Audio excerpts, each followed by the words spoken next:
First, my name is Kenneth A. My company is ILEG Technology Screens. So I'm going to be doing an update video pretty soon and some changes I do want to do with my company. I made statements yesterday about not doing many YouTube videos, as in for the company. We don't need them. The ad tech technology we're blessed to have basically does itself. It does itself altogether. So it's just a new way we're going to be doing things for our new technology. And on top of that, a new website built for that particular product. And it is pretty much going to be catered more to companies. So that's pretty much what it was designed for. But that's another story on its own. All right, I'll put that in the update later on today.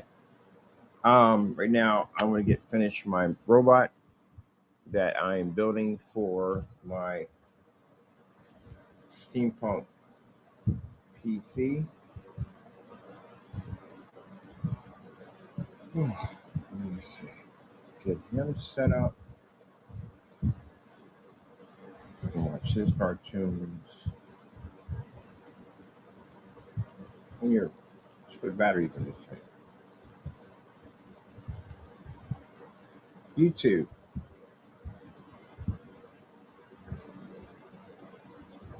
And me, your freaking controller don't work every time. I just put new batteries in this thing. There we go. It's Devine Christmas. Enjoy. Okay.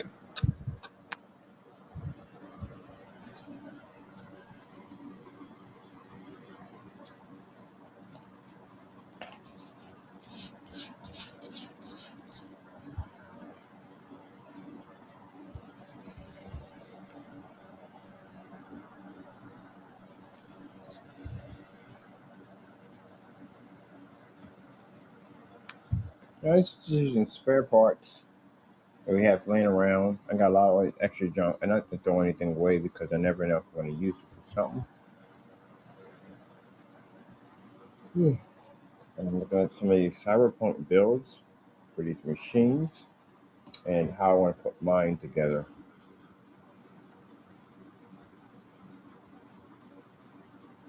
This is going to power my entire PC. It's going to look like it's powering the entire PC. Like it's generating, it's energizing. I wanted more like a wide body. And let me see.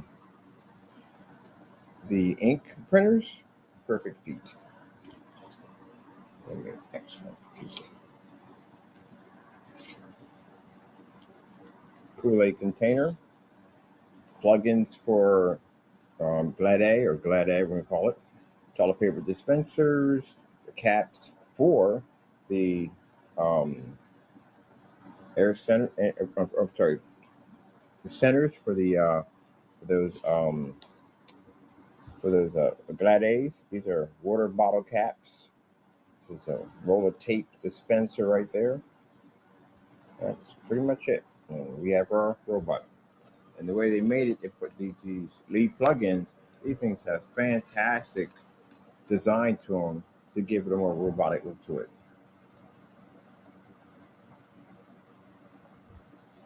So I'm going to get our saw cutter display in here. They got an LED display that I'm going to plug in there. And then I can run on my wires and everything I need from there. Yeah. Back, I want to cut open a little bit so I can get access to all that. Like a little hatch that locks in the back. And we're going to run a bunch of individual silver screws all through it. Give it that look. Right now I'm just trying to get the base of it done on the parts I have in front of me.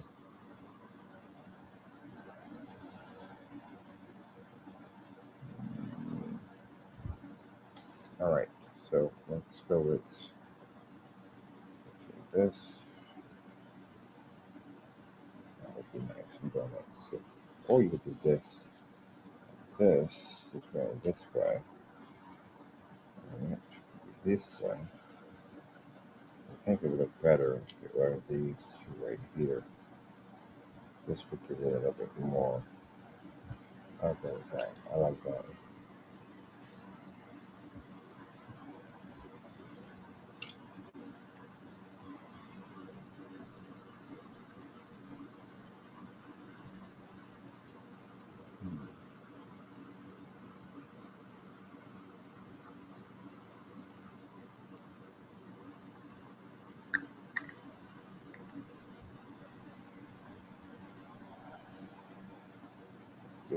do it that way. I think the way is much better. This is much better.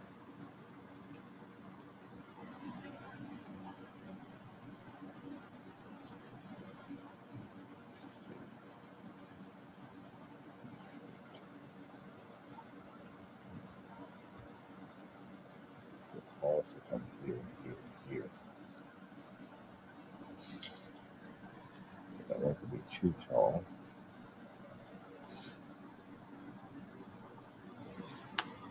Let's see. Don't want to be too tall. Sure. Guess we're gonna make a machine gun out of it.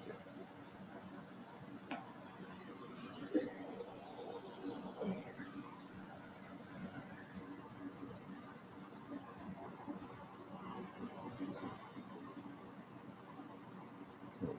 Machine gun out of it here. But then again, definitely that. Power system to power that.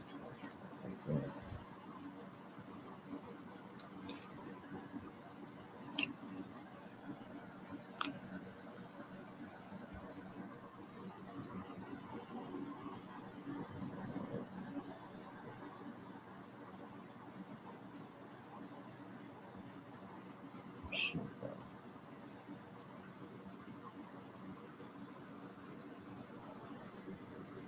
And we have the put our drill in. Individual nuts and bolts will be scattered through it. It's going to light up, display. It's going to have a nuclear reactor connected to the back of it. That's going to basically plug into every part of the Cyberpunk PC. That thing is charging the entire PC. That's why we're going to put a gauge, a digital gauge in the front that runs off a Molex, and it'll run right through the power supply. So they'll all be part of one unit.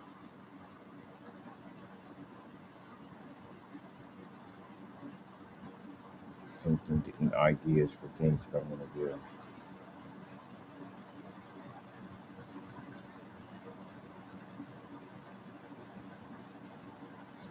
All right. I don't want it to be too tall. I don't want it to be too short.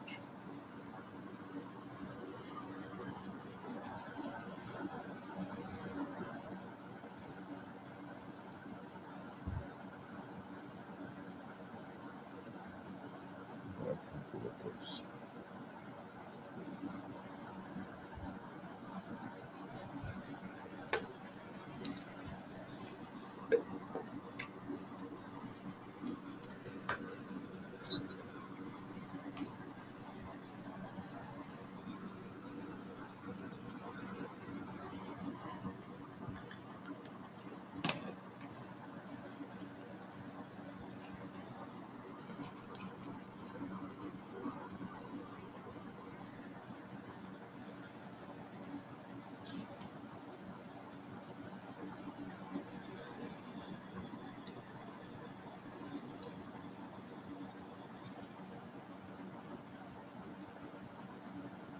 That actually fits something like that? Yes, like that.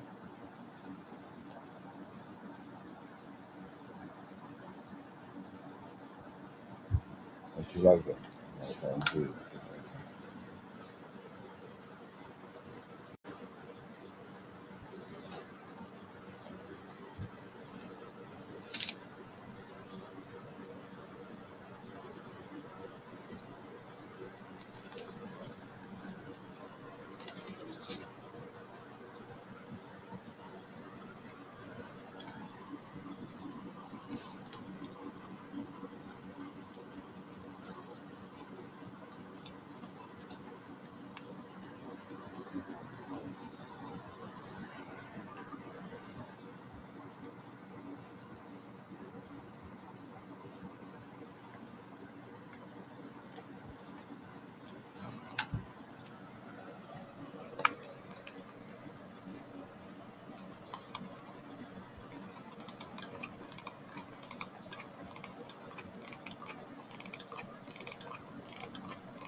Let's do it that way.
I linked it too much. Let's try it this way.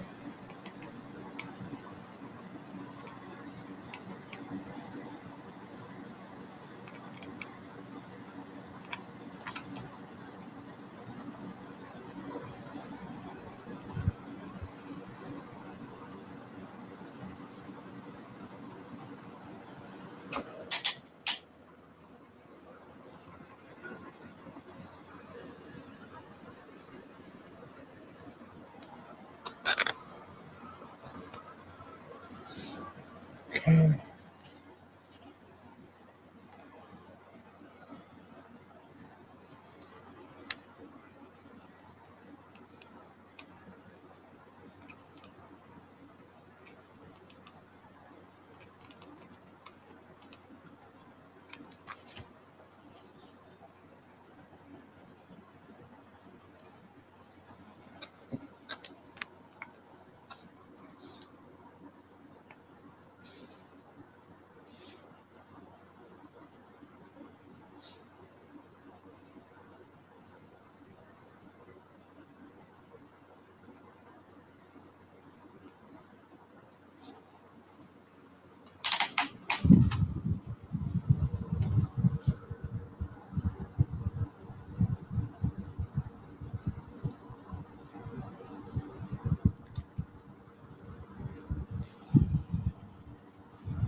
Well, I decided with the head, I don't want a huge head on it. I want to have a small head. we're going to modify a ping pong ball.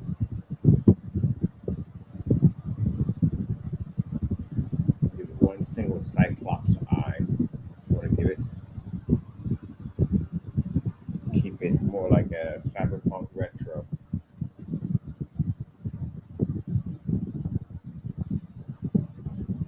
Or the numbers on the side, I make my own numbers, my own hazard stickers, and stuff like that.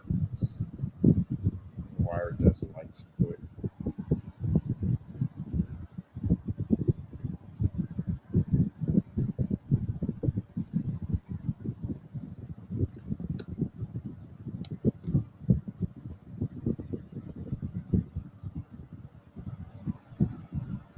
Punch a hole through here.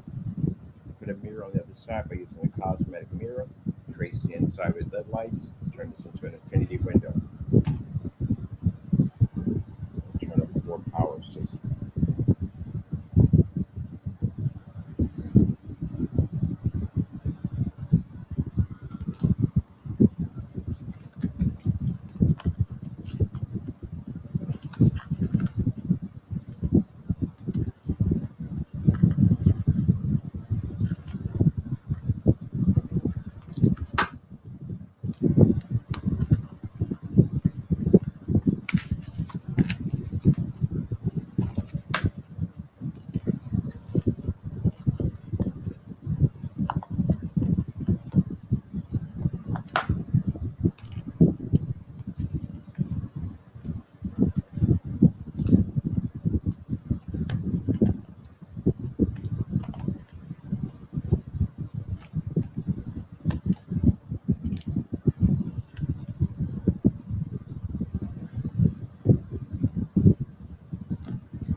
Assembly behind the claws. Found some model claws online. That will be fine to figure out something different than that.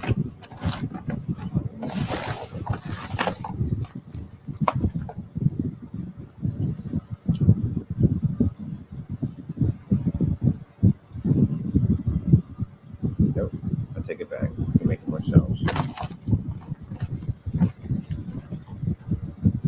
Just pinchers. 2 L brackets together. Great pincher. Do it ourselves. Parts here to do it.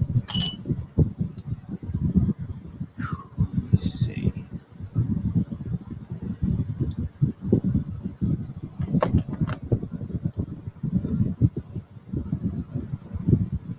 Well, that's just peachy. Scrub it and use it so later on with the step on it, you can odd thing. Jacked up. Yeah, but like I told you before, what happened yesterday, that changes a lot for us. I mean, a lot. We don't have to do videos anymore. The technology, no more, because of the ad tech. Because again, we didn't have that ad tech. We would literally be inside or do some videos outside, but we had certain timelines we could be outside. Can't be outside like 12 o'clock, can't be outside 7, 8, you can't do it without that technology. The screen paint has limitations. It does have ability to do things that other paints can't do, but it has limitations. You need that stuff to work any time of the day. That particular time and hour is what makes a company a multi-million dollar business. If you can conquer sunlight with a screen, a projection screen, your company's in. And so far, from what you've seen from the big companies, they have not been able to do it. We got that blessing. So yeah, I got 8 stores for AdTech. They're going to get a free screen projector setup in there. In return, they advertise our stuff and so forth and show up the screen. This is going to bring major revenue for the company. So that means that we don't have to go on YouTube and show off the screen because the screen's already doing its job. The whole purpose of YouTube is advertisement for the technology to get it out there. But we got next level now. We're now on the foothold of having the masses see this screen. Not everybody knows my YouTube channel, but a screen that's sitting outside, everybody can see it. That's the big picture right there. And the ad tech is the key because the ad tech can survive in most hostile situations on much cheaper machines. It's a win-win. Every store merchant I talked to, the first thing they said was, how much was the projector going to be? My projector's cost is literally cheaper than what they paid for probably a projector sitting at their home or probably at one of their other businesses. So, yeah. So with that being said, the Lord told me to get up from the table, and I was talking to the guy was speaking to me, and the Lord started talking to me. He said, no, we're not going to take this. We don't need it. I've already taken care of it. And I shook the guy's hand. I said, well, so and so and so. And I walked out the door. That's when the Lord told me to walk past this store that I was talking to the owner about. And when I walked in, they said, hey, we're in. We definitely want that technology in the window. Let us know what you can set up. We're good to go. And I was like, oh, shoot. That's what we needed, an actual window to show up at tech. But we ended up with 8 stores with that technology. And then the guy across the street, we were telling him about the stuff we're working on, showed him on the phone. He said, well, I would like to have it over here. I got a restaurant. I would love to be able to put my display in. Yeah, it didn't take long to sell it. So with their advertisement, it's going to allow us to hit the major buildings. One thing about Allentown, Allentown's under development. There's a lot of big companies pushing into Allentown. It's a main hub between New York City, Philadelphia, and Washington. A lot of big companies go in between that channel, that hub. There's a lot of big businesses down there, apartment complexes. They want to put movie theaters, a boardwalk they're building down there. All these projects that they're building down there. And this technology now will have the ability to be embedded into all those projects. But we needed several stores to advertise it. If we got a showroom can only do so much because, again, we still have to bring clients to the showroom. But to have an actual physical store showing off the technology and displaying it is the best thing you could ever have because you have the screen working in a real life scenario. You can bring them in and you can have them on the windows to have it in an actual business and a testimonial by an actual person who owns the building. Can't get no better than that. And that's what the Lord set up for us. So when I saw that, the Lord's like, you ever heard the term, and not to say anything rude to anybody, because they're going to take it the wrong way. This is in the Bible. It says, do not cast your pearls among swines. It means the Lord blesses you with something. You keep it within that blessing. You don't take it out there to say, hey, we did this, that, and that, because you may attract things you don't want to attract at the end of the day. And I didn't realize I was doing this to myself because if I had kept it quiet about the places we were blessed to be at, then the devil would have had tried to figure out a way to try to take it from me. So the Lord said, don't cast your pearls among swines. And that's what I heard when I walked out that door. So now we don't have to have YouTube. The Lord's telling me, he's going to walk and he's talking to me. He said, you don't need to put on your social media no more. You're done with it. Because he's tired of it. He's tired of the people that abuse us. He's tired of the people who come on here and say nasty things about us. He's tired of it. So he's telling us it's no more. From now on, he's going to take care of you. Don't worry. Lord does not forget. touches is Christians. I was very shocked that we literally got a chance to talk to a field officer. Usually they're hard to get a hold of. Usually they send a report to them. It's like a chain of command. It goes on the line. Like they'll give it here, then that will go here and here. We literally got a chance to actually talk to the person who is going to be launching the investigation for these individuals to begin the process for arrest. That's what they do. They begin the process for the arrest process. They get ready to get the paperwork done for court, the judges, and prosecutors. That's what they do.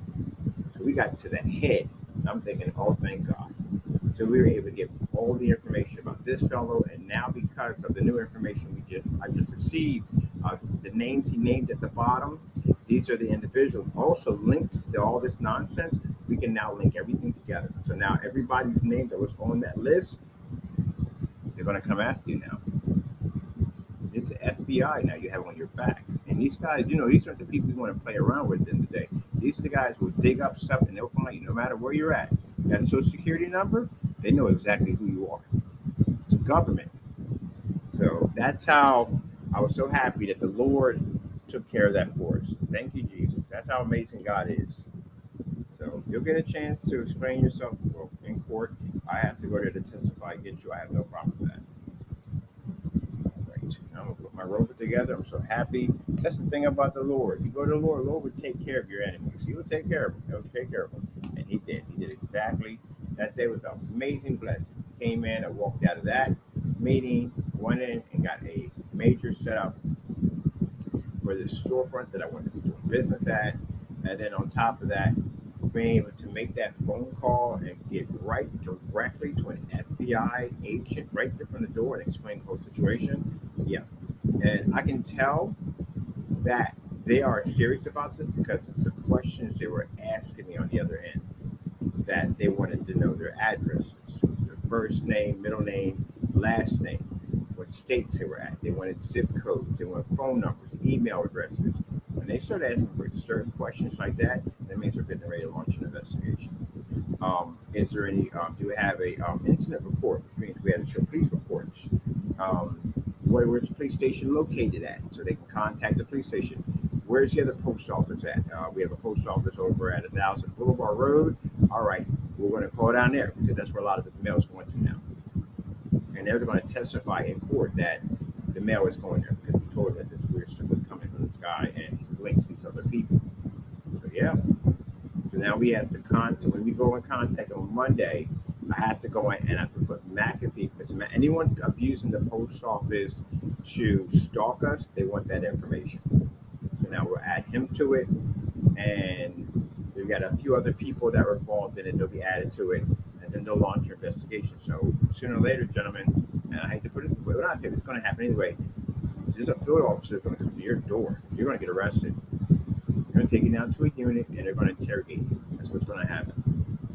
And with the evidence, substantial evidence we have, you're being arrested. They're going to arrest you. They're not going to take you and say, hey, we need to talk to you. They're really going to come to your door and put handcuffs on you, and they're going to arrest you. You get arrested. From there, they're going to process you. The same thing, shoelaces, all the crap they put you through, fingerprinting, take pictures and stuff, and get ready to put you in the system. And then it's up to whether or not you get bail or not. They put you in front of a cyber judge, and they made the decision of whether or not you're worthy for bail. If you're not, you'll just stay there, and then they'll process you. It's a holding facility, so you usually never stay in those places. They'll send you upstate to a actual road jail, and they'll put you there until a court date comes up. So that's what's going to happen to you now.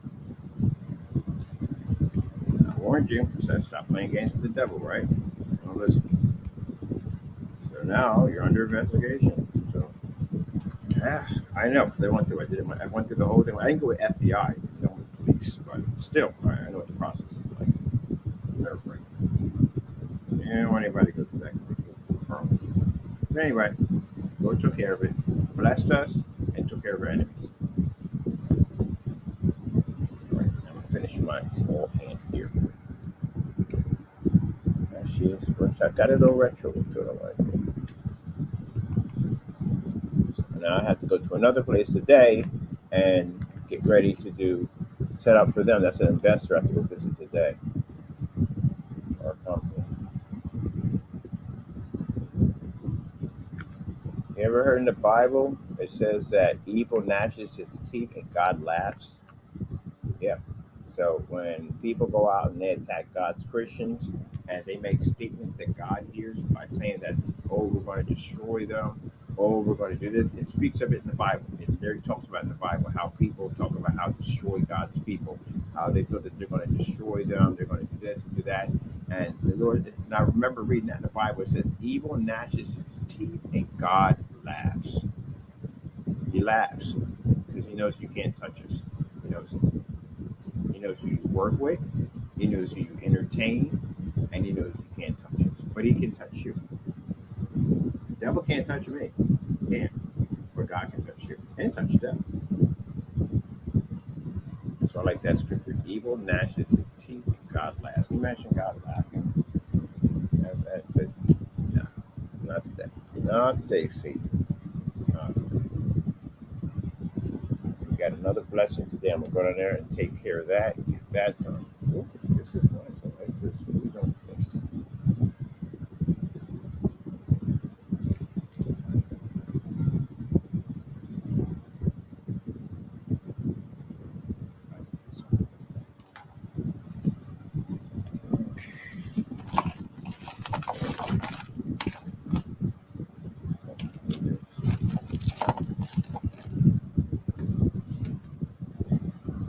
Oh, I forgot about that. One of the stores, I can't say what it is, but it's a major store. I got a t-shirt line coming up. This will help my t-shirt line. I got a fellow in New York City's got my back, but I want something down here too. I can put my stuff in there and sell my stuff in there. Oh man, it's God, that is such a blessing. Now I got a place to put my t-shirt at a major store, and these guys are like, whatever we put in there, they're cool with it. Blessing, blessing, blessing, blessing. I didn't have to pay any money out. We already have the technology here. We already have all the screens here to do this. And then the projectors are cheap because, that's the whole purpose of technology. So I can go on and go to eBay and buy a pallet of projectors. And they're small, they're tiny. This little thing in the deck cost me $40 for that projector. So I'm going to contact the guy and see if he has more of them. I'm going to use my wholesale license. That's what I got it for. And I'm going to get me a pallet of little projectors. I want to show them the open sign display. What kind of videos to do? I want to show them the open sign promo demonstrations and all that stuff. Definitely do that. I got a bunch of videos there. I'm going to bring out the black screen too, but I show off the black screen technology. This is going to be great. Man, I mean, walking down the street, I'm going to see storefront windows come to life. People in pizza stores, watching pizzas dance across the window. All that stuff. That is our blessing right there.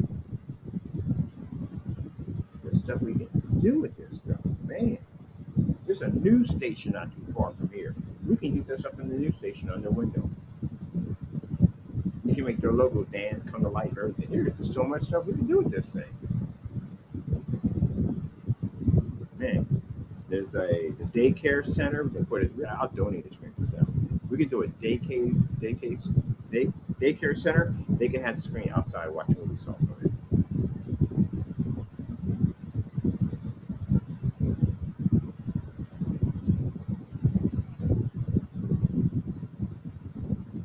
What do we have?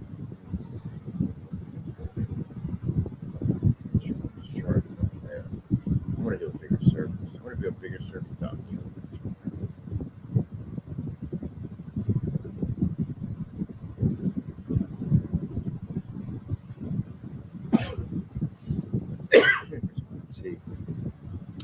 I'm about to do I'm going to do a big surface out here. All right, let's get the claws right there.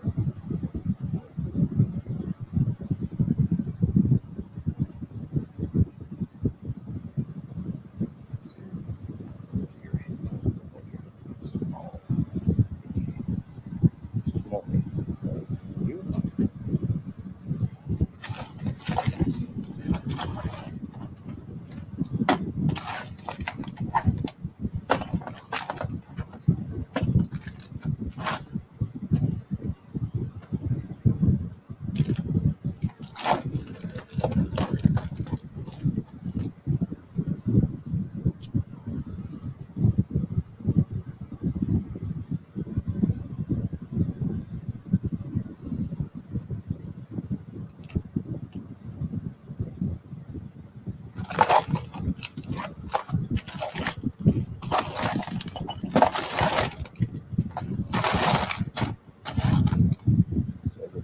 is roughly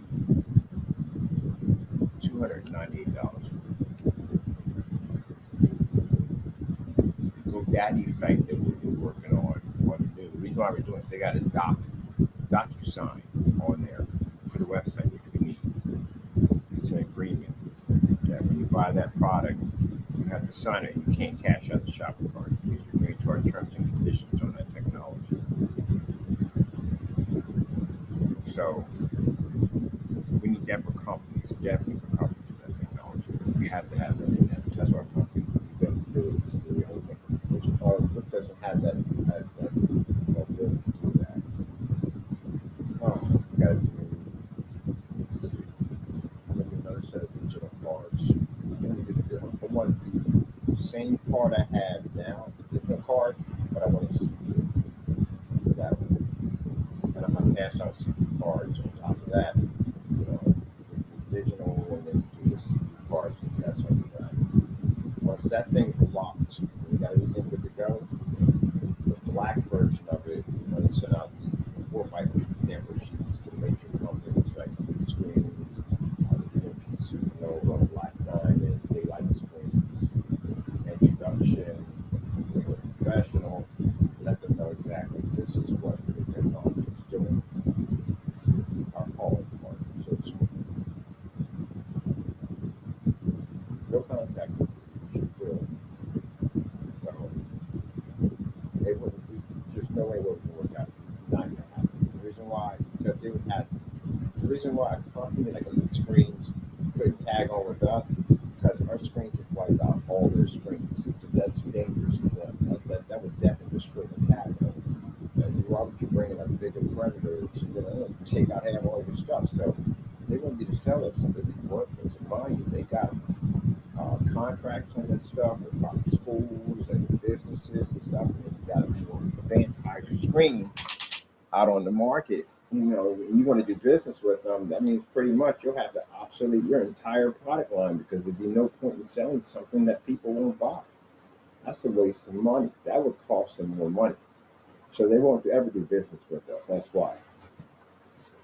If we had a screen like, that they had a couple of screens that can take it, then there's a chance for them, but they can't take that technology. It operates outside.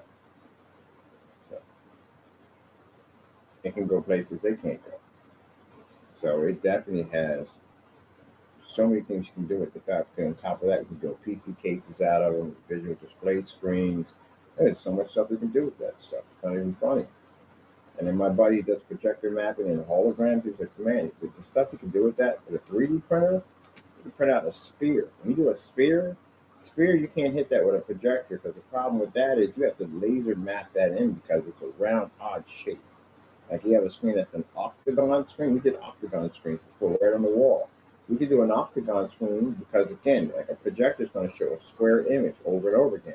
But when you're doing projector mapping, you're actually painting in the image or the picture right into the screen or the object you want to put it in. That's the cool thing about projector mapping. You can literally control where you want that image to go. So, that's what I love about projector mapping.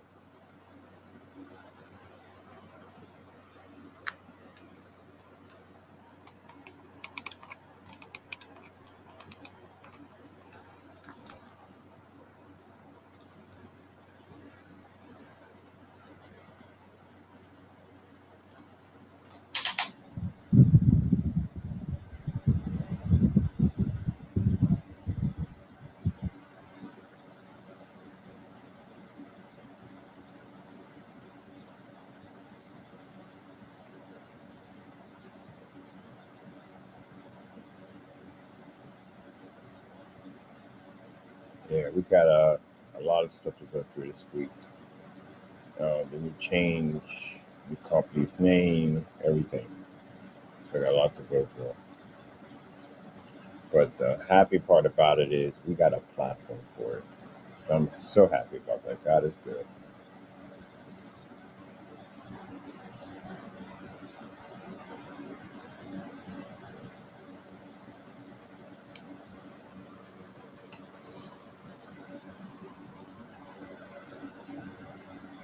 That was a time waster. That's his job.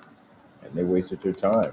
But then by next year, I'm really going to have enough capital. If I want to spend $500,000 on a house, I can do that. I want to go out and take a private jet out and go fly out somewhere, and which again, can't do that because that's going to jack me up. So no private jets. I have to figure out something else. I don't know. I might get a luxury RV bus. I don't know. But anyway, but I have that option. I have it. I have the option.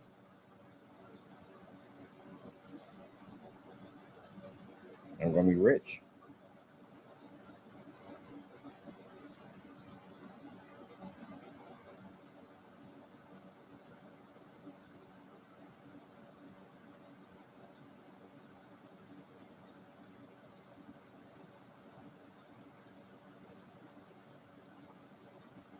And what I'm going to do is, no. That'd be for me. That's where I can do that. That's for me.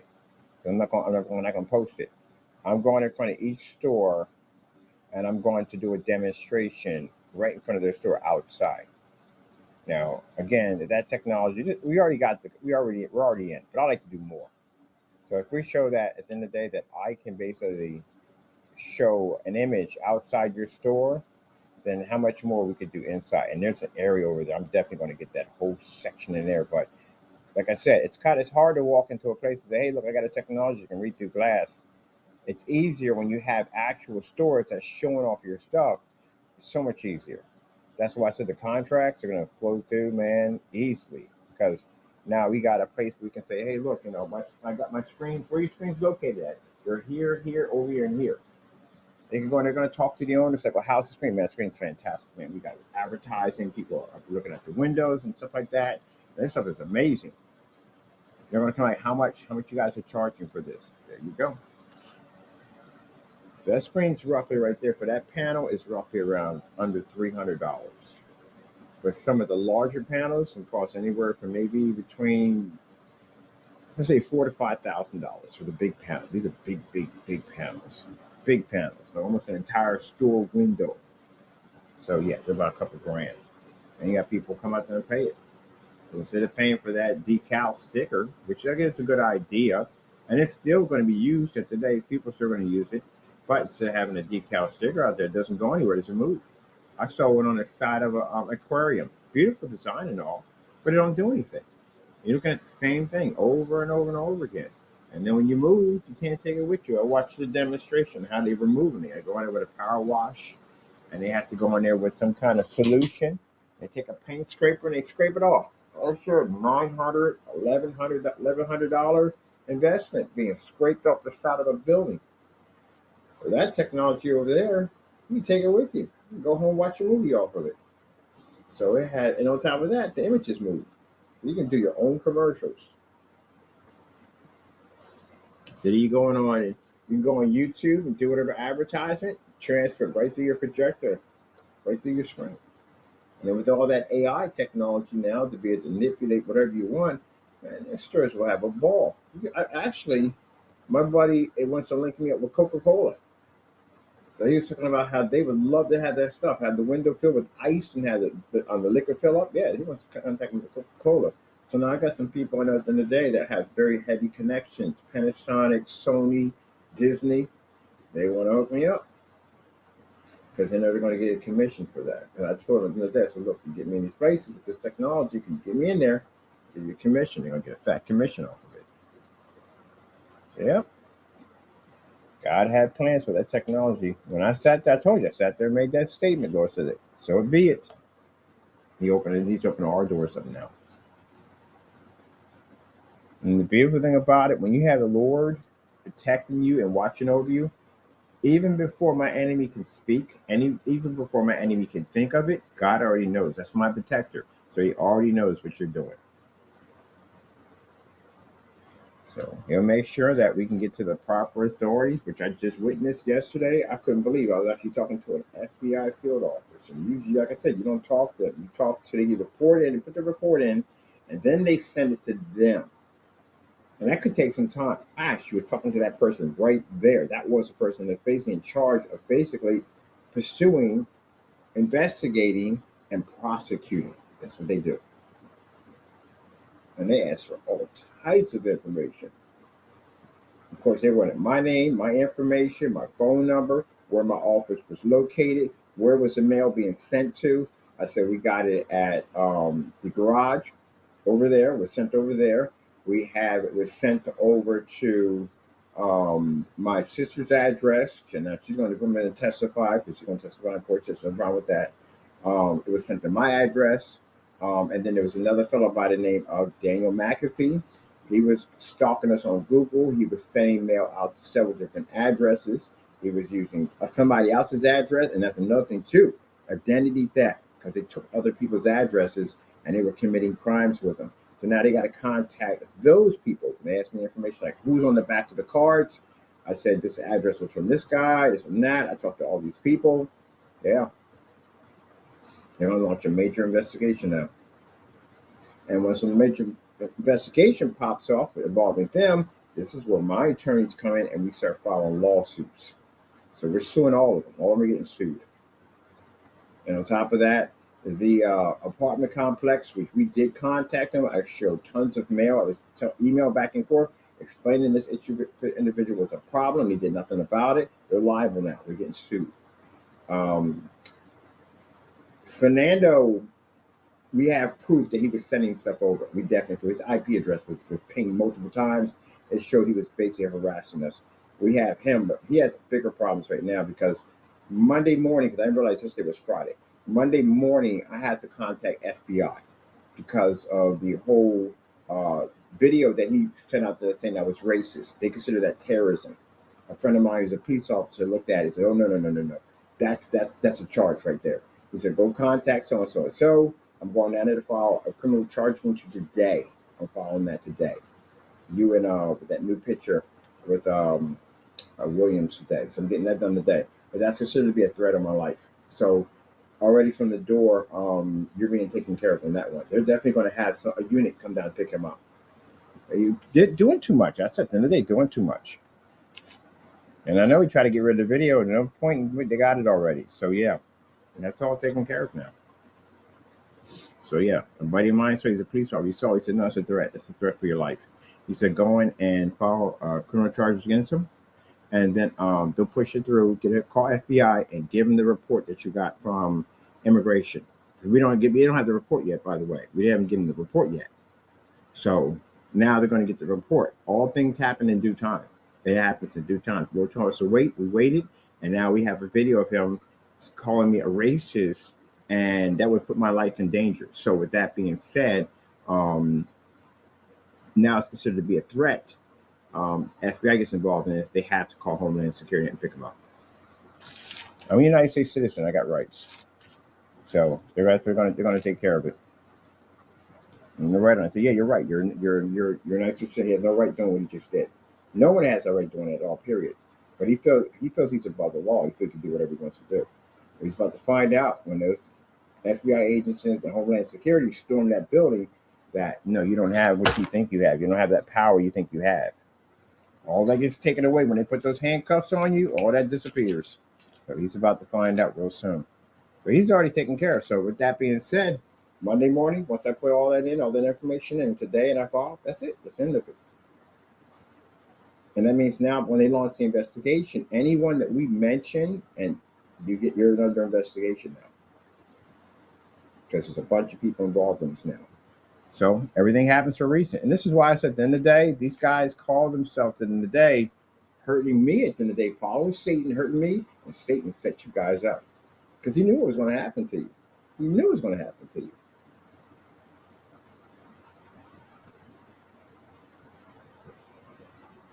Well, that's it. Told you. What did I just say on the channel multiple times? Stop following the demon. Stop following the demon. He has bad intentions for you. And now, these people are now involved now, the people I got to call, and we have all these charges against you. Yeah. The minute they come here, they're going to have to arrest them. They're going to arrest them from the door. But that post office thing, oh, my goodness, man. The timeline, I took the buddy, like, this guy's going to get 30 years. 30 years. And mind you, we got more charges coming up on top of that. 30 years. They're going to die in prison. That's their lifespan. They're going to be in jail now for the rest of their life. That's not the way you want to go out when you're older.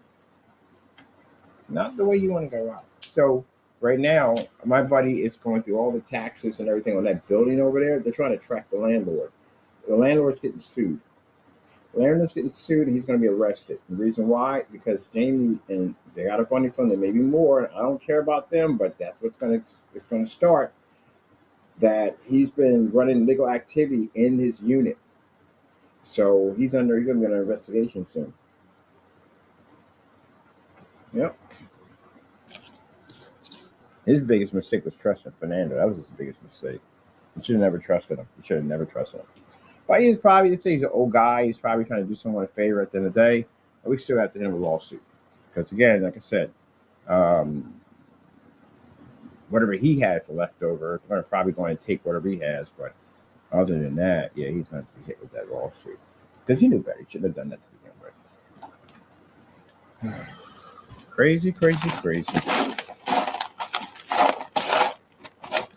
Remind you, people who don't understand how God works at the end of the day, well, no one understands how God works. God does what he wants to do.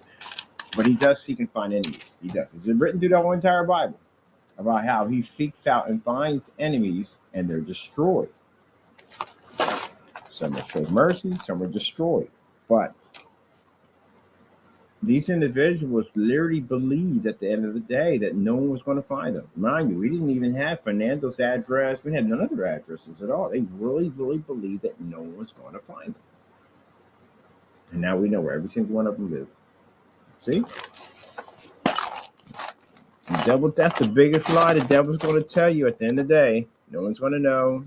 No one's going to find out. Your secret's good. No, it's not. He's going to make sure your secret gets out there. He needs you to get in trouble as much as he possibly can get you in. He's going to trigger it off some way, somehow, to get you arrested or whatever he told you to do.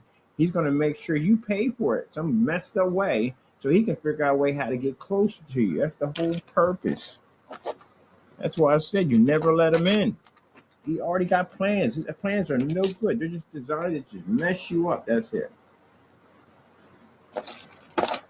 And he warned you guys to stay away from the demon. You don't listen at all. And now look at the situation you're in. You're under investigation by the FBI. That's the United States government.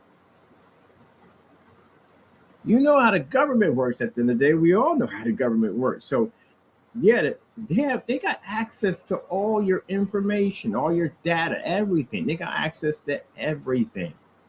So, yeah, there's nowhere to hide it. There's nowhere to hide. What are you going to do? Disappear out of the country? Man, good luck with that one at the end of the day. If you're wanted and they're looking for you, kid, good luck going through an airport. Your face will be flashed all over the place. They come there and they can't find you. That means you AWOL. That means you AWOL or disappeared. They got to track you out and figure out where you're at. There's an investigation. They got to bring you to court. They're not going to just forget that and go, oh, he disappeared. Like, no, you become a fugitive. That's what happens.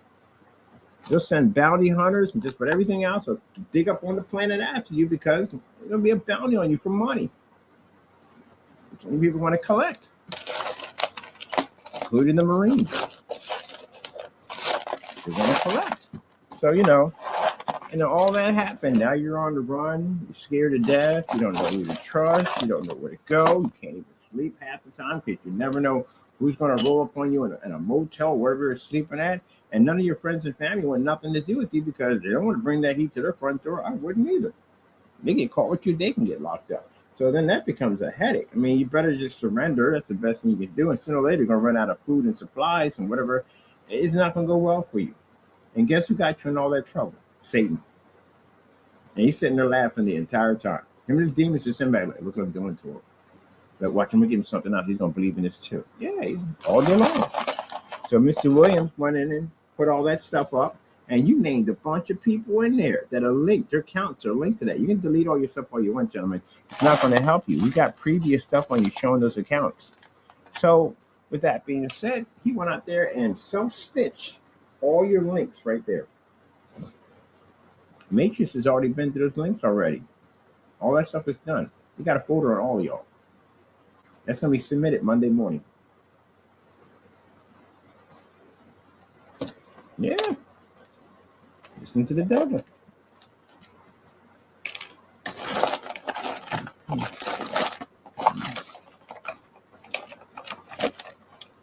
So do not pay off. Never learn. Never ever learn. But I'm getting myself a biking oven. I've always wanted a biking oven, and I'm getting one. I like to bake, so I want to get one of these ovens. I'm see what it's like to have one of these things. My brother got one. It's amazing. Yep, I'm gonna get myself a nice little cottage built. I'm gonna have some major appliances in there because I'm gonna put some crazy stuff in there. But I'm gonna get myself a nice little cottage. I'm thinking about building that. I like that. I like that whole Starfinder build with the giant meteor on the side that powers it. I'm thinking about building that. Exactly the same, but I'm gonna build a house just like that. It's perfect size too, and I like the stars show on top of that.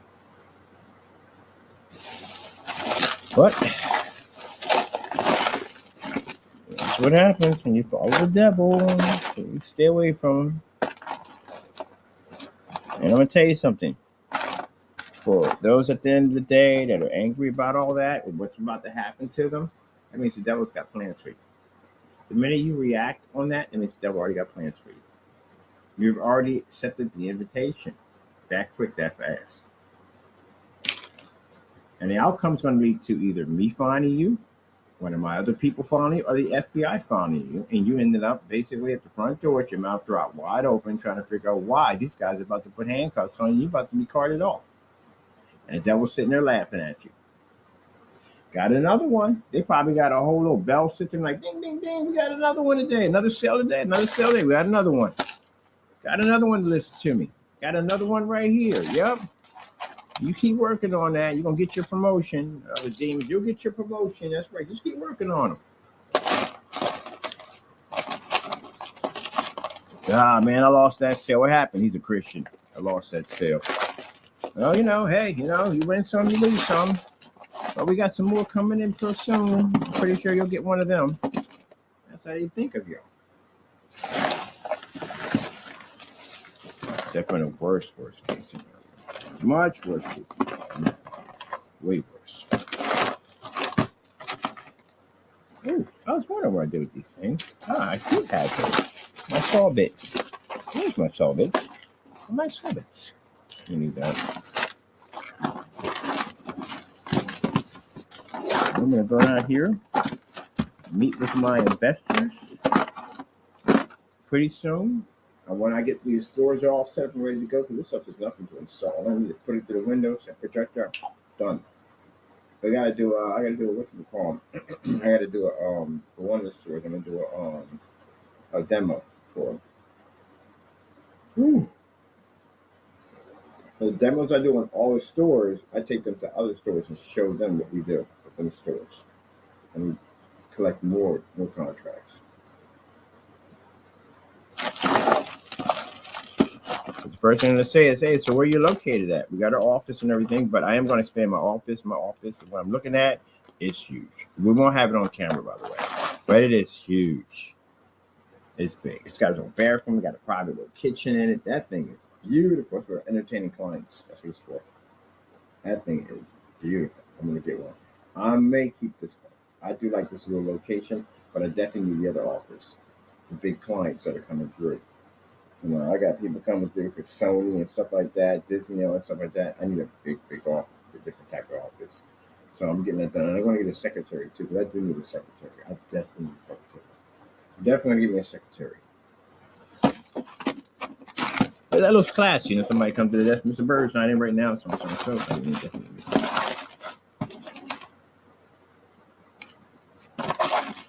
Taco, that means you got to start wearing ties now.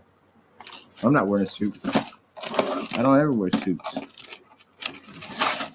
That's the whole purpose of having your own business, that you don't have to wear suits. See, that's the thing about it. I learned the one thing in business: always deal with companies that need you more. Our technology at Tech, we're the only ones who have it. Because when I sat there over at City Hall with the meeting I had done there, the guy had to admit he never seen anything like it. And we said we're the only ones who have that tech. We're the only ones who have it. He's going to go do his little research. He's going to go out and try to figure if he can find anything like it. You'll find nothing like it. If there were, we launched tons. Even on our screen paints, we launched tons of matching better demonstrations. That's the whole purpose of the matching better, was to see how many people could actually mimic or do the exact same demonstrations we did. Nobody matched them. Got a bunch of people do little fake stuff like, oh, they got the same thing. No. I'm matching better means exact duplicate, which means in that matchup, if you see Mr. Byrd do a 250 inch, you do a 250 inch. 235.1, you do a 235.1. Screen submerged underwater, same thing. Match every single demonstration in the reel. That's what you do. Y'all can't do that. And with the new technology, right now, I could go outside right now, watch a movie. You can't say that. We can say it. I can go in a park and watch fish. You can't say that. We have that ability. So with that being said, that's why the ad tech is worth so much money. So when you're having that backyard barbecue this summer coming up, and you're thinking at the end of the day, oh, we gotta wait until 8 o'clock and 9 o'clock to fire up, you know, watch that thing at freaking 12 o'clock in the afternoon. So when I get my little house, or when I got sitting on my deck, it's a curve. I'm getting a curve 235.1. It does 135 inches and 120 something inches curved. You get a special outer box system set up for outside. And I can watch nature. I have a new tech that I'm actually designing for myself. My screen's completely see-through. And then it basically has a form of invisible shifting technology that we're engineering for. Never heard of that before. I told you, never worry about what you can't see. You can see, worry about what you can't see. A new shifting technology that we're using for invisible technology. It's crazy stuff. Absolutely bonkers. Yep. It's from one of my babies. I'm going to do. Okay, I got enough screws and bolts here. I got the main base done for this thing. I'm happy. Things are working out. Hey, what junk food? You didn't even eat it. I forgot I even bought it. Oh, these things are like, I forgot I bought it. I don't want it now. I had an herb for it then. I don't want it now. So I guess I'll give it to my sister's son. That's some snacks. That's some caramel popcorn too. Okay, well, I dropped it off there because I don't need that. All right, machine. Pretty soon, we're gonna build a Cyberpunk PC.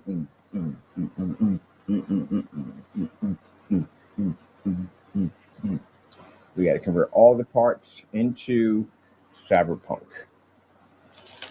Custom paint job. Take all the pieces apart. Cyberpunk motherboard. All right, and you're coming along quite nicely. I have no name for you whatsoever. What are the sensors on the bottom? What are they going to call you, man? I don't even know what to call you. What are they going to call you? We don't even know. What's your name going to be?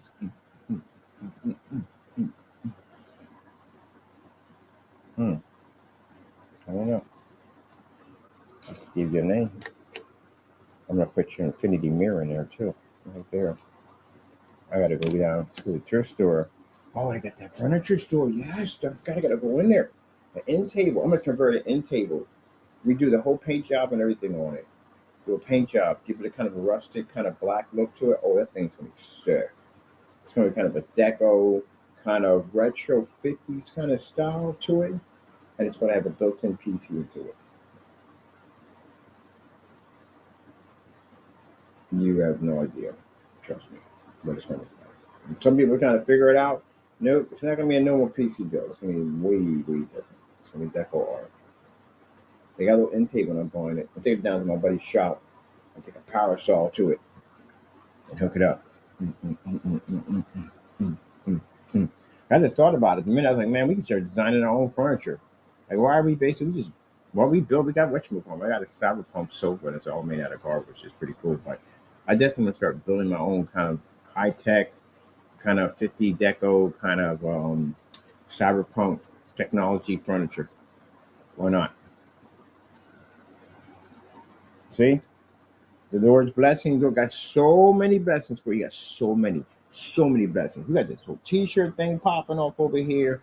The ad tech, the screen paint, these flower PCs. I got a buddy of mine has a flower shop. They have flowers and stuff. He's interested in those machines, those builds. We got so much stuff going on, man. That all these blessings are coming in, and I'm just trying to figure out how to utilize them. The T-shirt thing, I can't wait for that. I'm getting myself one of the T-shirts. I'm getting one of the hoodies. I'm definitely getting one of the hats, and we got the medallions coming out for them. I can't tell you what that logo looks like. The logo is sick, but I can't wait. And a friend of mine, she has a nice little 3D printing business. I'm gonna give her the contract for her. The other guy, he's already set up with us already. He's set up. But I'm gonna give her one of the contracts that I need for that setup. I needed to print out some stuff for me, so I'm giving her a contract with our company for that T-shirt clothing line setup. Oh man, I can't wait. All right, buddy boy. I think we get your claws put in. I definitely want to modify your claws a little bit more. I got something cool for that, but we do got your claws put in for that. Oh, this would have worked. You could have used this right here. Oh, yeah, we could have used that right there. Definitely. That would have came in nicely. Nicely. I didn't think about that. Can I pull this whole thing out? Yeah, we need a screwdriver for this. That's a screwdriver. It would have came in real nice for that. Now I got to find another one of these. I just ordered some online. So this would have looked really nice for your wrist. You can always pull those off and put them back on. Can I just pull this off and just put it right back on? Let's see. That's what one looks like. Yank it off.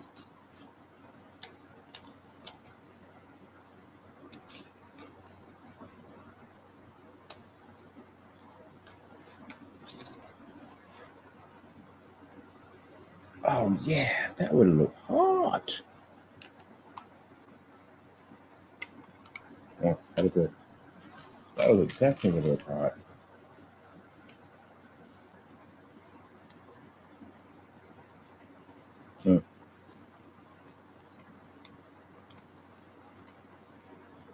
There we go.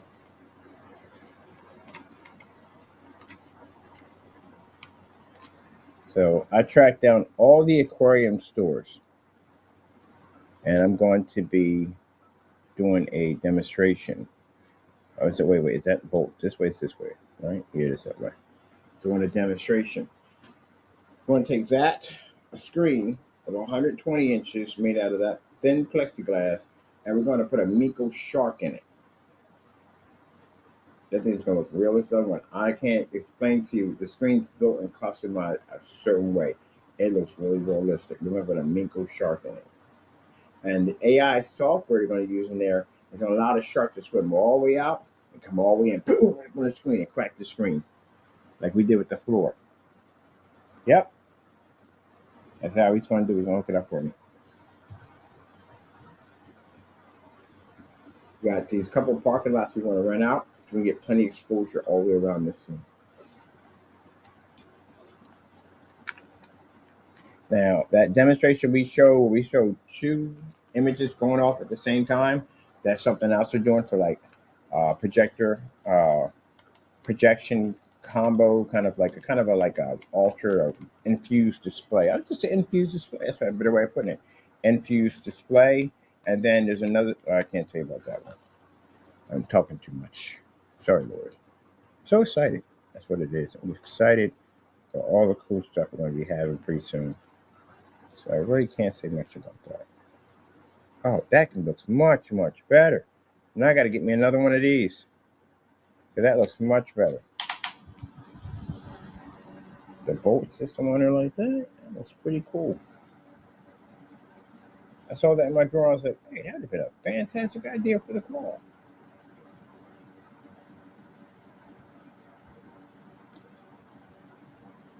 Yeah, that looks much better than that right there. That looks like it's actually bolted on there. Definitely. Okay, I'm going to see if I can go down to the shop. I'll take a picture of that. I know my buddy's got a hardware shop. I know he's got one of those in there somewhere. There's clamps in there. I'm going to get one from him. Yeah, that looks much better. Hey, Tackle Bird, what's up? What's up, Tackle? What is up?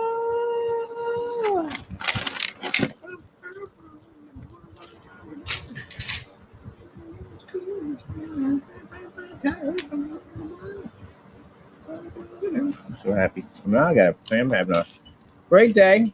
I'm happy. God is good. He's blessing.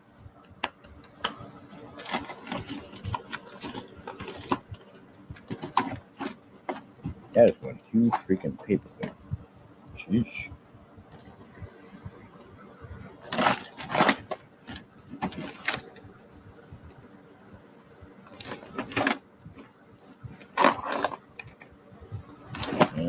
Christians out there, if you feel God does not hear you and you pray and you feel He hasn't heard you, He heard you the first thought. Even before you even can think it, He already knew what you needed. Before you can even think it, before you can say it out of your mouth, He knew what you knew already, what you needed already. I see that from time to time. Like I said, I saw that yesterday when I sat in that office and the Lord knew what we needed. He knew it automatically from the door.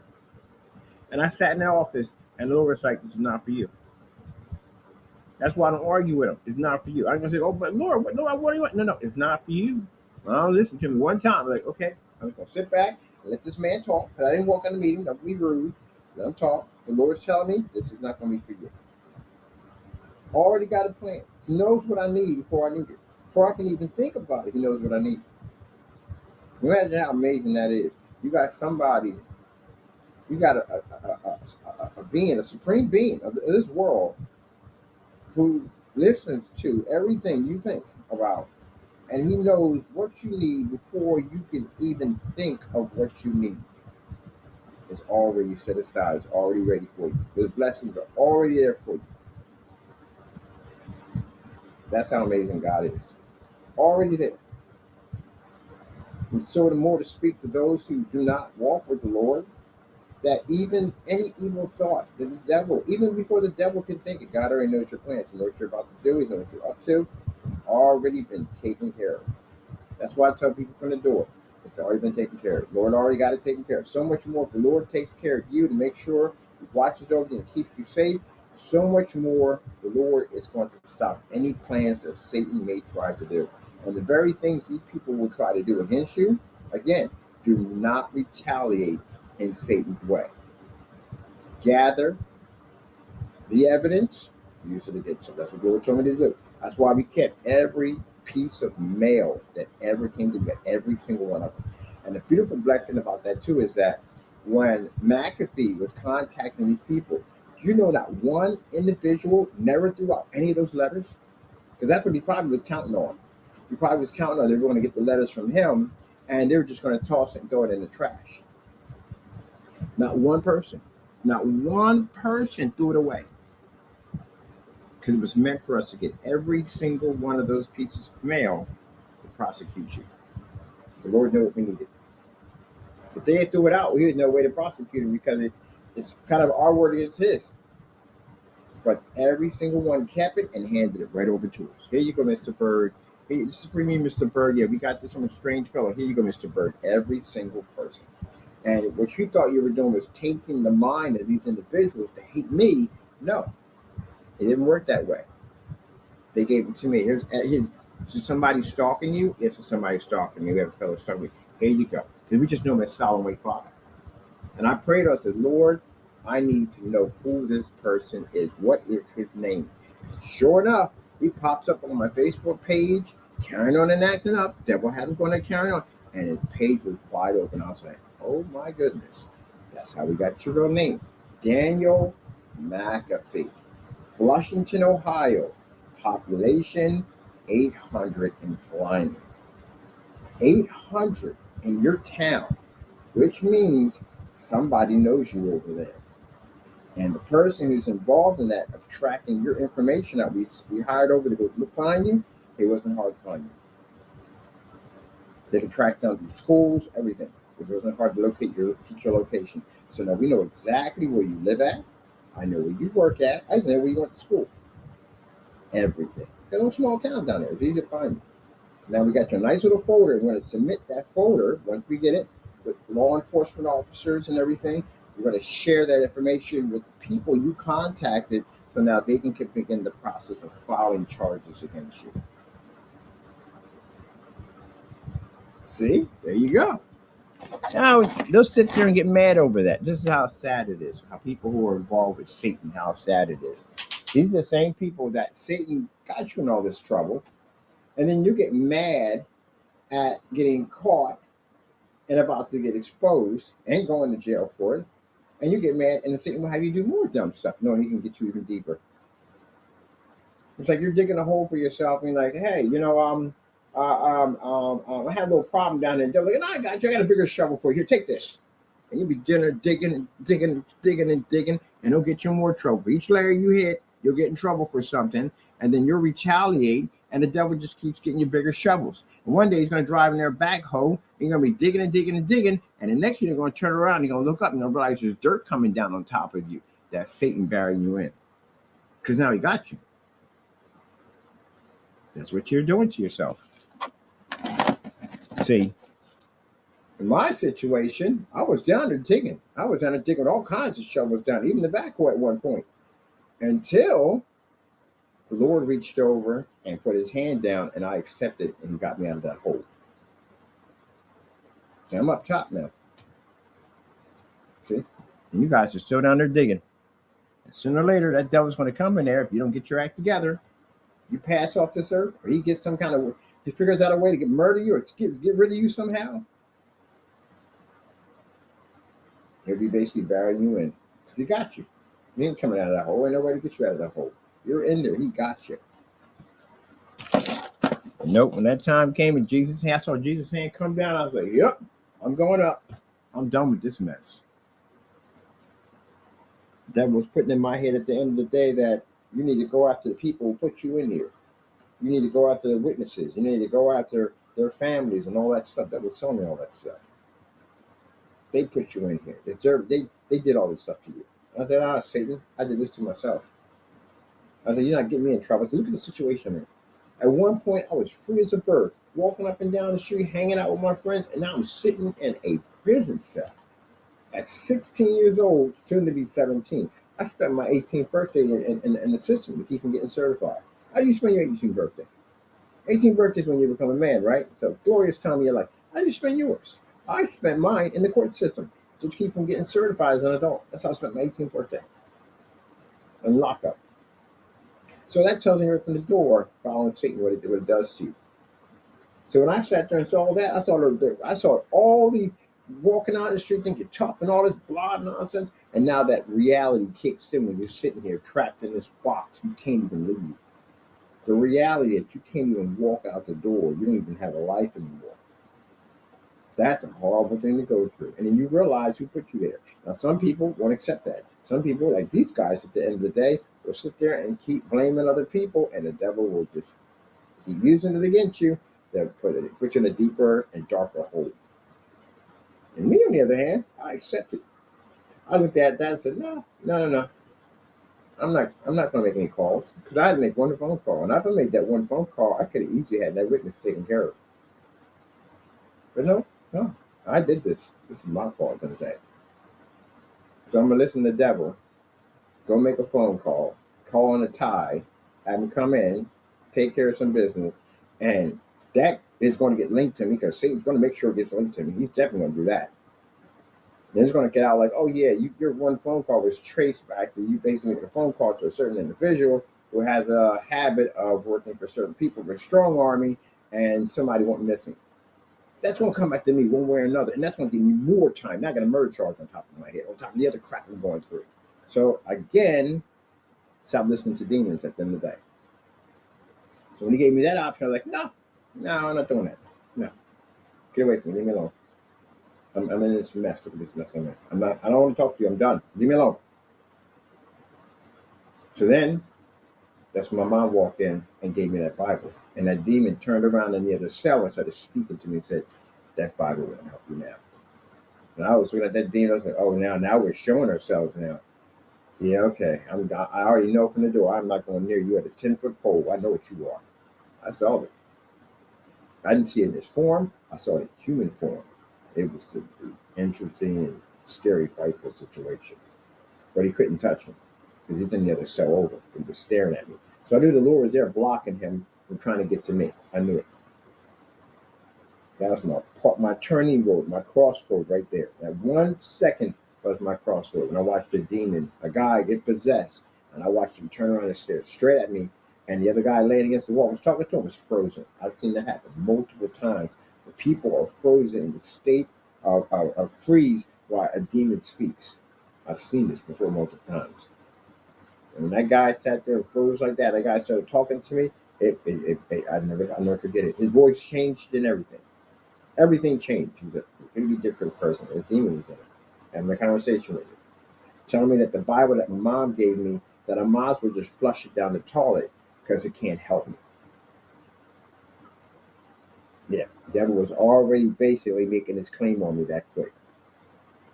And the Lord was saying, no, you're not going to get this one. This one is going to do my work at the end of the day. I got plans for him.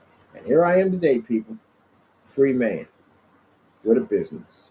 And pretty soon, multiple enterprises that are about to grow around me pretty soon. Yeah, following the Lord. Yep.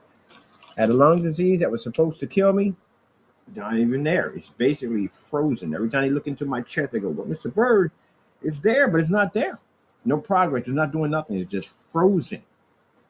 Yep.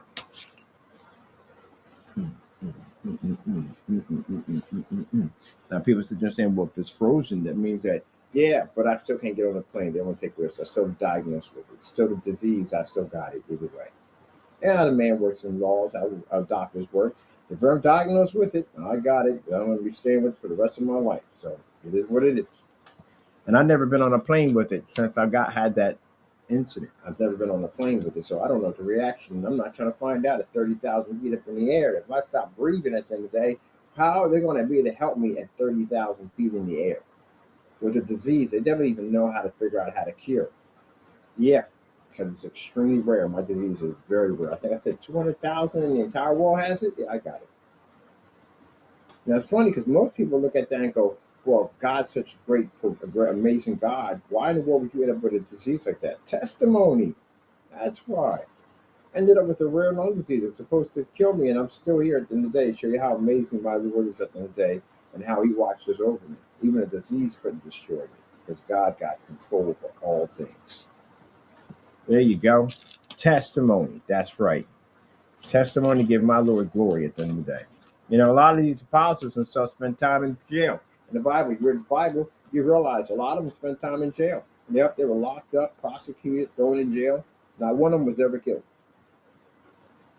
because they're protected by God. They spent the nights in jails. But Daniel, they threw him in the pit of lions. Daniel and the lions, they threw him in the pit of lions, try to kill him. The lions didn't even kill him because God had command over the lions. The lions couldn't even open their mouth. They couldn't even eat him. As a matter of fact, it talks about in the Bible how he used one of them as a pillow. They didn't claw him, nothing. Not a thing, nothing. Because God had control of that. They threw one into a pit of fire. He was in there walking around in the flames. Yeah, that's how amazing God is. You watch the man walk into an empire of a warlord and watch his whole entire, his whole, everything, his army crumble on one man. Moses. I find Moses' story quite interesting to do. The fact that, mind you, you've seen this king who has these great armies, and you're one guy. And the Lord says, I want you to walk down there, and I want you to tell this king, you're going to let my people go. They're like, you really down there? This guy could kill me. Like, he could have killed him. Just like that. He could have had him murdered, just like that. Tortured, murdered, whatever. He's walking into his lair. I said, no. You with me. Go down there and tell him who's boss. And that's what he did. He went down there.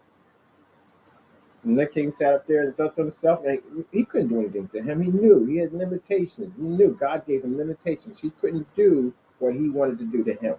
Satan couldn't do what he wanted to do to Moses. He couldn't do that at all, period. So the king sat there and said, okay, you're God at the end of the day. Because they had gods. They believed in multiple gods. You're God versus more powerful gods at the end of the day. So he brought out two sorcerers, and they laid down their staffs, and these two snakes came up versus Noah's one snake. And Noah's snake was smaller than the two big snakes. And Noah's snake ate. And Noah's one snake ate, or servant ate, both of their snakes. And then his staff went back to his hand and walked away. Messing with God.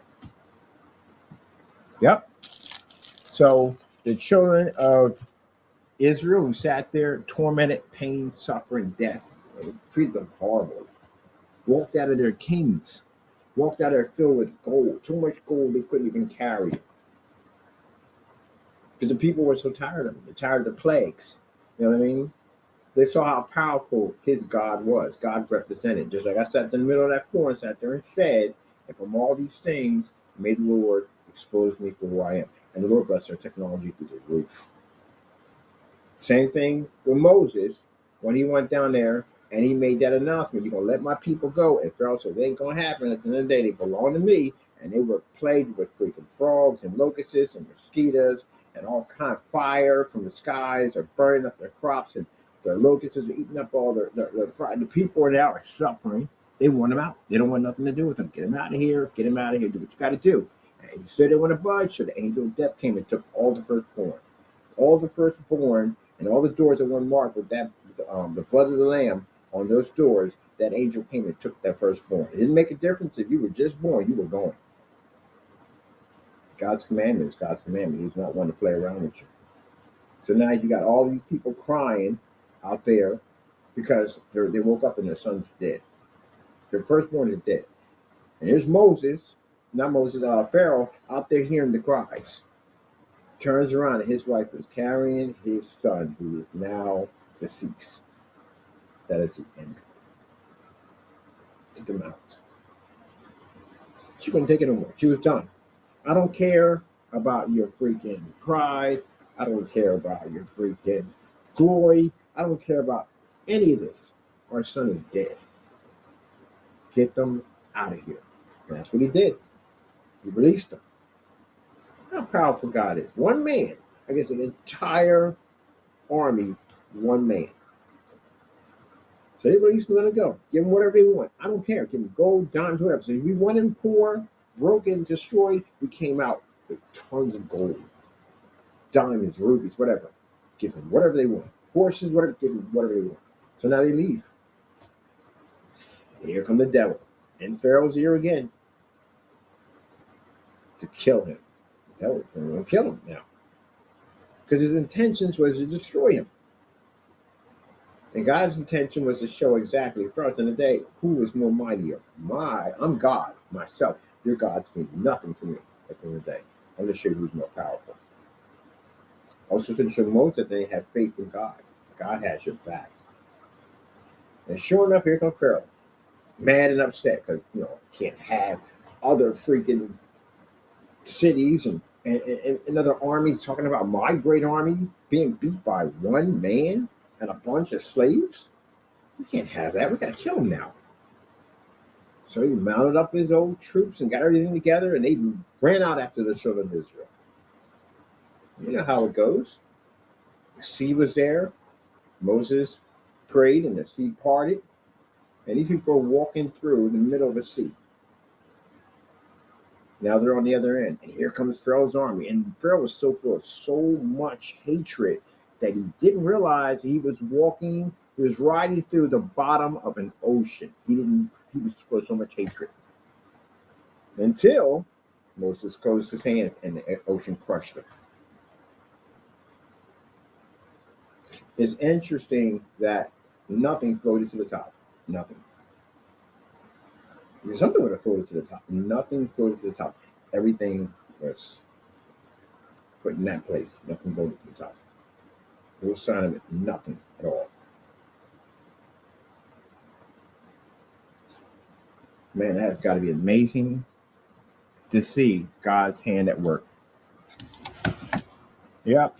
And just so it says that, Christians at the end of the day, some Christians still don't learn. They don't understand. They don't learn. And the reason why is because they went through all of that. Let me get this straight. You went through an area where you lived with a dictator who murdered you. Anytime he wanted to beat you, murdered you. If you were tired and you couldn't take it anymore and you fell while you were working, they'll kill you.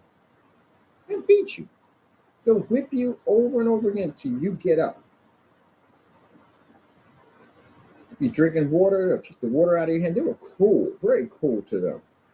If you caught in between those stones, they don't care. If you crush them, who cares?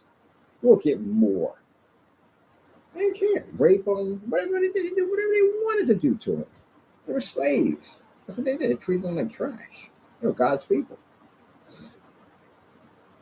Now you went through all that misery, and God brings you out of this. He frees you. And not only frees you, he frees you with great wealth. You come out of there with great wealth.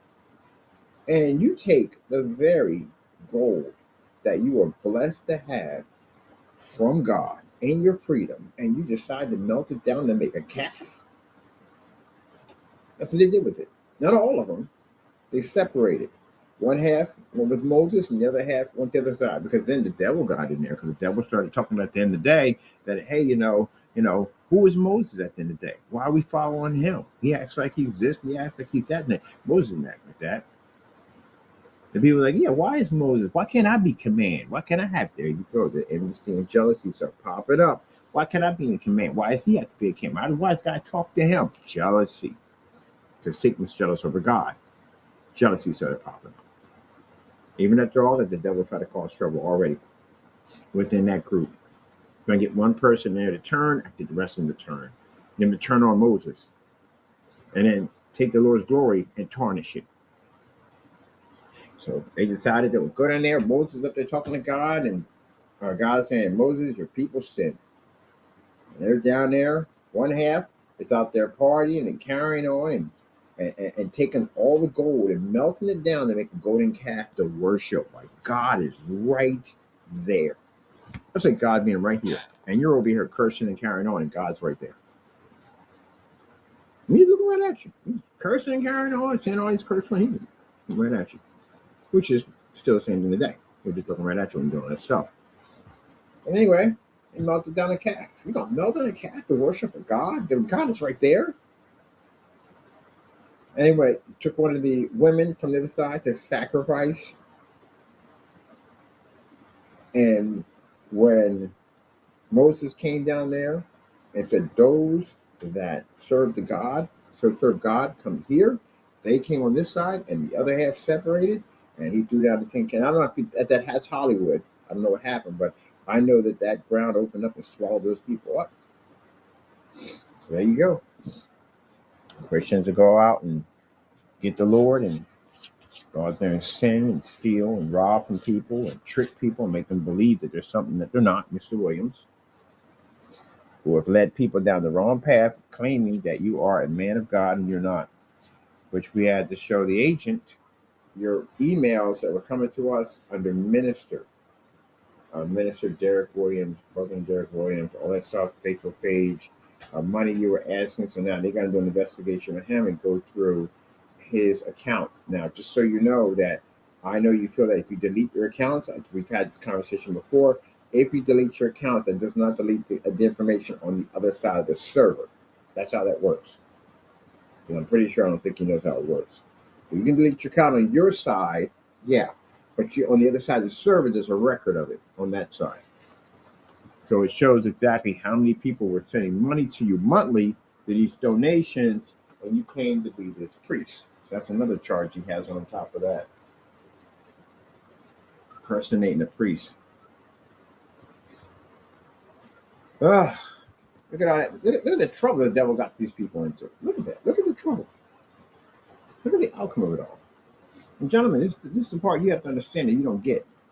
The devil will tell you that no one's going to find you. No one's going to catch you. But the devil's going to make sure someone finds you and someone catches you. Because his job is to make trouble for you. That's his job. So he'll tell you on one hand, no one's going to find you. No one's going to hear about this. No one's going to know. But his job is to make sure that the very thing he told you to do that gets found out. So he knows he can get you that next level, a bigger shovel. Well, object is to get you a much bigger shovel you're working with. No, you graduated to a bigger shovel. Why do you think they found out?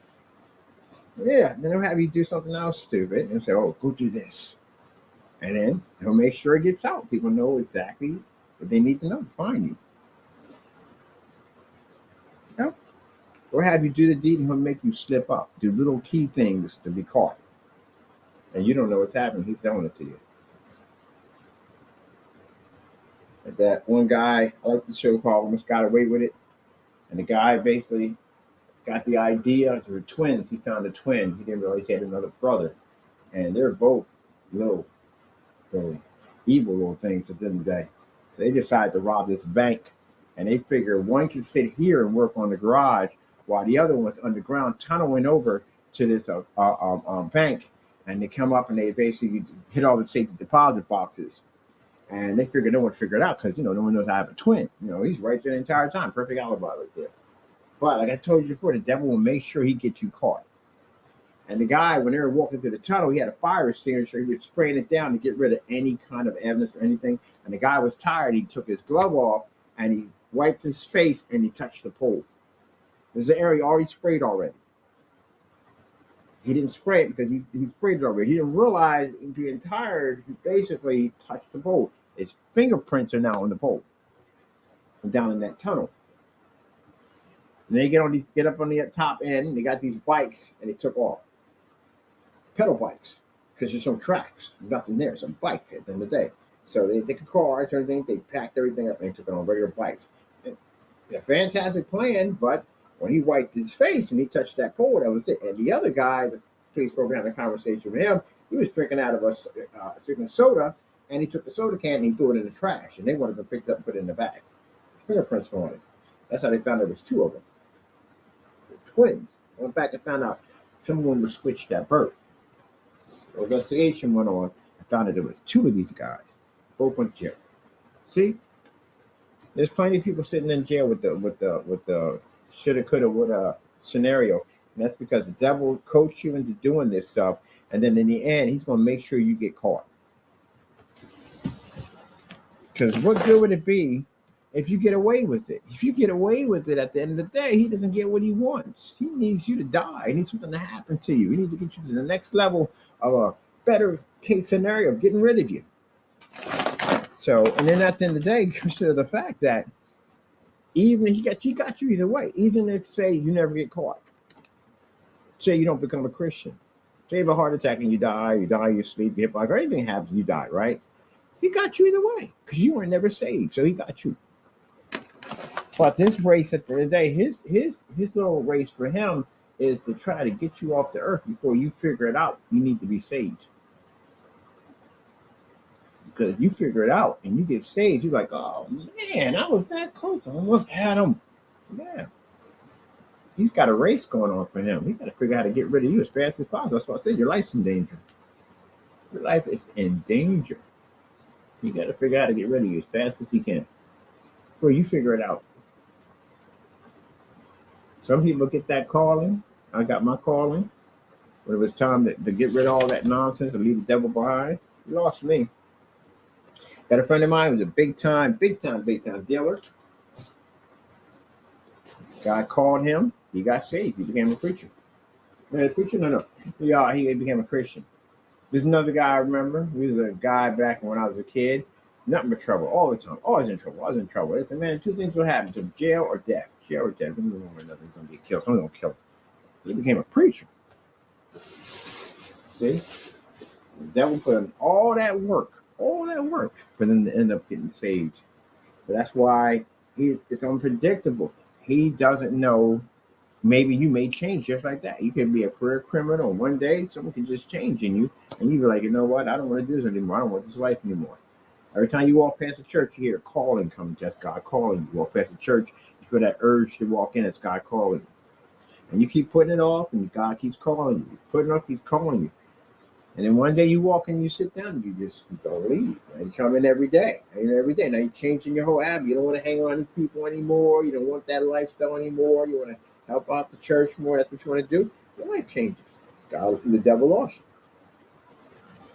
But there are some people who bypass the church over and over again, and they continue to be fueled by hatred.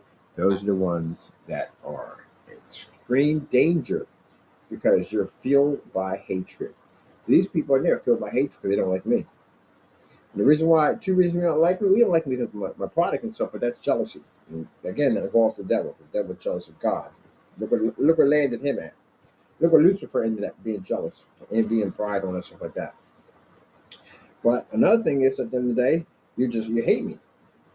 Does that bother you, hate me? No, it doesn't. It's sad at the end of the day because I know where you're going. You don't get your act together and your time is called, you're going to hell. That's where you're going. That's what's so sad about it. And the trouble you already got yourself into already right now, this is a crossroads, a major crossroads you're going to have to cross. Gentlemen, I can't explain this to you any more than I can say it right now on this camera. This is going to happen. What's about to happen to you with the court system and all that, this is going to happen. Whether you don't want to believe it or not, whether you believe it's never going to happen, it's going to happen.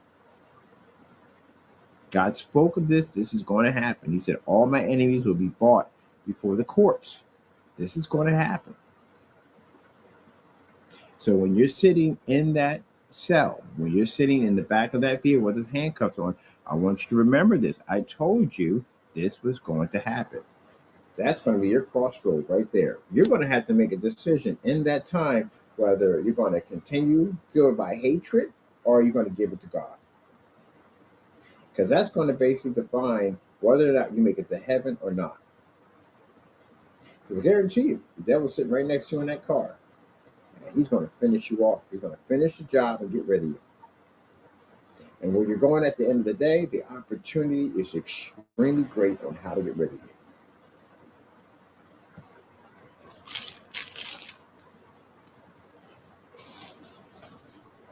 You can talk to somebody in there, you'd be surprised what you see in there. When you're a Christian, you see it. When you're not a Christian, you don't see it. You see the devil in there. He's in there a lot. He's in there. Oh my goodness, he's in there.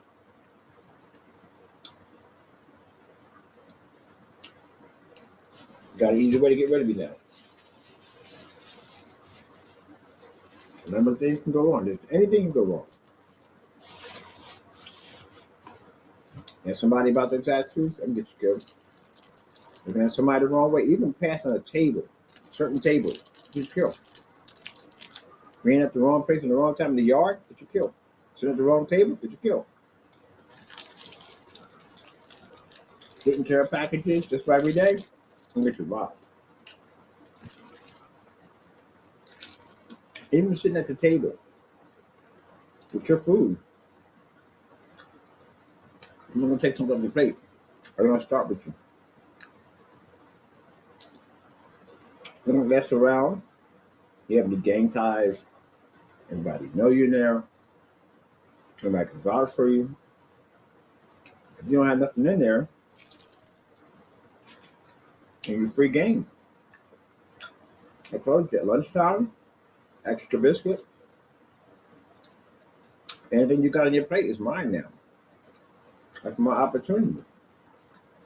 I'm going to benefit off of you. You got family send you a little money, that's my money now.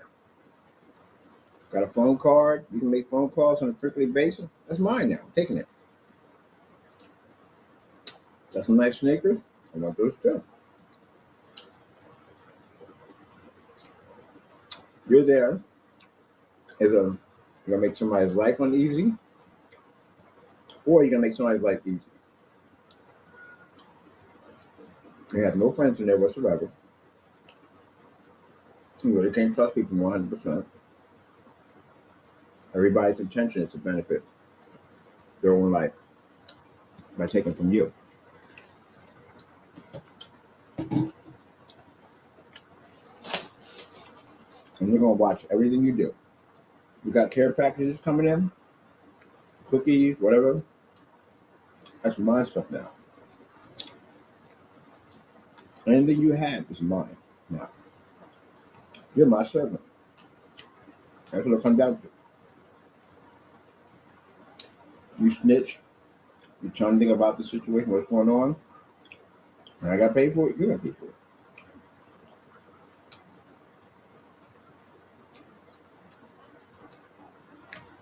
I'm really saying you had to spend. No.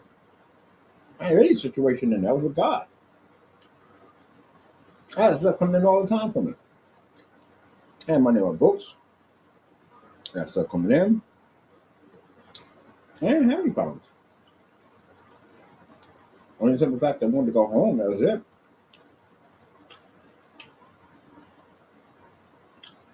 I was so deep into Christ. When I got saved, when I was in there, I couldn't start reading my Bible every day. I had church services, I went to that. I had an endless hunger for God. The devil tried to mess with me in dreams and do stuff to me, and it didn't work. It didn't pan out. One time I was walking in the hallway, this kid was 3 times bigger than me. He's in the doorway. And I was walking by, he said, I can knock you out. I said, why would you do that? Because I can. Why he did it, he got beat up. You know, nothing to do with me. I just whipped his behind there. Just got his behind with. He got his jumper.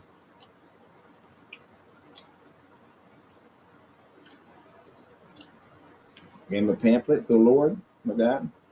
Man started talking a little more here and there. You know what I mean? He started telling me more about his life and how he got that way, what happened to him and stuff like that. A lot of these people were abused by parents and all that stuff, and raped and all kinds of stuff. He went through some stuff in his life. It's a shame. What? You make a statement toward God's people, that statement comes right back to you. Mr. Williams made several statements about being raped, me being raped. You better get your act together, man. Talk about jail. He's going there now.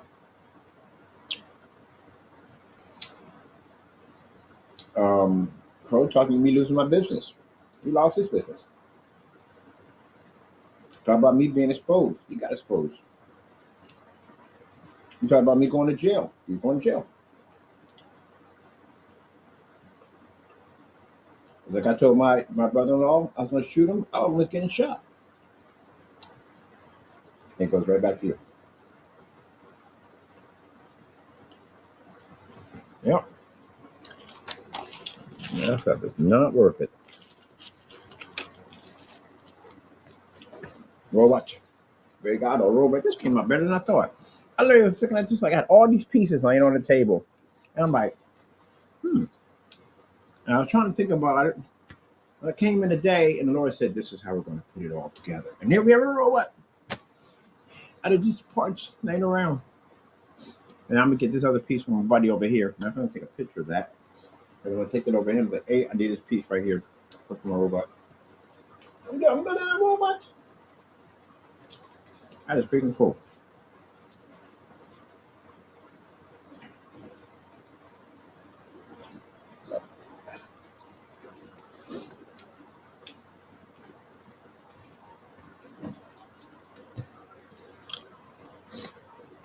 My machine. So I gotta get your name. You need a name. What is your name? We're gonna call you. We don't even know. What are we gonna call you? We don't know.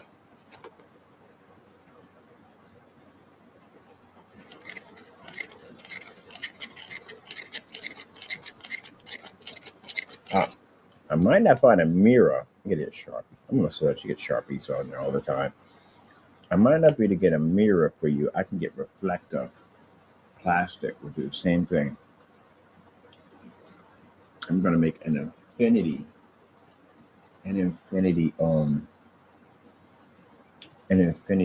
mirror in this chest.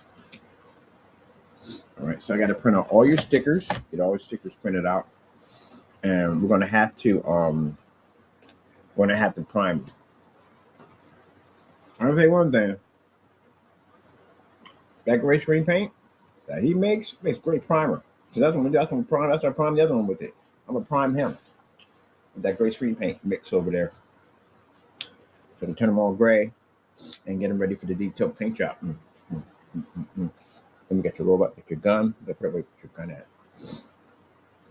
Most likely, probably on your side of your arm. I freaking what's that? Megatron had the gun on the side. Transformers, more than we see. Transformers, what's in the sky? What about roll out? Roll out.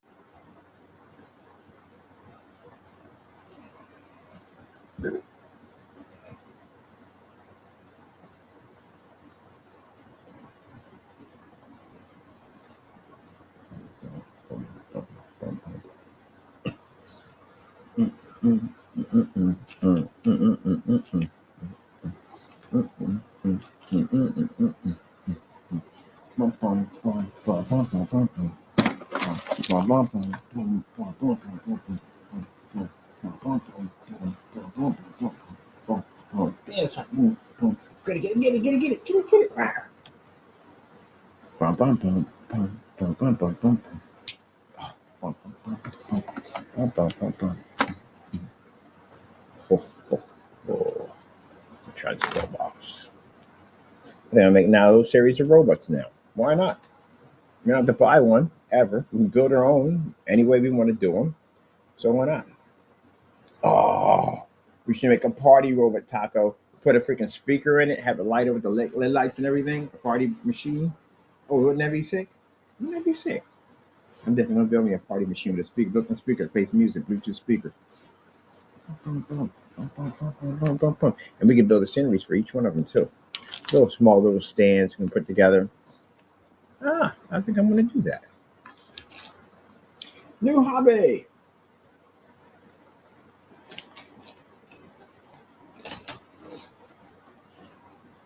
Oh,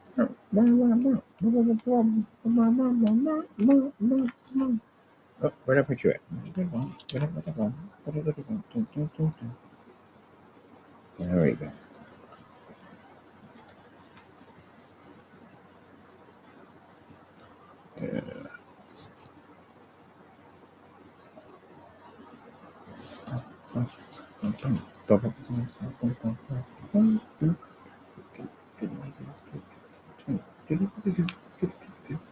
All right.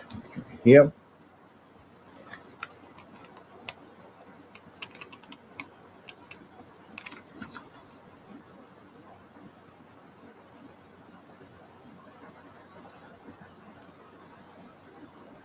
Move it. We like to move it.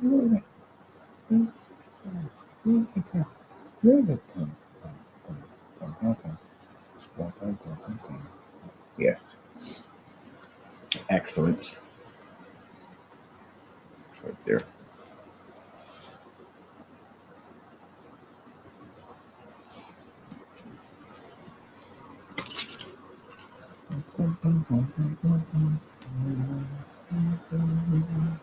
I remember hearing that song. God is so good. He's so good to me.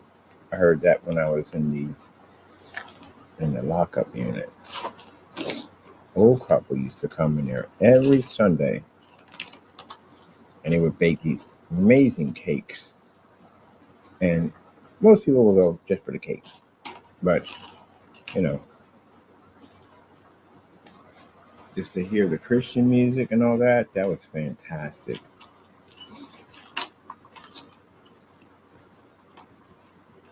They've long passed on. They were old when I was in there. They were in their probably roughly 70s when they were in there. But they would volunteer to come there and play Christian music and read scripture. Now some of the people never just be in there for the cake, but I would be in there for the Christian servant. And then some once in a while, some of the guys that came there for the cake would start listening to the Christian music, and they want to know about God.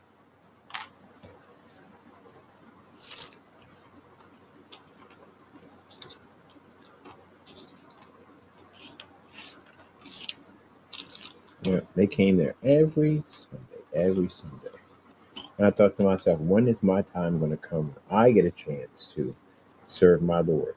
What purpose would He need me for? Waiting for my time to come, the Lord can tell me what does He need me to do. Ooh, this platform looks pretty good here. Wow. Yeah. Yeah. Waiting, being patient when He tells me it's my time.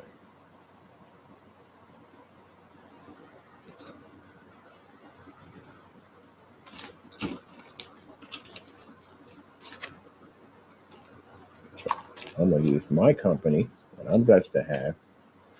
I'm already buying stuff already. I got more of those soups I'm buying. I'm buying a lot of them. And I'm giving them to the church because they use it to help people out. It don't take much. Got a wholesale license. I found a place I can get bulks of them now. And I'm going to start taking them to the shelters and stuff and dropping them off. And they give you that whole thing for, tax break. We don't want it. We're going to take the tax break and just give it back to them, which is crazy because then we get another tax break. And we have to give that back to them. We don't need it. Okay. That takes care of us. All right. I got this guy built. The rest of the stuff we're just probably going to do off camera, odds and ends and stuff. That's pretty much it.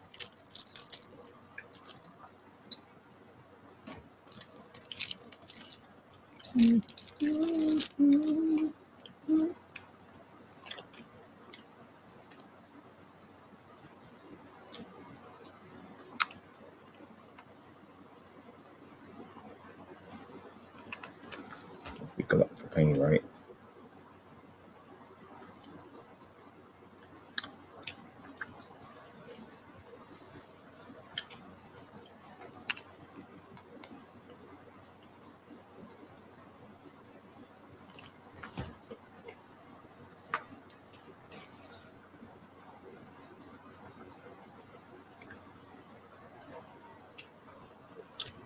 What's that big candy, man? I like candy. I like that. I'll never give it up. Never give it up.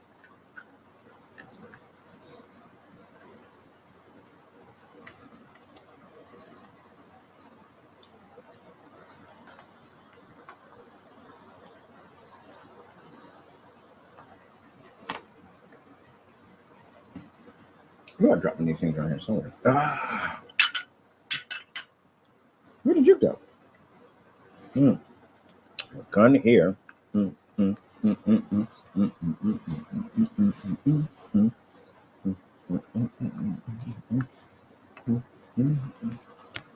Boosters. Oh man, that'd be cool boosters. And I mentioned cool boosters. Definitely.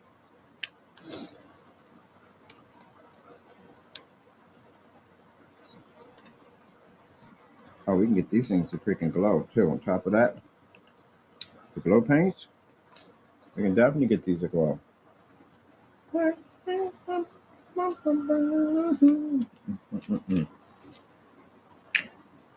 that fits in the bottom just like that? Really? What is that? What top is that for? That is for that's for whatchamacallit. Oh, yeah. Definitely. And to make a cool looking booster system right there. All right, we need a water bottle top. I'll have to go get some water. So we need a water bottle top because I'm missing one right there. So we need to put that together. Got to make an excellent booster. Or jetpack for his back.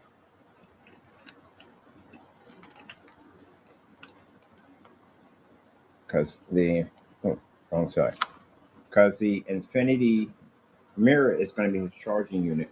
That's what we're going to have all the cables hooked into. It's going to be charging the USB cables.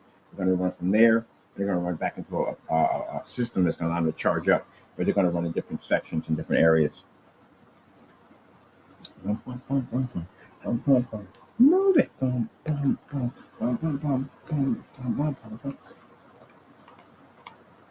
But that song's for me. You got to move it. You got to move it. Yep. But soon, we're going to do a Minko Shark display. A Minko Shark. A Minko Shark on a 235.1 in the morning outside. My buddy's going to do the program for it. This thing is going to look sick. So it's going to look pretty cool. We want to advertise AdTech on so many levels. What we can do with it.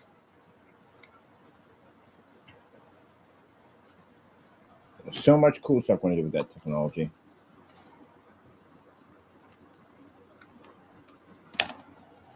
And as I said before, it's only going to be available on our website. We're not going to do distributorships with it at all.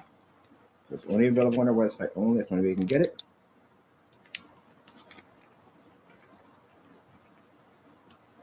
That's how we're going to do it, people.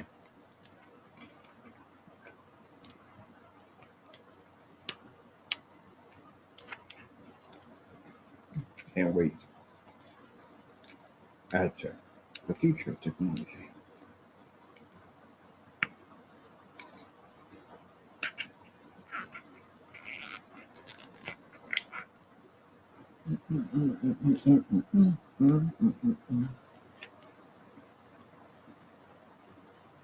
And that's not the crazy part about it. The crazy part is the guy who has the printing company that literally can print a car door. Oh my goodness. He's going to design furniture with the same desk, customized desk. We're going to have our own gaming desk coming out, all coded with AdTech. Which means your entire desk, the entire thing is one big giant screen. You can run multiple projectors. It's kind of a wrap-up unit that goes around it. So you can actually display projectors here, anywhere you want. Oh man, yeah, he's going to build furniture with that thing. AdTech is more than just a projection screen. It could be your desk, anything you want it to be. AdTech. Welcome to the future.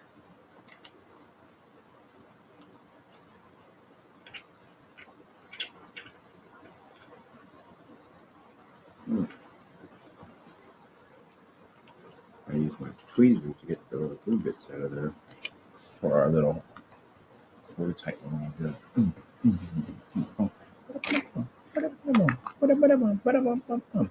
I like to move it. I like to move it.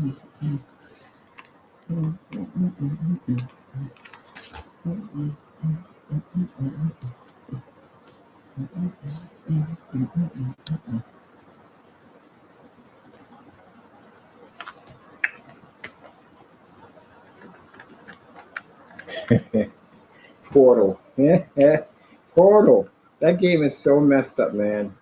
And the computer insults you through the entire thing. Oh, because you're stupid. Like, oh, you can't get that figured out. You're such an idiot. You're like, oh, it freaking messes with you the entire time. but the one where it plays back your interview to get the job is messed up. Because you make a mistake on the answer machine, you don't sound right. It says that was a message for the machine. That's how dumb you sound. Oh my goodness.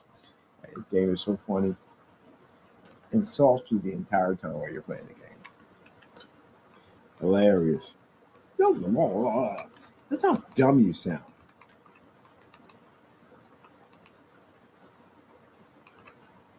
You know, everybody was telling me about the game. He said, you know, you ever played the game Portal before? I said, not really. He said, man, that game is messed up. That game will insult you. It insults you through the whole time while you're playing the game. The computer just belittles you all the time. That's your voice on the voice. That's how dumb you sound. Like, dang. Man, merciless. Sheesh. And I'm trying to sit here racking my brain trying to figure out these freaking puzzles. You know, insult my intelligence at the same time. Oh Lord, that's how dumb you sound.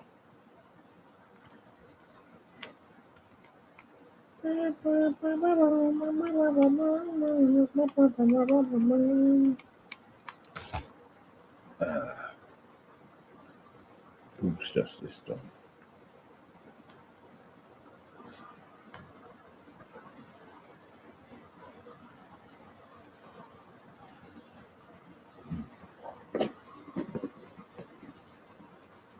The molecular structure, the booster system.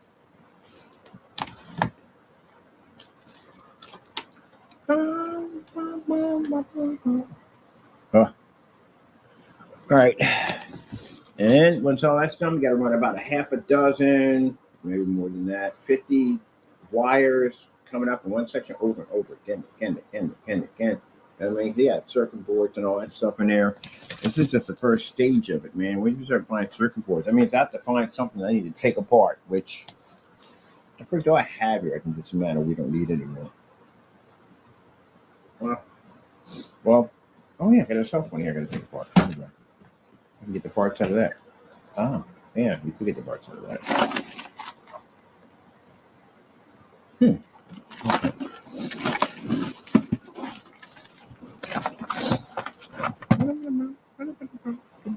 Gotta get the tools to take this thing apart. All right, I'm just missing. What am I missing? I'm missing two of the whatchamacallits here. Where are we at? Let me see. What am I missing here? I heard it drop off somewhere down here. There you are, found you. And you're supposed to have another one of you, because there's supposed to be two of you. Pretty sure I grabbed two of you. I got this from the phone. And there's your cap for you, right there. I just got to get myself a water bottle cap, because I need that. This is your gun. Keep that. Never know when crap's going to pop off, so you don't have to be to defend yourself with your gun. Anyway, all right, that's you. And I need to build that one section right there. But I'm definitely going to be needing, and do the caps in the middle like this. On that, there's another one. I have another one here to find it. It's going to be in the middle right there. That's going to connect onto his back for his freaking rocket pack. Does he need his rocket pack now? No, he's charging the system with extreme power. And the right, Taco? Extreme power. And that's from my cat that way. He does not have power, he has power. Yeah, Taco. You have power? Power.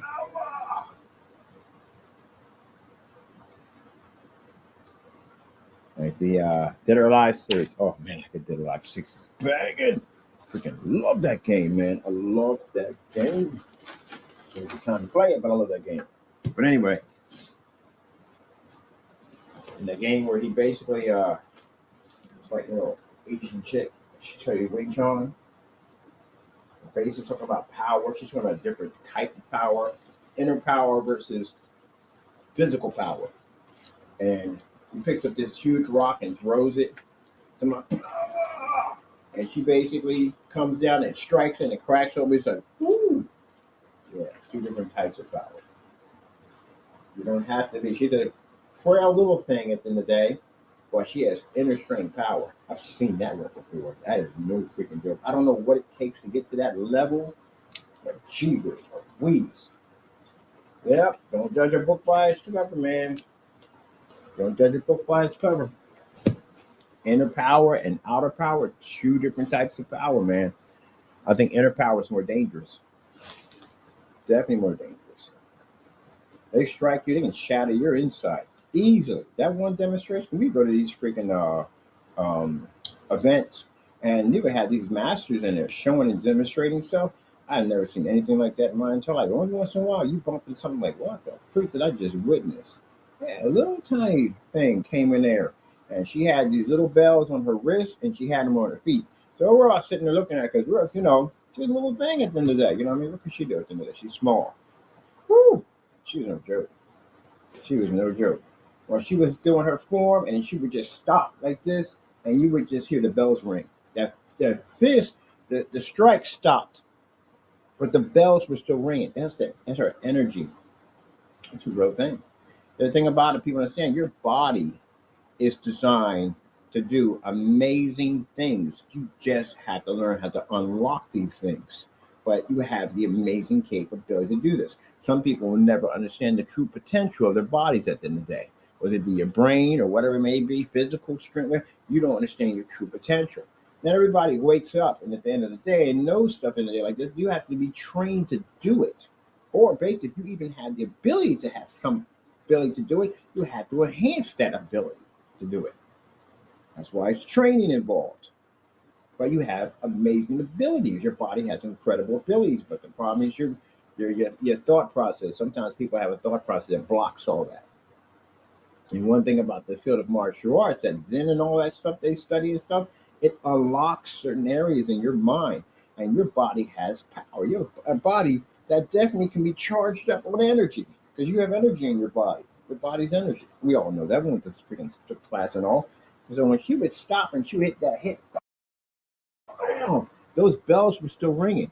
Which means if she struck you with that, she could shatter your ribs.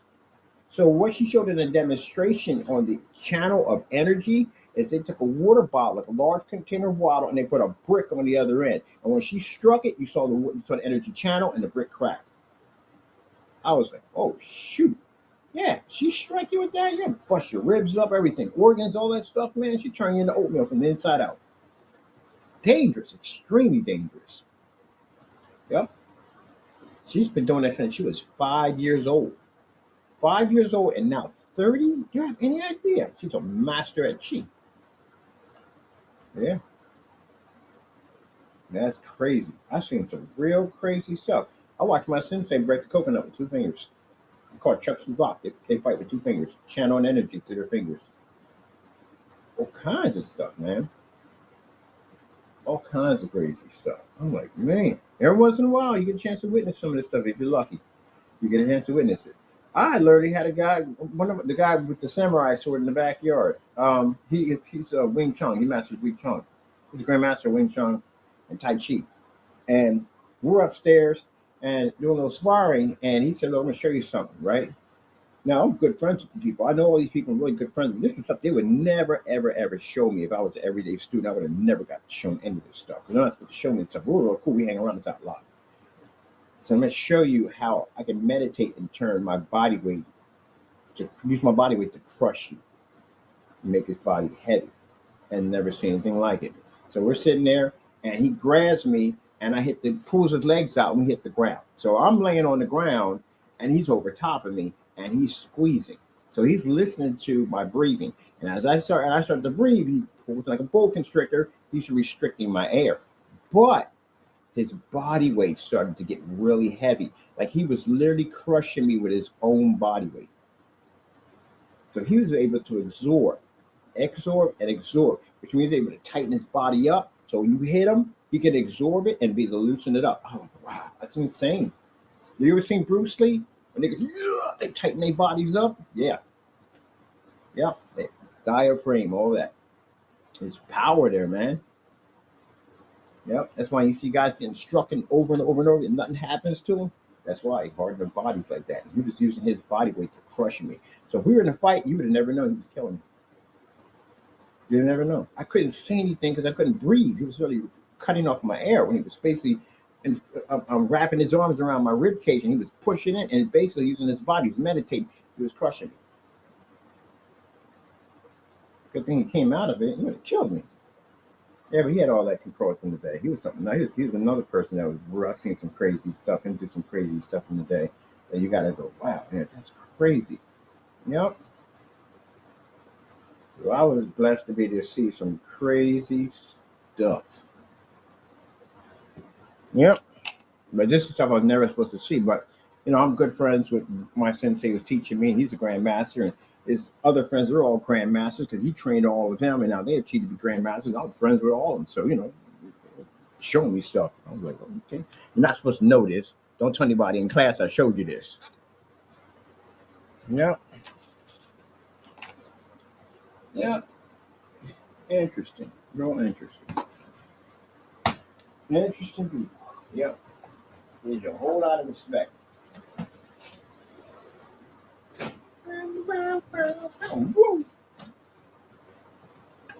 Look at you down there chewing your fish. You bite your fish. You bite your fish. You bite your fish. Wow. Wow. And I bite this fish. Wow. Bite your fish. Wow. Strange kitty over there fighting your fish. You fighting your fish. How you fight your fish? Wow. I'm gonna get you a bigger one of those for Christmas. You like that guy? I'm gonna get you a bigger one. Yep, that was interesting. You chance to see some pretty cool stuff, man. Some pretty cool stuff. But he's in the Wing Chun and Tai Chi. That's what he like. He likes soft style. More soft style. That's what he's into. Yeah, I couldn't get into it. I couldn't get into it. It's just that whole hand movements and all that stuff and the meditating, and they get on top of this ball with a flat platform and you got to center yourself. Man, I couldn't do all that. I was like, nah, I can't do this. I'll take a taekwondo. I like that better. I took a taekwondo and hapkido because an elevator incident. I was in an elevator and I was in there with a bunch of guys. They weren't cool. Nobody was doing anything. But you thinking they're like, man, I can't be throwing some kicks around in here. It's a freaking elevator. And I was like, I need to learn close quarter combat just in case if I get in a situation where I can't throw kicks. And that's why I learned hapkido. Learn to fight the kneecaps and your elbows, close quarter combat.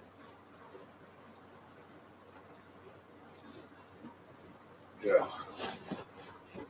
That comes in handy. But most people, when they fight, y'all close your fists. My hands are open. It's faster. I move faster if my hands are open. I can bring them in, close them up. When I get close to you, I can double up on you. But y'all swing this way. We fight this way, hand over fist. I can block my entire body from here to here and still strike you from here to here. Hand over fist, hand over fist. And then you learn to step into it. Bam, bam, bam. Learn to shift your body to the side, strike you up on your neck. Oh yeah, I'm gonna mess you up. Y'all fight. Y'all be flat. You have one leg sticking out. I'm looking at your leg the whole entire time. Jump up, hop, come down your kneecap, break your kneecap. You fall forward, kick you straight in your face. Bam! Yep, catch you right up on your neck. Or if you're sitting there on your knees, because you can't go anywhere, because your kneecap's busted out, low kick, hit you right in the back of your neck. I can basically keep my foot on a hook and bring you to me. I can keep it straight and just break your neck. Or come down with a soto, right down your shoulder, between shoulder and your neck. Yep. Oh yeah. Fight my butt off. With that hand over fist method, you're to block yourself. That rising block, downward block, inside block, outside block. I can keep all that in control right now. Block everything you got.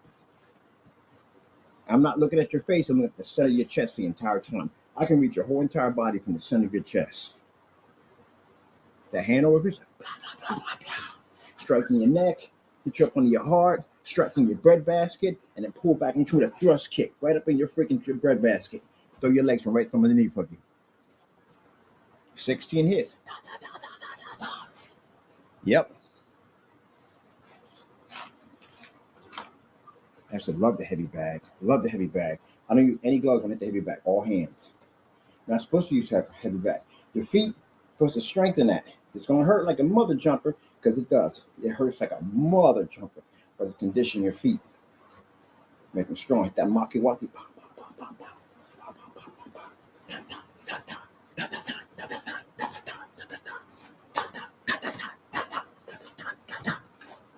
That's reflex with that kick. Hit. I use because I like open hands. Because open hands, when I come in, I can grab you. If you throw a punch, I throw that outside block, and I bring it in and I grab your hand. I take the other hand and I pull your other hand at the same time. One hit. My fist goes out and strikes the side of your neck, while my other hand pulls your hand out of the socket. One hit. And if I'm be nasty about it, bring my kneecap up, bring my foot up, side of my foot, hit your kneecap, hand pulled out, strike your neck, pushing at the same time, blow your kneecap out, dislocate your arm, and break your neck off the same hit. Yeah. If you throw a punch, you're like sticking your hand in a wood chipper and snap your arm 6 different ways. And Jamie wanted to fight me. He sat there, made some dumb statements, some red and blue nonsense, got some little bag in there training. Man, you don't know what you're getting yourself into. I told you about that whole one thing that I like to do is when you're a big guy, I'll start running. And I'll stop and I'll egg you on. You're going to run out of steam. So the minute I turn around, I see you with your hands on your kneecap, I'm coming back for you. Because you ain't got nothing left. You barely can breathe. Finish you off.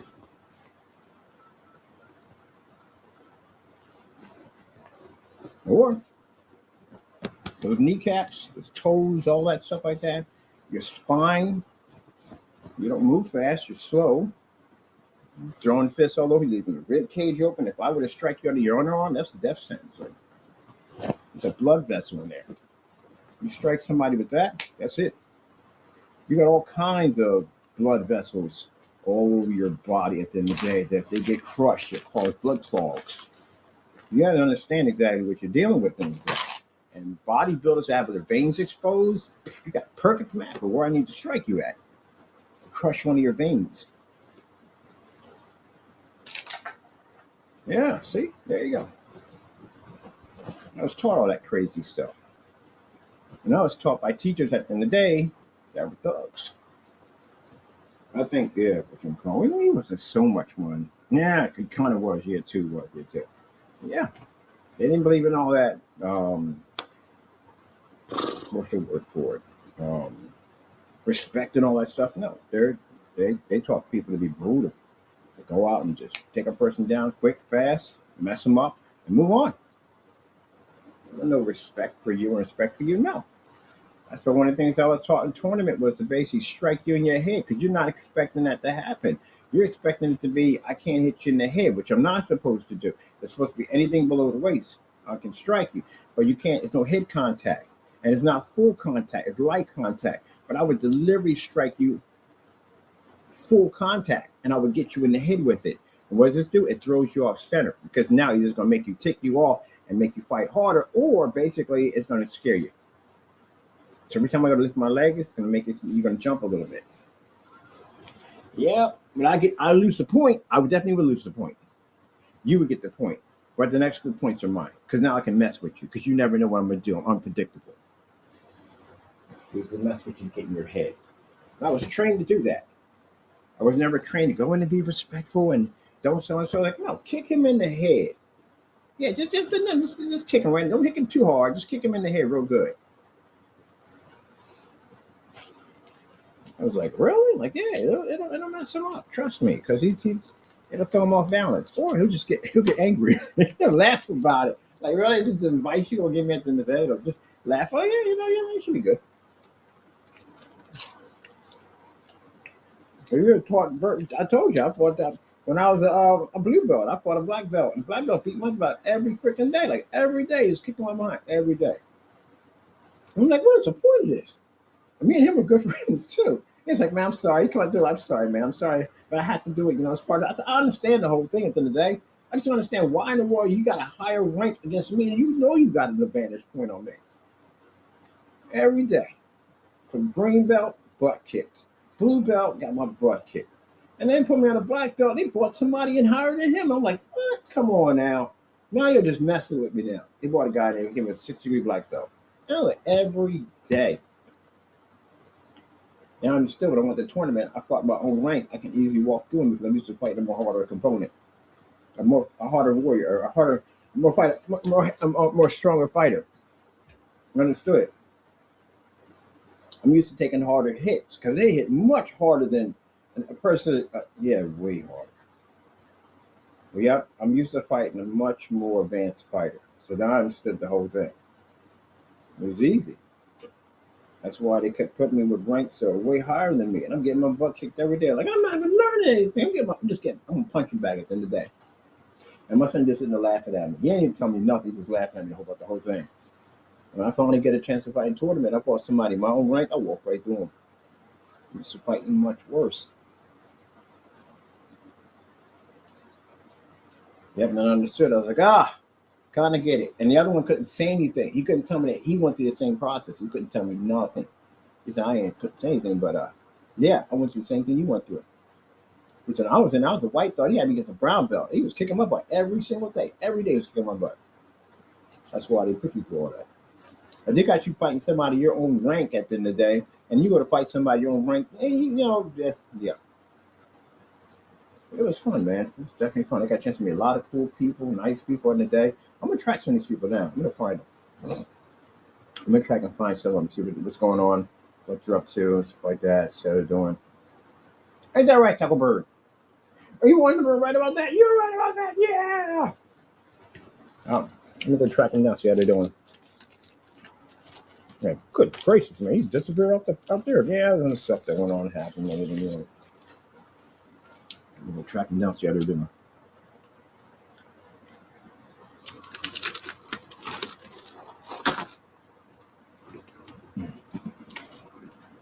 I don't know, Nate has to sit there and go and they, he thinks he's tough, man. Get grow up. You gotta go. You can go into prison pretty soon anyway. You better learn how to fight.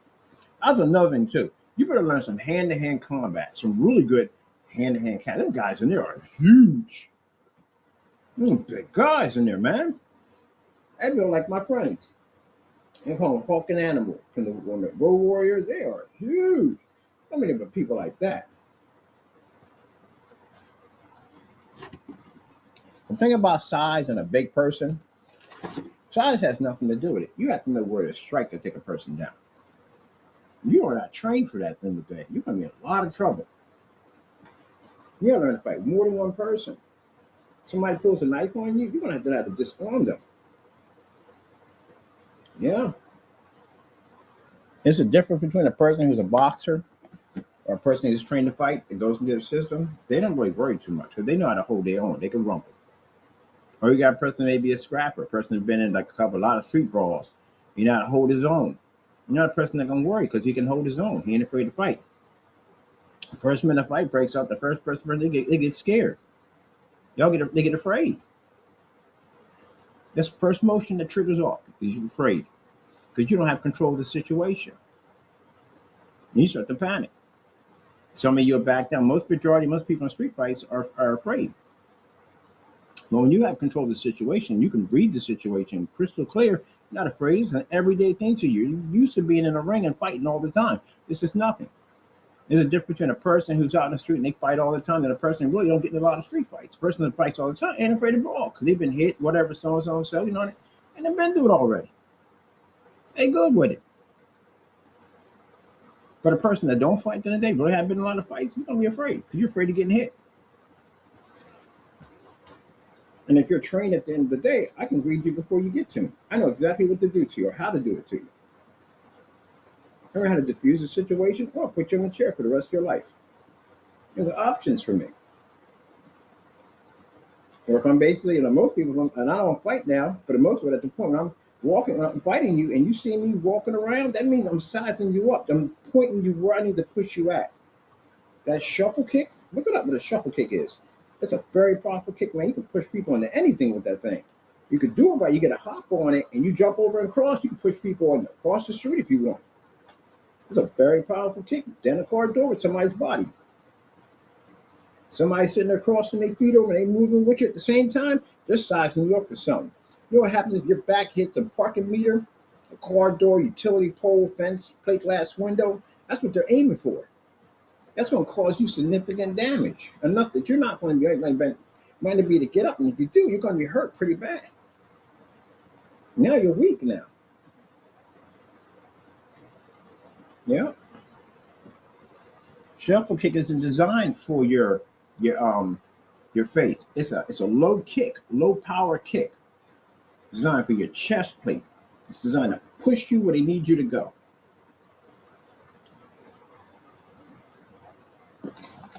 Yep, that's what it's designed for. So it's a thrust kick, like that 300. Yes, yes. People fighting and arguing on the stairs. You got an advantage point right there. You walk up the stairs, turn around, you kick them. Guess where they're going at? Down the stairs. I see that all the time. People arguing on the stairs like, you got an advantage point right there. That's all you got to do is put your foot out and that's it. We'll go around the stairs, do all the damage. Do all the damage right there. But keep in mind that also too, you can catch a body on that too. So you may not want to do that one at all. Period. You're going to be responsible for that one. But yeah, it's theirs.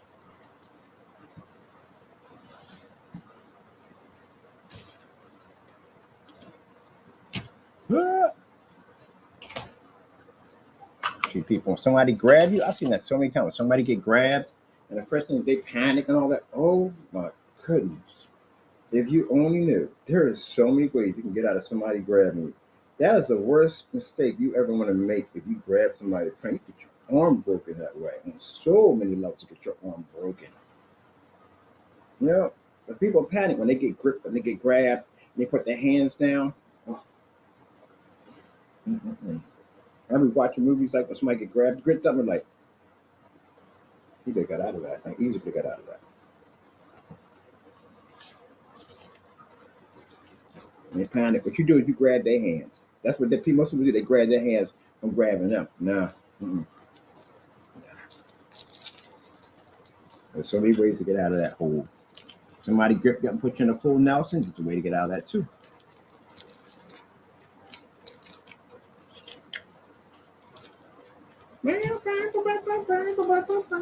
I teach girls a little method how to break someone's hand. Break them from the wrist now. Break their hand from the wrist. If they grab your hair, we had to break the wrist. Officers use it all the time. Same way they use it. 2 fingers on how to grab somebody and break their arm just by 2 fingers. Officers use them all the time too. Use the same move all the time. There's a way to reverse that process too. Because I got friends of mine that are police officers. I'm like, good job, they'll take judo up. Just something like that, judo up. I'm like, fight me. You're like, no, we're not doing that. Fight me. Yeah, they're fun. Our friends are fun at the end of the day. But yeah, you're gonna be in with some big guys and big bodybuilders, man. And bodybuilders, their size, they consider it to be intimidating. People see them, they're big guys. Their sizes are intimidating. But if you can see things differently in a different perspective view of a fighter, they're not really considered to be a threat at the end of the day. It's an easy takedown. A lot of them are not fast. If you do meet one that's fast, you better figure something out. But they're not fast. When they swing, they leave a lot of open areas. And these are vital areas. If they're struck in those areas, you break their ribs, that's it. You get a broken rib, it's kind of hard to breathe after that. Someone smashes your ribs. So that's a lot of problems you're going to have after that. I watch people, little things in there during judo, throw guys that were 3 times their size. Easily. Toss them up in the air. The object, when you see people throw people over and hit the ground, no, the object is to throw you high up in the air. So when you land, the impact causes the damage. Or to throw you into other things. Or that basic move, they throw you over on the ground, is to bring you down with force and break your back. Most people throw you up in the air, they throw you high because they know the impact on your body weight will cause more damage. Or they can throw you into some furniture or, like I said, cars or anything else. They can toss you into windows, all that stuff. Yeah. Down a flight of stairs, because you get a good distance on that one right there. Oh, man, the impact when you hit a flight of stairs and you're being tossed up in the air. Yeah, it's interesting. Most likely, they'll throw you to a furniture. Furniture does a lot of damage. Display cases, stuff like that.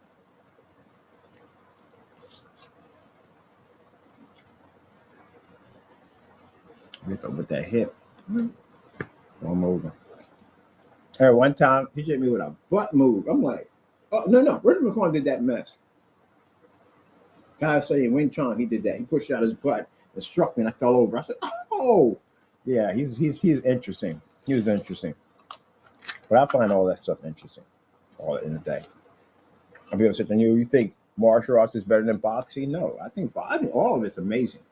Because it's a training process. They got to go through a training process. The fact that they get up every single morning and they jog and they work out, that's what I see.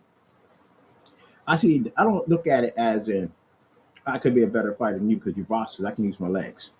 I look at it as the dedication they got to put in. You know what boxers have to go through? The dedication, the running, the strict diets, the training.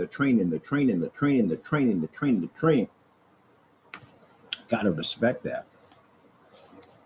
Every form of fighter, you got to respect that. That dedication they put in. Even in days where they just didn't want to go in, even days where they were tired, even days they still went in and trained. Respect that. Now, plenty of my friends are boxers.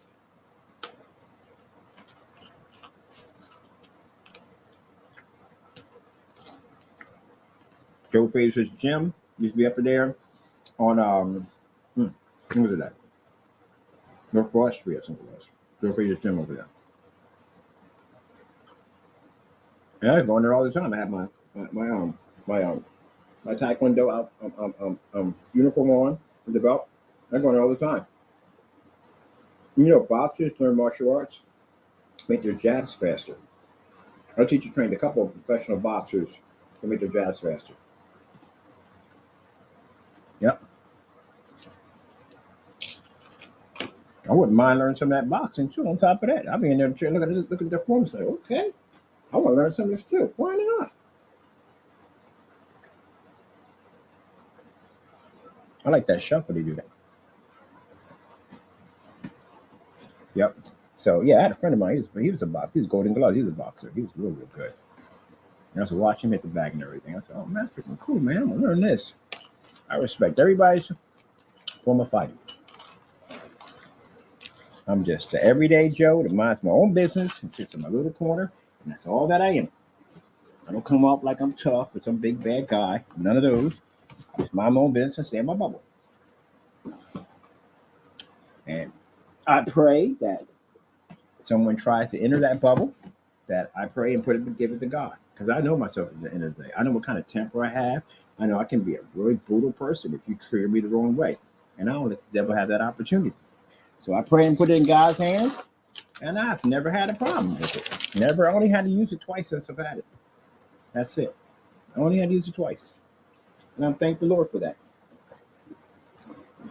I didn't get into martial arts. There are people that hurt my leg pretty bad, and they're going to stick me with all this medication and block shots and stuff. And someone said, you didn't find somebody to teach you, you can get that leg back. And then they get into meditation and stretching and all that stuff, you get your leg back. That's why I got into it. And later on, I liked it, and I just kept going with it. There's some real nice people in there. That's basically about it. But I'm so happy that I have a Lord that protects me, that I never, ever, ever have to use it, and the devil can never use it to do something wrong. I train some people from time to time. I teach them little methods. Like if a guy grabs you or try to take your purse and stuff like that, how you get the advantage point.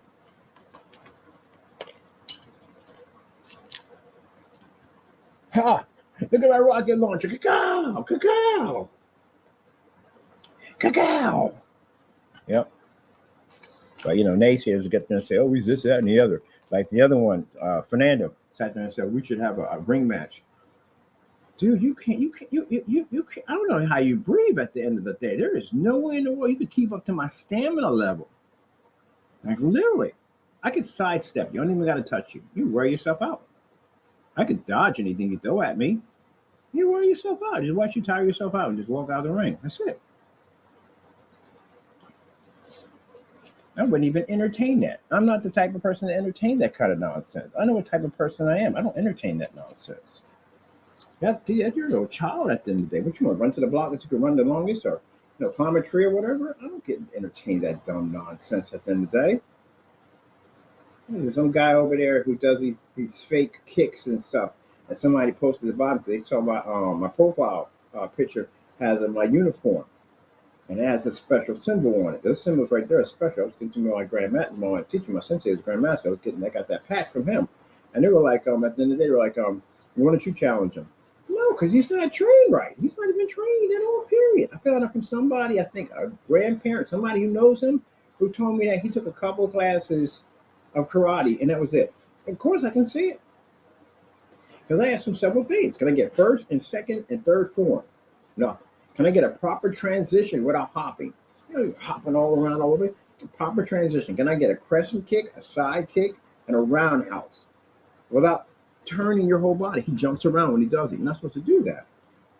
Can I get a kick that's higher than your head? Show me that. They ignores the whole thing. And he's out there with some sticks swinging around. Oh my goodness, man. The dangerous thing about that, he's going to bump into somebody at the end of the day. He takes it. I take it seriously, but at the end of the day, he's going to go up to somebody who want to fight him. He'll get hurt. And then people who don't know, at the end of the day, will sit there and go, oh, but he's trying his best. No, you're wearing a black belt. You should not be wearing a black belt. You're not ranked for that belt. You shouldn't have it on. If anything, he's a white belt. He's definitely a white belt from the door. He can't even do a first form. First form's what? 21 steps in the first form? He's not even showing that. That's basic. That's basic. Anyone knows that. Are you wearing a black belt? Yeah.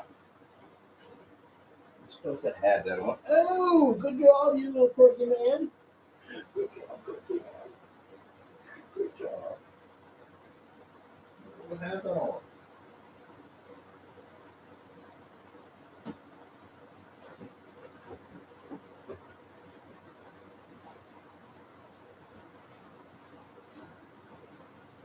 You're not supposed to have that on it on. You're supposed to have that black belt on. You can earn that belt.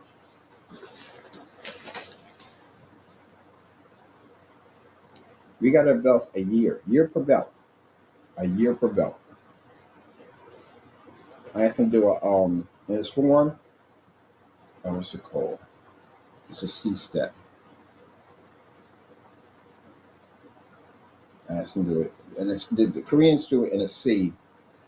so before they go in and out, they go out when they lock. And I asked him to do it. He didn't understand what I was talking about. I asked him to tie the belt. His belt's Velcro. The ones that snap is Velcro. No. Show me how to tie that belt. Show me how you tie your belt. That's why some people be talking a lot of trash, and I hand them a belt to tie this. And that's why I didn't get to that stage. I had one guy, my landlord, claimed he was into martial arts, and I was like, okay, here, give him a belt, tie it. We haven't got to that stage yet. We need to. That's the first thing you learn. The first thing you learn basically is how to tie a freaking belt. That's the first thing they teach you. And then when you tie it, you're supposed to know it. You're supposed to not look at the belt. When you first look at it, you got to look at it how you tie it. But then once you know it, you never look at it. You just tie. You got to look at the sensei the entire time you tie it. Question: when your belt comes on loose, do you tie it facing the sensei or away from the sensei? And they'll go facing. No, away. You're supposed to turn your back around and tie it. It's respect. None of the rules. When he starts off, he doesn't even bow. You're supposed to bow when you start off. Come on, man. Y'all dumb. What are y'all doing?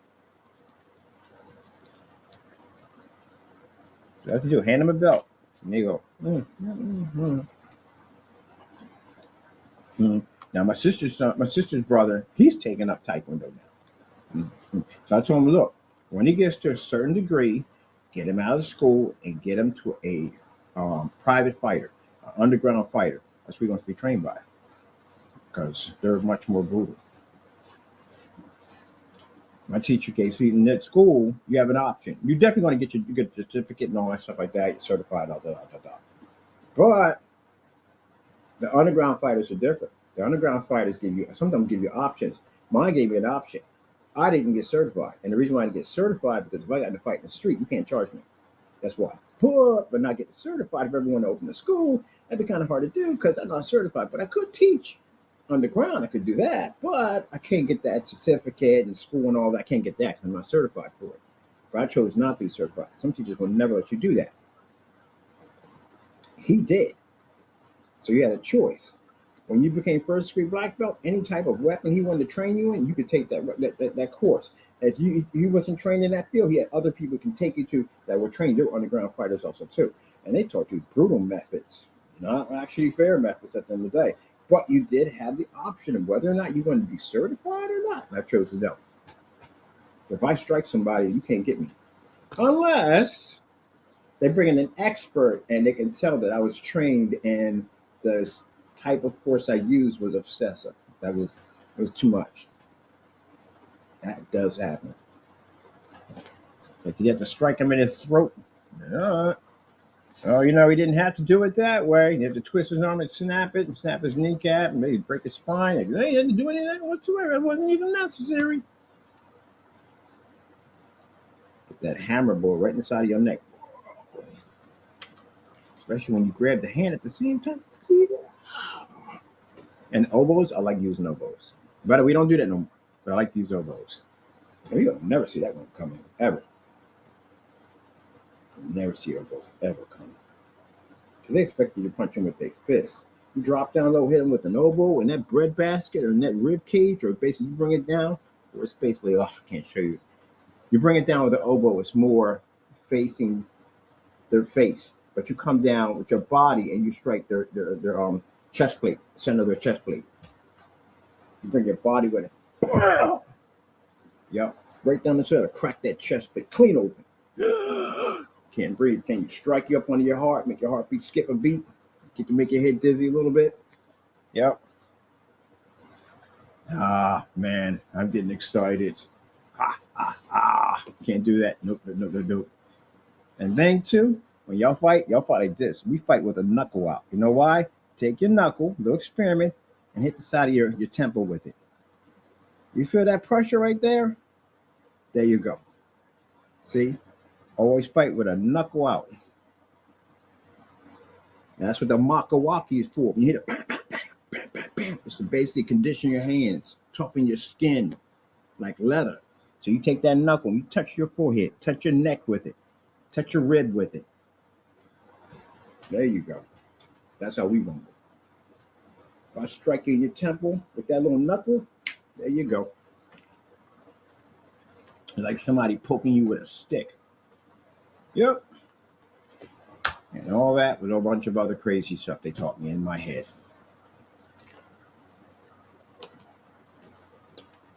And that's my camera taking their knuckle now, touching their forehead like that. Go on, yeah. Pressure point right there. Yep. You got to use it right. Yeah, that person will never get back up again. No, they won't. Now you imagine adding pressure and force behind that. You breaking their rib cages, hitting them in the center of their chest, striking them up under their throat, breaking their nose, in the side of the temple, the neck. Yep.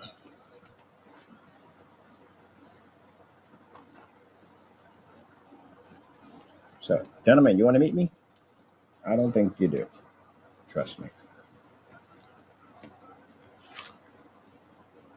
That's when I sit there and say at the end of the day, I ignore you because, again, I don't allow that person to exist anymore. That person doesn't exist anymore. And I live my life. Oh, you imagine me getting a tiny little head. If that person exists anymore, then you'd be in a lot of trouble. That person doesn't exist anymore. He is gone. He is gone. He is gone. It's a cute little head. But I want to do the ping pong right there. What time we got here? Because we was up pretty early. 9 o'clock. Man, where's the time going, man? Time just goes so fast, man. It's so fast. Time goes so fast. So fast. Just even land. Just come on, man. It's gone. Just like that. Heaven's to Murgatroyd. Heaven's to Murgatroyd.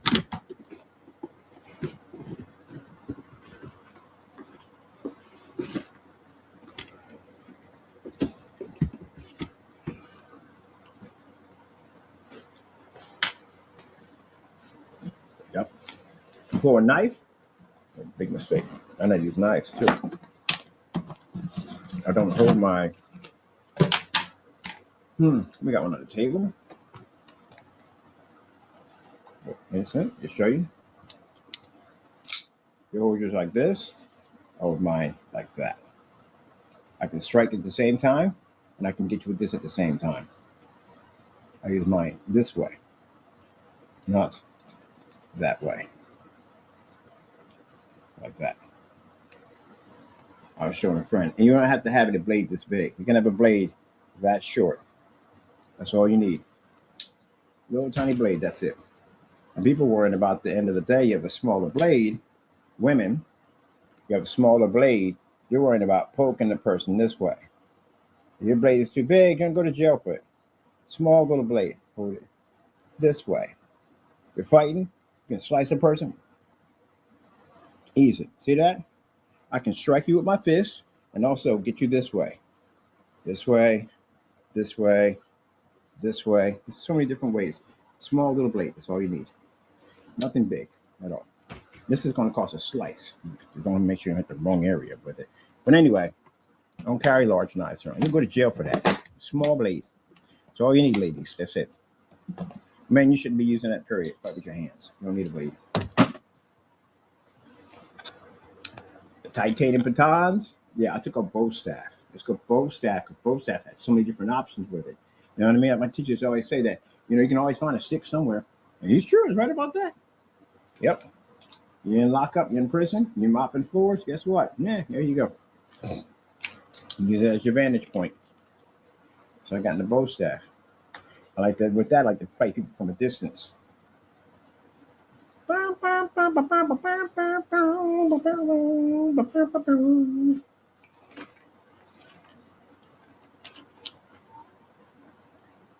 I don't use it, thank God. I just live in my little world at the end of the day and just do what I do. That's what I do. I'm my own business. Every once in a while, somebody will trigger me, and I got to pray and go, Jesus, I'll give it to you. I'll put it in your hands. Thank you, Lord. And take it away from me. I don't feel like the guy who basically, I don't know what was wrong with him. They just was sitting right on the same little corner. And he's turned and just stare at me. I'm like, what the frick is wrong with you? Like, why are you staring at me? Like, they was right in my face. Like, I don't know, maybe that's a new way of guys trying to talk to other guys. Creepy. But either way, yeah, that was like, no, man. No. I felt my temper going like, man, I'm going to jack him up, man. I felt I'm about to knock him out. And then I prayed on him. I put it in God's hands. It's crazy that quick how the devil left him. And I said, Lord, take it from me. Jesus, take it from me. Because at one point, I'm leaving out of the office. I'm happy as can be. You know what I mean? Walking down the street, and this guy just soured my whole day, just that real, that fast, that quick. And I started praying about it. And soon enough, when I got to the corner, the Lord took it away, and it never even happened. That's how amazing God is. Wish I had did that more times when I was out there doing dumb stuff.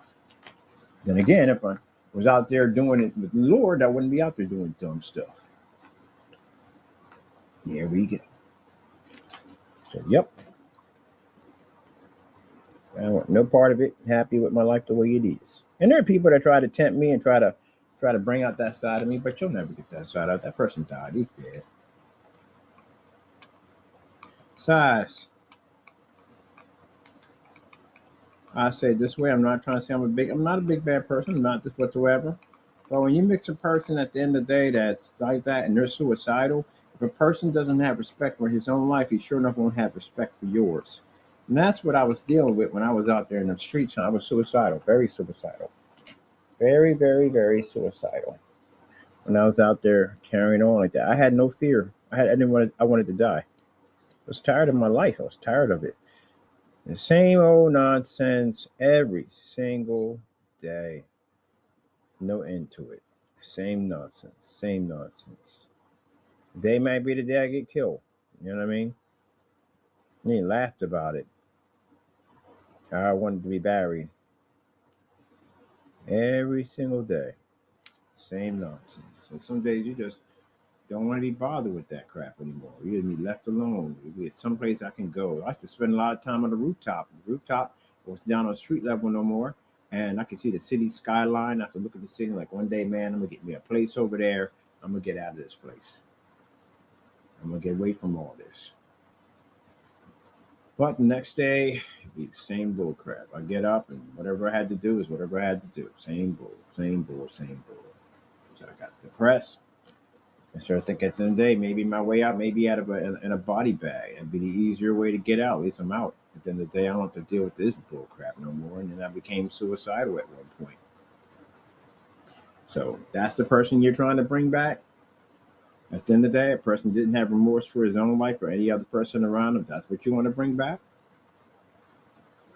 Because calling the police won't help you. It didn't care about that at the end of the day. I had plenty of people. I went to the house to collect stuff that they owed at the end of the day. I couldn't care less if you called the police.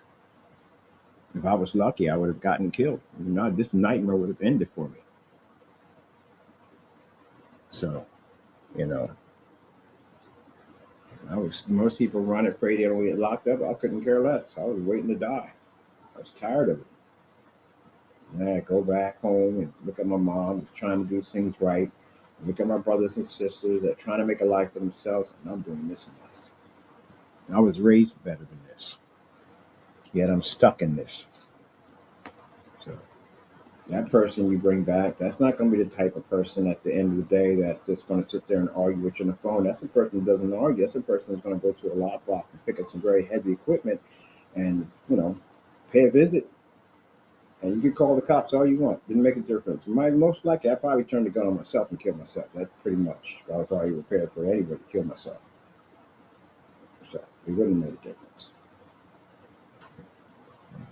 So that person needed to die. He needed to die when I got baptized. And the Lord knew he needed to die. The devil basically sat there and harnessed a person out of just pure hatred and turned it into me. That's what he did. I hated everything. I hated my family. I hated the church. I hated my own friends. I didn't trust none of them at all whatsoever.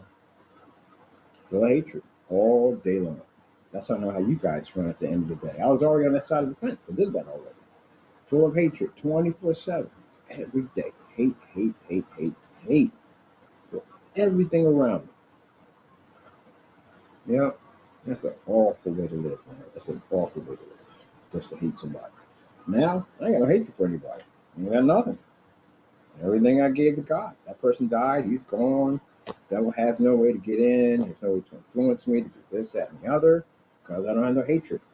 I forgive everybody. Move on. But unfortunately for you guys, I got to follow the rules by the law. Because you broke a lot of laws at the end of the day. And I have to do what has to be done. And I'm pretty sure you probably did other people besides me too also. So, you know, it is what it is. But anyway. I don't know if I like this piece here. I don't know. It's kind of like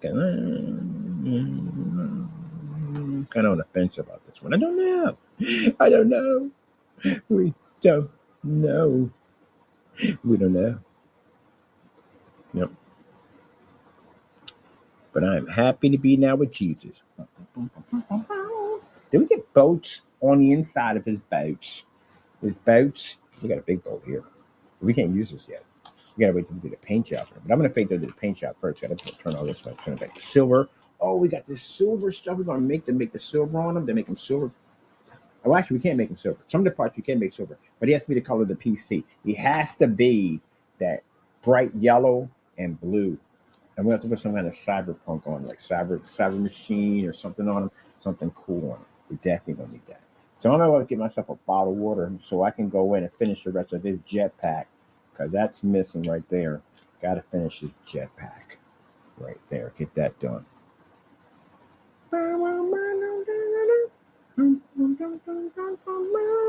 And I gotta go pick some more stuff, this, that, and the other, blah, blah, blah, blah. And no naysayers, I don't tell you this stuff for you to fear anything, because I am not the person to be feared in any way whatsoever. God is the one to be feared, yes, but I am not to be feared. I am just an everyday Joe, and that's all that I am. And I like being that person at the end of the day.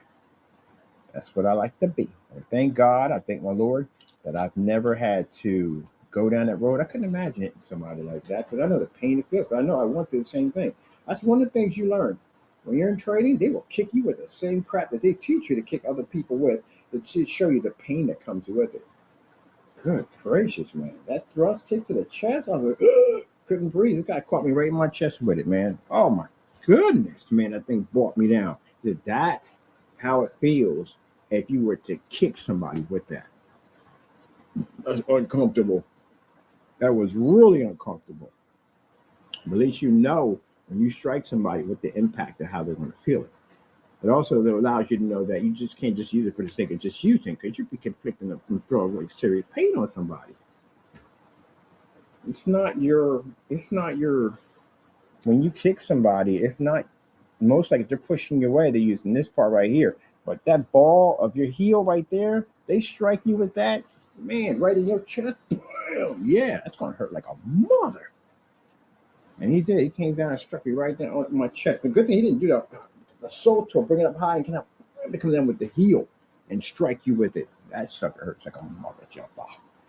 Yes, a mother jumper. But anyway, I had to track these guys down. I wonder what they're doing. Where you guys at?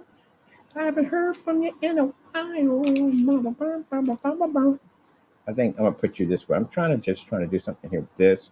Like, I don't know. Like, I'm trying to do something with this. I want to see if it fits here perfectly with this. Yeah, see, I need to come off of that. That's what I need right there. That's what I'm looking for. That's the magic number right there. We're looking for right there. That is the magic number people are looking for right there. And besides, on top of that, what does my Lord say at the end of the day? Vengeance is mine, saith the Lord. Yep, because vengeance is the Lord's. It's not yours at the end of the day. Vengeance is mine, saith the Lord. That's why I had to make sure when I filed them charges and everything, that I did this and prayed on it. And I told the Lord that, Lord, I'm not doing this out of hatred. I'm not doing this out of vengeance. I'm doing this for justice. That's why. Vengeance is mine, saith the Lord. All right. We've got your cannon ready for you. Pretty soon you will be painted. I will bring you to life. I got to get you a name. You have to have a name. What do we call you? What do they call you? What the back of it? What do we call you? What do we call you? What do we call you? Fuck, there's something on the wing. We'll get a neck for you yet. And then he's got these plugins, got the two holes on the top, so we got to put some clear cables through here. I got clear cable I want to put there with liquid. I'm going to put liquid in them. So we're going to cap off the end on both sides so we get a nice liquid flowing back and forth. Oh, it's not going to be sick. It's going to be amazing, people. Amazing. Absolutely. Wait. We got the what's on for that? Where's this junction pack? We need that. Where's it at? I've got it here somewhere. There we go. There we go. Fuel bottle. We need that.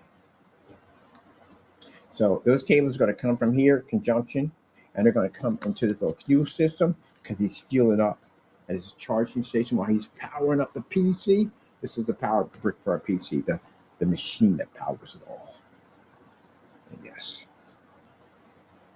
Right, so carry the gun. It's designed for taking out parasites, viruses. That's what he does. He's a machine. See, instead of just going in and basically buying your stuff that you need, you can build it yourself, people. Build it yourself. Yes, you can. You can build it yourself. Just like that. Maybe I should put you on a bit of a anchor there.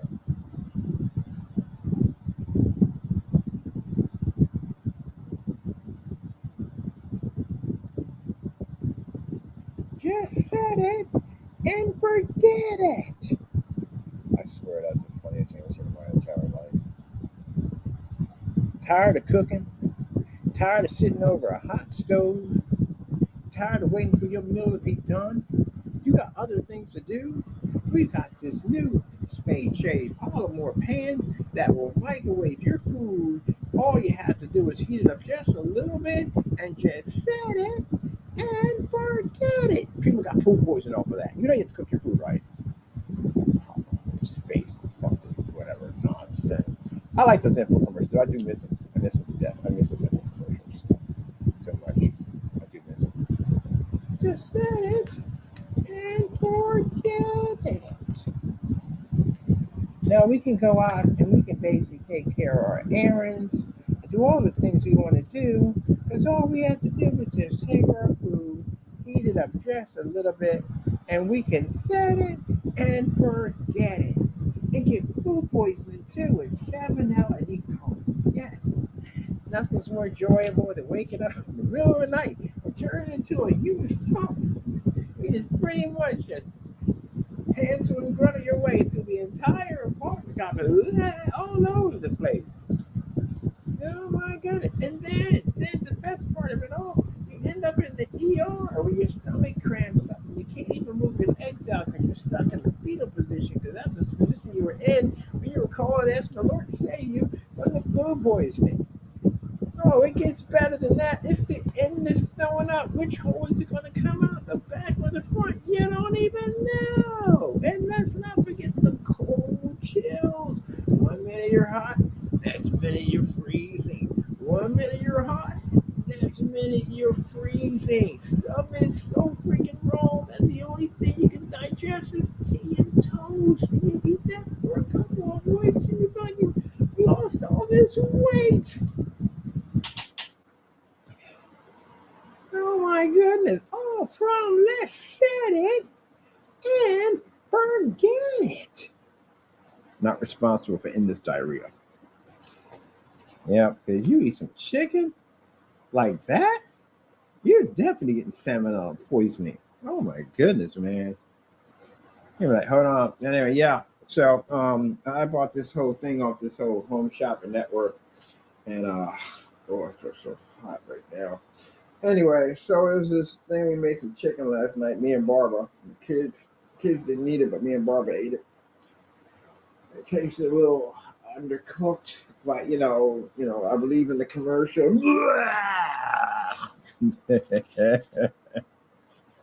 Yeah, come get some. You're crazy. You have lost your mind, man. There's no way in the world. Food poisoning. You know, those pots never went anywhere. They disappeared. You don't see those commercials anymore. Yeah, a bunch of people got food poisoning off those things. Ooh, why would anybody think that you could do that? Or my personal ones is the exercise machines to help you lose weight. And come on, all you have to do is change this, put it between your thighs and exercise, and you'll be building your back and your shoulders and your legs, and you're gonna lose. Let me get this: 400 pounds in a week, easy. 400 pounds in a week, you're guaranteed to lose. I'm telling you right now. I personally myself used to weigh 600 pounds, and I use this little thigh master, and now I am roughly only 150 pounds, Jack. 150 pounds. I'll tell you right there. Just by using the Thrive Master. And here's the kick part. Here's the kick part. Here's the kick part. You can eat whatever you want. You want French toast, piles of it. You want freaking hamburgers, cheeseburgers, pizza. You can eat whatever you want. Because this new system I have right here will melt away your weight, your pounds, everything. It's just like that. And you'll be right back to your old former self when you first started in high school. I guarantee you, eat whatever you want. I see them things sitting around in people's apartments now. And sometimes I find them at thrift stores and stuff like that, or that whole Thigh Master thing. You could lose the weight somewhat. I mean, you can exercise, but you still can't eat whatever you want. That's the whole purpose of it. The whole purpose of losing weight is eat less, exercise more. Eat less, exercise more. Eat less, exercise more. You have two things, you lose your weight. That's all it is. You can't eat whatever you want. Whatever you want is the reason why you became that way. That's all you got to do. Eat less, exercise more. The ones I like the most, and this is the one, men, this is for you guys. Don't say it's all women, because you guys are just as worse as the women now. I'm going to tell you right now, that shirt, because women had a girdle back in the day. They wear a girdle. Some women wear girdles now, or tummy tuck, or whatever that thing is, they wear that. But men got one too. Men got a shirt. So the shirt is designed to make you like you lose your weight. And the commercial I saw says you can eat whatever you want, and it doesn't make a difference. Because now you can hide that weight. You can look fantastic and hide that weight. Okay, so what happens if, you're not married, your wife, you don't have that because your wife is used to your body being the way it is. It is what it is, right? But if you meet somebody new, isn't that kind of like lying at the end of the day? You're not showing them who you really are because you're trying to give off this kind of persona that you are this thin-built, muscular man, and if you take your shirt off and all heck goes break loose, that means you're lying. And vice versa with other people, they too. But yeah, isn't that like a lie? And then on top of that, I mean, you could feel that you can look slim in this shirt, but you could forget working out. You don't have to go to the gym anymore, or don't go to the gym at all, period. You can eat whatever you want. But guess what else is not going to forget? Your heart. Because you can wear that shirt all you want. Your heart's going to sit there like, look at this guy. And yeah, if he bought a shirt, he thinks at the end of the day, it's going to save his life. Look at this, man. Isn't a cheeseburger coming down here? All this grease, more grease and more grease. French fries today, and they just abusing his whole body. And then, you know what? I'm going to kill him. That's what I'm going to do. I'm going to kill him. Day to day, I'm going to off him right now. I'm just sick and tired of nonsense. And the brain be like, I'll be telling them to stop buying these stupid purchases, go to the gym, eat less. I'm talking to them. I'm telling them, like, you know what? Let's get rid of it. And then your heart's like, okay, that's it. I'm going to start working. And you'll be sitting up there talking, and one day, there you go. You got a heart attack. You're about to have a heart attack. It's triggering off, man. You get the pain in your chest, boom, boom, boom, boom, boom, boom, boom, 100 miles. I got pain radiating up and down your arm and your leg and everything.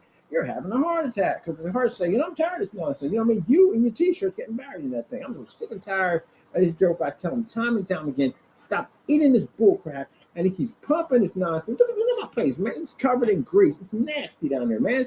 I'm going to kill this guy right now. That's what your heart's going to do to you. And you'll be sitting up there with your fantastic looking shirt. And then ambulance is sitting there going, clear, clear, clear, clear, and then they'll rush you over to the hospital. The doctors all run around sticking things and tubes and stuff all up their nose. And like you just basically some weird, crazy science experiment. That's what you look like in there.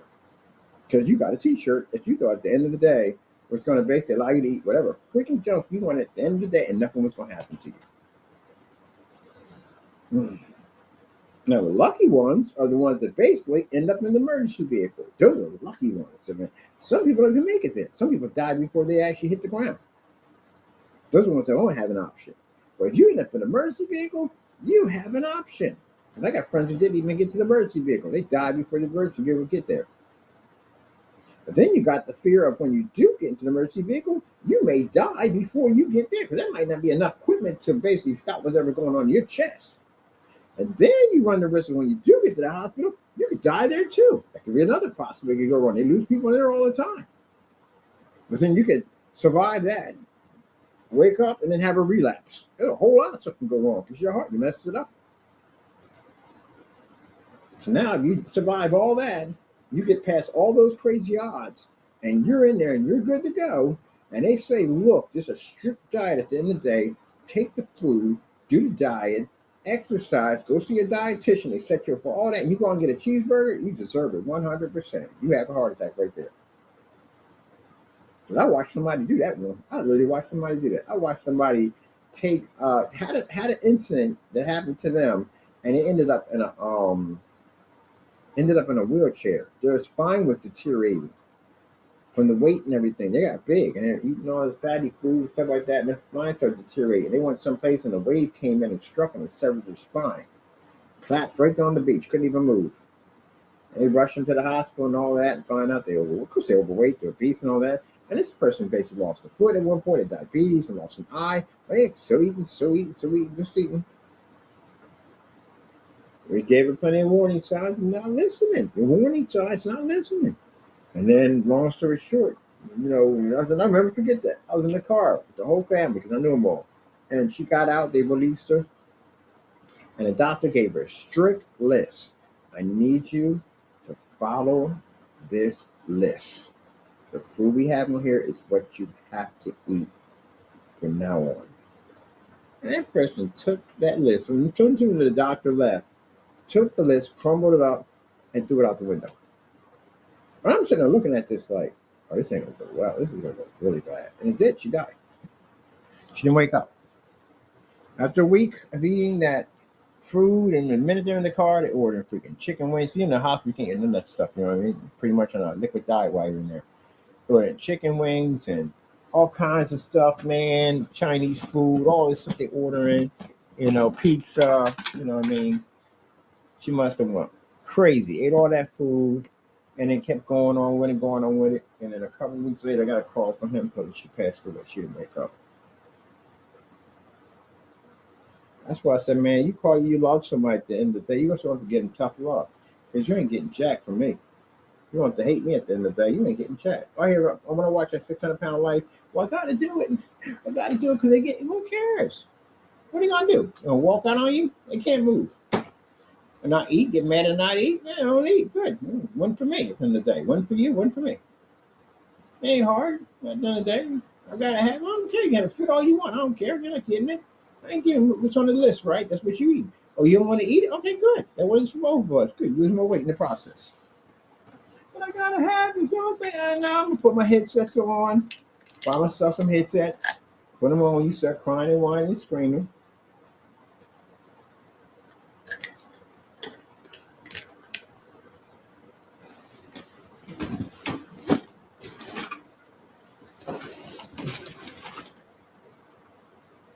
Food is right there on the table.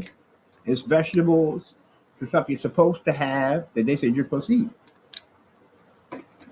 You want to cry and whine and scream? Put my grades on. Go listen to some music. Just leave. I'm going out the door. Bye. You got my phone number. You call me when you need something. You got an emergency, whatever, you call me. And then I'm going to go out. I got things to do. But I got to eat. I'm starving. No, you ain't starving. You ain't starving at all. Greedy. That's all it is. And long story short, when we get done there to whole time and you want to break up and go live, go ahead. You might kill yourself with somebody else's time, because I'm not going to be your slave all day long. That is not going to be me. These people are literally a slave to these people. They get up, they're slaves. They got to go get their food. They got to wash them. They got to clean them. All that stuff. They got to do that. No. I am not basically going to keep on embedding this stuff. As a matter of fact, before we even get to that point, because I cut that road off before we get started, I went through that with my ex one time. She started getting a little heavy. I said, hey, you got to do something about that. I work out every day. You got to do something about that. You got to work out, go to the gym, get it, cut it, nip it now before it gets out of control. And some men say, well, I can't say that tomorrow. You better. You're going to become a slave to them. That's what's going to happen. I told her right from the door, I'm not trying to do no 600-pound life. I'm not trying to be a slave for you at the end of the day, because you didn't basically take the time to take care of yourself a little better. And if you have, I got plenty of friends that have gland issues, lots of them. Guess what? They're not big like that. They go on these strict diets they have to be on to control that gland problem they have, basically them accumulating weight. You can control it. I got plenty of people that are big that have gland problems, and they can learn to control it. No, that's because you want to eat whatever the freak you want to eat. Freaking 20 freaking pancakes, and that's enough food right there. One guy, black guy, ordered enough food, literally for like 10 families. And then he got a nerve to say, when I get done eating, I'm thinking about something else. How the freak you eat enough for a whole entire buffet, but you ready for something else already? That's greed. That's gluttony. And gluttony is a sin, by the way, and it comes with a horrible price, as you can see. So no, if you're going, the person saying, "Well, I can't deny them," yes, you can. You can deny them. You definitely can deny them. I got no problem with telling you no. No, and I wouldn't eat my food in front of you because that would be wrong. I go in another room and eat my food because that'd be disrespectful. That'd be wrong. You got to eat that, and you're eating hamburgers and stuff in front of you. That's not right. But anyway, yeah, ain't no way in the world. Wish I was in that situation. I swear. But first of all, I would have never got to that situation at all. Period. We'd have never got to that point. You definitely would have been taking walks around the block. Let's go get a treadmill. Get a treadmill. Let's get some weights. Get you a gym membership. Something. Let's go see a dietitian. Whatever. If you got other problems, let's go see a psychiatrist. Something. Pray or something. But I'm not going through that mess at the end of the day. And as somebody said, "Well, if you really love me, you would." No, I'm not taking care of you for Jack. I'm sorry. No. Life is short. I only get one of them. I ain't like I'm gonna basically take care of you and then die and come back and be able to use that life. No, my life is with you at the end of the day. You can't get together and have enough respect for yourself. Bye-bye. I will help you get through your situation. But if you don't want to listen to me, you don't want to listen to the doctors, then go to somebody's house. I'm not dealing with it. I'm not going to basically accommodate my house, got to widen my doorways and put in safety ramps and all that stuff because you don't want to take care of yourself at the end of the day. No. Mm-mm. I done nipped that crap right in the butt, right from the door. Or basically, if you even got to that point and I had to be your caretaker, we're going to have problems in the day because I'm not feeding you what you want to eat. That's what the doctor said you're supposed to eat, and that's what you eat. When we go to the supermarket, you ain't got no money. I'm canceling all your cards, everything. You ain't got no money. I'm controlling all that. That way I get all the food that you need to eat. If you're starving, you'll eat it. If you're starving, you eat grass. Trust me. You eat a lot of things when you're starving. So you don't need to have it. That's an excuse. Nope. Now they got good stories. The people that go in there and do lose the weight, that's amazing. I like them. But then you got people on there that guy snuck pizza in there. I'm like, and the father bought him the pizza. Come on, y'all done work hard for him to lose that weight to get in the program, and you bring him a pizza? Are you kidding me? You're making it worse. You're gonna be responsible for his death now. I mean, you're doing that, but you're egging it on. No, you want to get jacked for? I don't care what you ask for. No, click. Are you having a heart attack? You still breathing? You good? All right, click. There you go. I need them now. It's crazy. Or that one black family who picked up, 10 pizzas? You picked up 10 Oh, my goodness. I ate 5 of them on the way down there and then still went to a potluck. And it was one of them in there. He was real thin. So genetics, he was just thin. He wasn't part of them.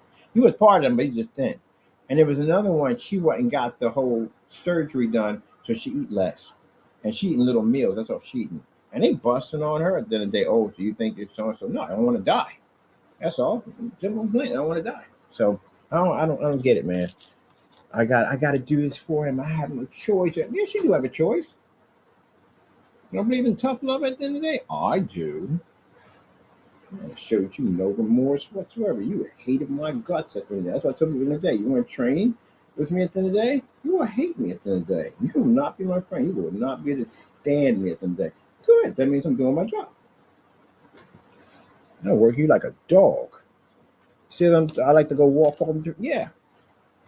Yeah. We don't drink water. You have to drink water. I don't drink water when I do it. But anyway, yeah. You know what? You would hate my guts, man. My ex hated my guts when I was training her. She couldn't stand it. Always on it every single time. Every single time. You don't need to eat that. You need that. That's not even necessary. You don't definitely should be eating that. Now, people sit there and say, "What about you?" I train 7 days a week, man. I lift weights, man. I do all that stuff, everything. I'm doing like 20,000, 2,500 steps a day. I work out constantly all the time. I work 7 days a week now. So, yeah, I'm good. But I do have to certain better because I am getting older. That is basically showing the other side. So I've seen that a few times. Can't have certain food at night because I get that acid reflux crap that kicks off. So that's done. And I started drinking more cranberry juice, staying away from juice because, again, this is good for my kidneys. I don't have any problem with my kidneys, but I don't want to start something. And I got to start eating more vegetables because I don't eat enough vegetables. So I'm pushing toward that. And then I bought that bag of junk food over there, which now I'm looking at it like, I'm glad I didn't eat it now. And I'm looking like, what the frick you buy it for? You don't need that. So now I'm going to give it to my sister's son. He's a gamer. He can have something to snack on while he games. Nope. This is what I have in here for myself. This is what I'm allowed to have. That's it. I eat 2 of those a day. Because right now, when it gets to the wintertime, I lift less because I'm trying to accumulate weight. But I don't want to accumulate too much weight. I want more body mass. I want to be a little bit bigger. So I eat these right here. These are fantastic. They fill me up. They're great. I only need probably 2 of these. I eat one and I don't really eat breakfast at all, but I eat one in the afternoon and I eat one at night, and that's it. I'm like, that's not, it is possible. Because when I was in training, they teach you to eat one meal a day. One meal a day. If you eat one meal a day, and it's hard to do because at nighttime we like to snack and all that stuff like that. One snack, sometimes I'll have Cheerios because try to kill the potato chips as much as possible. But say you don't eat for a while, right? You don't eat for a while, right? You don't eat food for a while. And what happens when you don't eat for a couple of days, right? Your stomach shrinks, right? But in your mind, you want to go out and you want to get all this food. I'm going to charge you, right? You want to go get all this food because that's what we do. Go and buy all this food, and then we get it and we take 2 bites of it and we're done. We can't even finish it. Stomach shrunk. That's why. That's why you think of it. What? I think it wasn't there. I think I had something over there. But yeah, your stomach shrinks. But you buy all this food, and you don't even eat any of that. You take a couple of spoons, and your stomach is full. Like, I'm done. I ain't even eat any of this stuff. That's what happens. That's why they train you on one meal a day. Once you get used to eating one meal a day, it takes a while, so hard to do. But you get used to one meal a day. That's it. You can't eat that. Your stomach shrinks. So if you haven't eaten for a while, and you finally like a couple of days, maybe a couple 3 days, whatever you eat for a while, you're fasting or whatever, you eat for a while, and you go out like, man, I'm gonna get myself a big pizza or a big cheesesteak or hoagie. Man, I can't wait. I'm gonna eat all of this. You take 2 bites and you're done. You can't even finish it. That's for me. That happens to me all the time. I can't finish it. I can just order more food than I need. And I'm gonna eat all this now. Whew. Try to be sitting in the refrigerator for a bit. Mm. Gotta expand your stomach back to the size it was to consume that food. That's like trying to take all the leaves in your backyard, trying to fit all that into a Glad bag. You can't fit all that in your Glad. It's not gonna fit. But you keep on eating, you want to expand your stomach more, and your stomach's going to expand more, and you'll be able to fit every other leaves in the backyard, the neighbors, and everybody else's. That's going to be one huge giant trash bag sitting on the side of the curb. That's how you have to think of it. So basically, if you eat less, you shrink your stomach one meal a day, roughly, stomach shrinks. And you get used to it. I don't really eat breakfast. I'm not a big fan of breakfast, and lunch, most likely be something light, like some crackers or something. And that's it. That's pretty much it.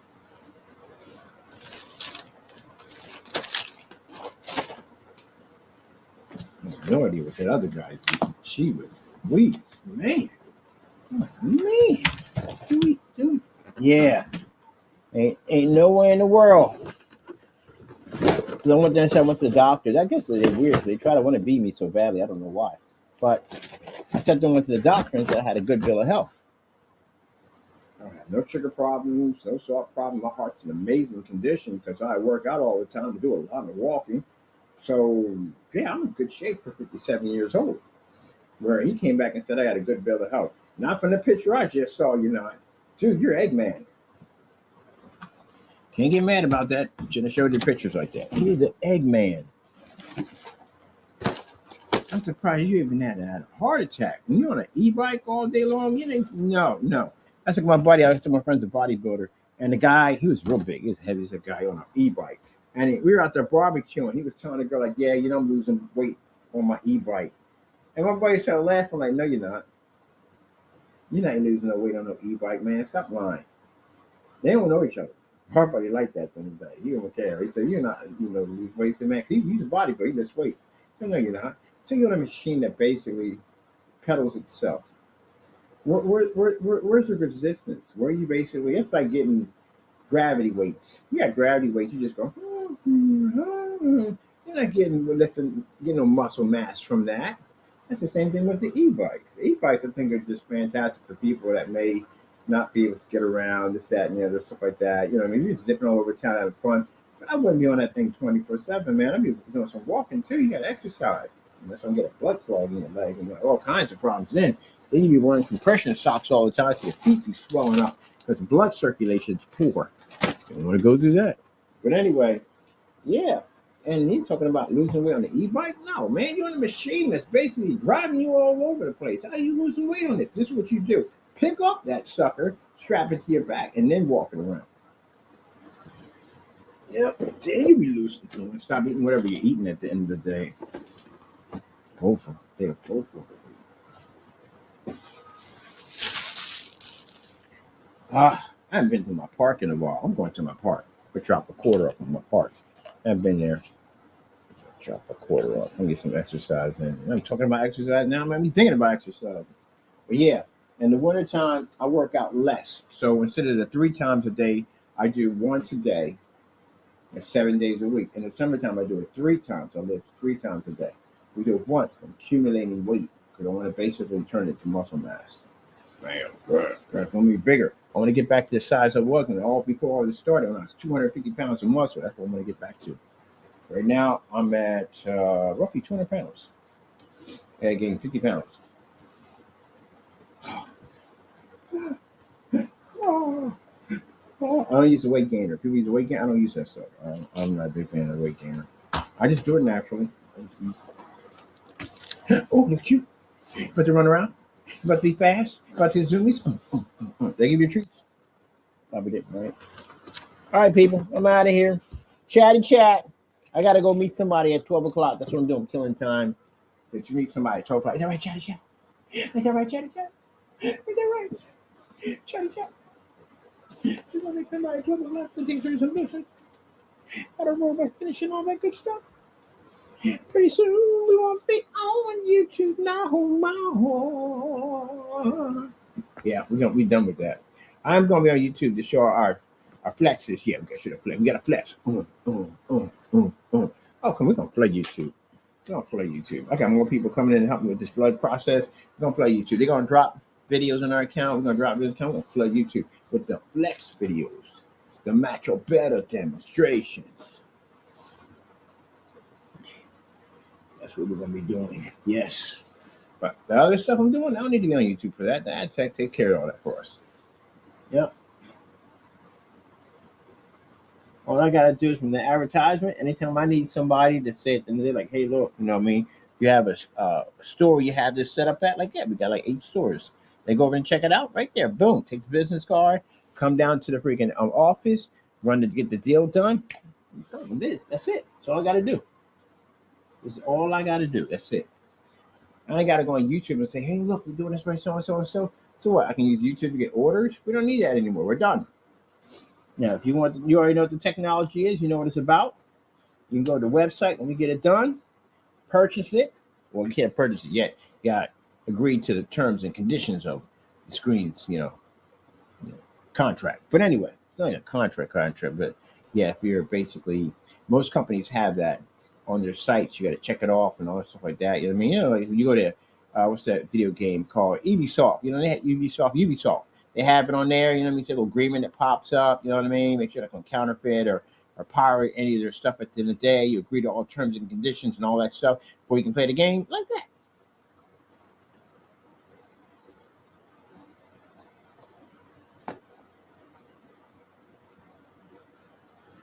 Now, for those of you that again don't think too much, don't think at all.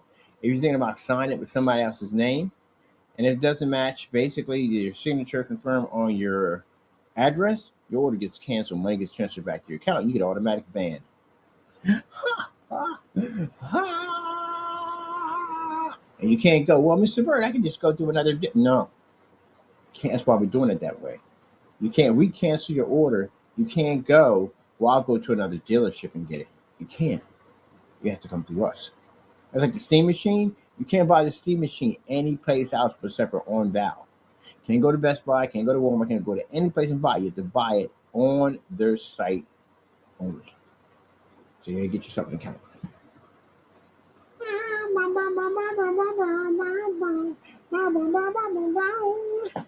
Oh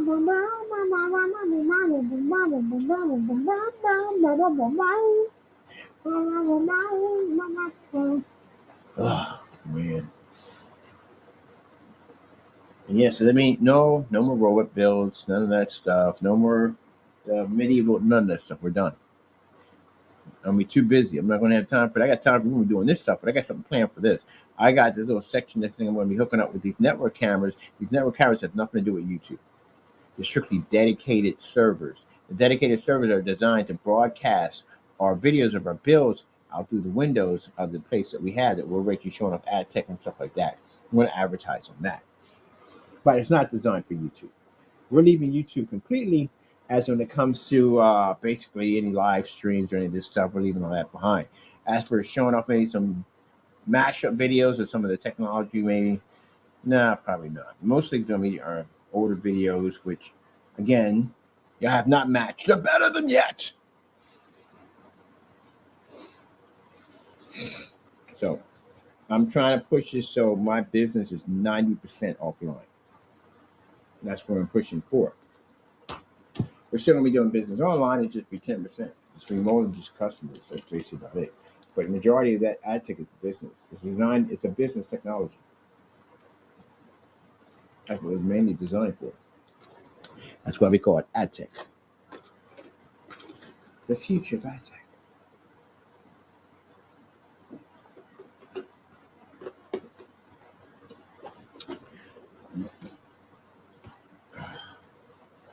Taco Bear.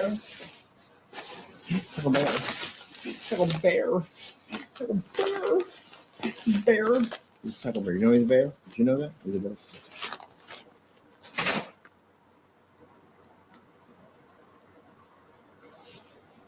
Ah, man. Straightening up everybody. I want to come back to the messy office. That's something we gotta do. Am I shooting any more videos today? Nah. I'm done. I don't really want to do this too much anymore. I'm tired. I told you I'm tired of it. We come away, we do this, that. Tired of it. Excuse me. I got to build a website. I got to work on that. I got to get ready for our next stage in 2026. I got more meetings to meet done with these other stores for the technology. We're getting a couple of projectors and setting them up. I got business cards to make. Got another business license I got to obtain. Got an LLC. Finally gonna be getting my paperwork back from Uncle Sam's. I'm gonna finish out the rest of my patents and all that stuff. I got things to do.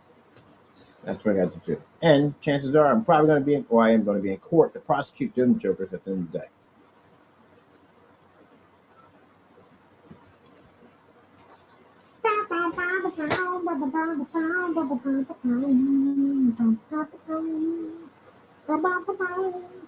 Will you get a chance to see the finished village? Yeah, probably so. Gonna shoot a short video, record it, and done. Put it up there. That's basically about it. But other than that, any new locations? Only locations will be here. But any new locations? No, you don't. We don't have any access to that. That's offline business. That has no business being online. It's all offline. Ain't that right, Taco? You all right? Give me a kiss. Oh, oh, give me a kiss.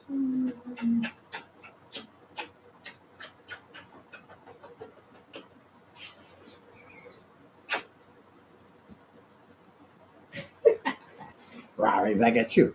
Right back at you. Rawr. You little crazy kitty, you. You crazy kitty. You know, getting all hyped up now. Got getting kisses. Rawr. Again. You all hyped up. Again, kisses. Give you kisses. Give you kisses. Rawr. He's a funny cat. He gets that way when I give him the kisses. I give you kisses. Did you get the kisses? Wow. Wow. Wow. Wow. I'll tell you one thing I'm going to do. First 100K, I'm taking my family to Disney World. All expenses paid by me. With family and friends, I'm taking them all. And next year's getting upset to 100K. Yeah, 100K. That's actually way beyond that. Way beyond that. Come on, naysayer. What are you so bitter about? You just watched Mr. Byrd. I just said that in the office. I was right in the office, and I sat there and said, I can go outside. I've done it dozens of times, right? What did I do? What did I do? I went outside, right? You cried, but I went outside, right? Did I back it up? I did, right? Right then. And you're going to want my screen, but it's not for you. Don't even bother. Besides, you won't be around anyway. I got 60 people already we're going to be prosecuting very soon. These are lawsuits. Some of them could be criminal charges. We don't know yet. They're still going through the videos. But I do know for a fact that 60 people are getting sued. And these lawsuits carry over $1 million.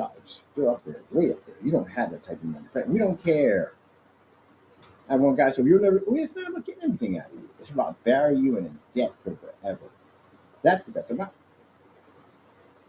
Don't ever get in your head, you think at the end of the day that we're suing you to take the money because we need or something. No, it's to put you in debt. That's what it's for. Bone numbing, mind crushing debt forever. You have to get a rich uncle, someone to pay that off. That's a lot of money. That's all it's designed to do. And for some of you who've done other dumb stuff, this is not to put you in jail. That's it. And these guys pay the payment for you guys to be prosecuted. Because when they get done with these guys at the end of the day, and you show the judge that we have a problem with individuals online doing this, it'll make it so much easier to prosecute the rest of them. So they're going to be the stepping stone to your downfall. Because, Your Honor, we had FBI involved, so and so and so. These individuals are nothing but trouble. We need maximum sentencing. If the lawyer sits there and argues, says it's not even necessary for them, go this far with this. I say, yes, it is, Your Honor. We've been through this multiple times. We have problems with people online doing this stuff. We need to send a message. So that being said, I'm going to be suing a lot of people. I got companies that got to take to court and challenge them on their products and stuff like that. Stuff like that, usual stuff like that. Meanwhile, they're sitting there thinking, I want to figure out how to do this. Nothing he's going to do is going to harm me. Nothing. Not a thing. Not a thing. Nothing. Nothing's going to work. Nothing. Nothing you do is going to work. Nothing at all. You keep trying. You're going to remind me of the Wile E. Coyote. That's what you're remind me of. Wile E. Coyote. You try over and over again. You keep ordering stuff from Acme. And he swore up and down that he was going to be able to come in and take out the Roadrunner. And he would fail. I mean, the freaking fails were freaking funny as I don't know what. And he tried again, and he tried again, and he failed, and he failed, and he failed, and failed, and failed, and failed, and failed, and failed some more. It was just hilarious to watch. And it's just persistent. We just get each time, each attempt was worse than the next. I like the one with the rocket car. The one where he takes all the rockets and puts it on the back of the car. It's a rail car to catch the Roadrunner, and that sucker just shoots right up in space and blows up. Oh man, that's hilarious. Yeah. Oh my goodness. Or the one where basically the boulder comes down on top of him, so he calls himself running over on top of the boulder. Now he's standing on top of it, but then there's another piece coming down on top of him and crushes him like a sandwich. That's what you guys are idea. They'll make all these like weird efforts and your efforts get crushed over and over again. It's like the Roadrunner of freaking of YouTube. My goodness, beep beep. Every episode you fail, and then making the videos of me at the end of the day. That's not going to help you. We're using that against you in court to get you more jail time. That's what we're doing with those videos. This is to show the judge that you continue to go on and slander my name and make false accusations about me. We're using that to lock you up. And you can't get rid of the videos. They were recorded. All those videos were recorded a long time ago. The ones we got now with Mr. Williams, he already named names in that one. And we got proof again that Jamie was going out running a 3D printing company where it has it on its Facebook page that he got rid of it. We have a copy of this Facebook page. Yeah, Fernando, we have a complete copy of your Facebook page where you talked about 3D printing with the cube on it. And then we got you in a video talking about you were starting the 3D printing business, moving on to bigger, better things. And then we got you basically counterfeiting people's merchandise and selling it without permission. Open the check case. And that's what I'm going to take care of on Monday. I'm going to contact ICE. I'm going to go in and put a report in about basically the whole copyrights and touching our copyrights and all that stuff for the process server. I'll be out with you. And then I'm going to go to Allentown and file a charge complaint against you for the counterfeiting, because I can do that. Do that myself. I'm gonna follow that for the counterfeiting trademark. Link them to the website, the Facebook page, and everything else they would need. I'm gonna go to FBI and take your report that I got with Homeland Security and Customs. I'm gonna give it to them. They don't have it yet. I'm gonna update their files with that. Let them know that you are documented and you're committing crimes on United or American soil against Americans, which would be me and other people you have attacked down through time. And that video you shot saying racism, that's it's a threat. So now, as an American citizen, if you threaten an American citizen, you know the outcome of that one. Oh, well, I'm getting you ready to you. You'll be gone, and the rest of them, and we'll work on them and get them out of here. And then, well, anybody else that pops up, they'll get you ready for court, lawsuits, and just clean your clock. You're not going to hear from Mr. Byrd, by the way. You're going to get a notice in the mail. That's how you're going to know we know. That's how you're going to find out. You won't hear me on YouTube talking about you and anything whatsoever. You get a notice in the mail, which means to let you know we know your address, we know where you live at. So you get a notice. You get one there, you'll get one at your job. Or we'll hire a process server to follow you and go to your home and go to your job to serve you for court. That's how you know we know where you're at. And you can go from there. You can contact the lawyers, and lawyers explain it to you. You're being sued for this amount of money, and they invite you to get an attorney. And then we go from there. You'll see me in court. That's when you'll see me in court. Then it'll be over. That's it. Just like that. If you go home, that's good. That means we're not going to file criminal charges against you. But you are going to lose everything. Good luck explaining to your wife and kids about that one. I'm not going to get on YouTube that mess. Nope.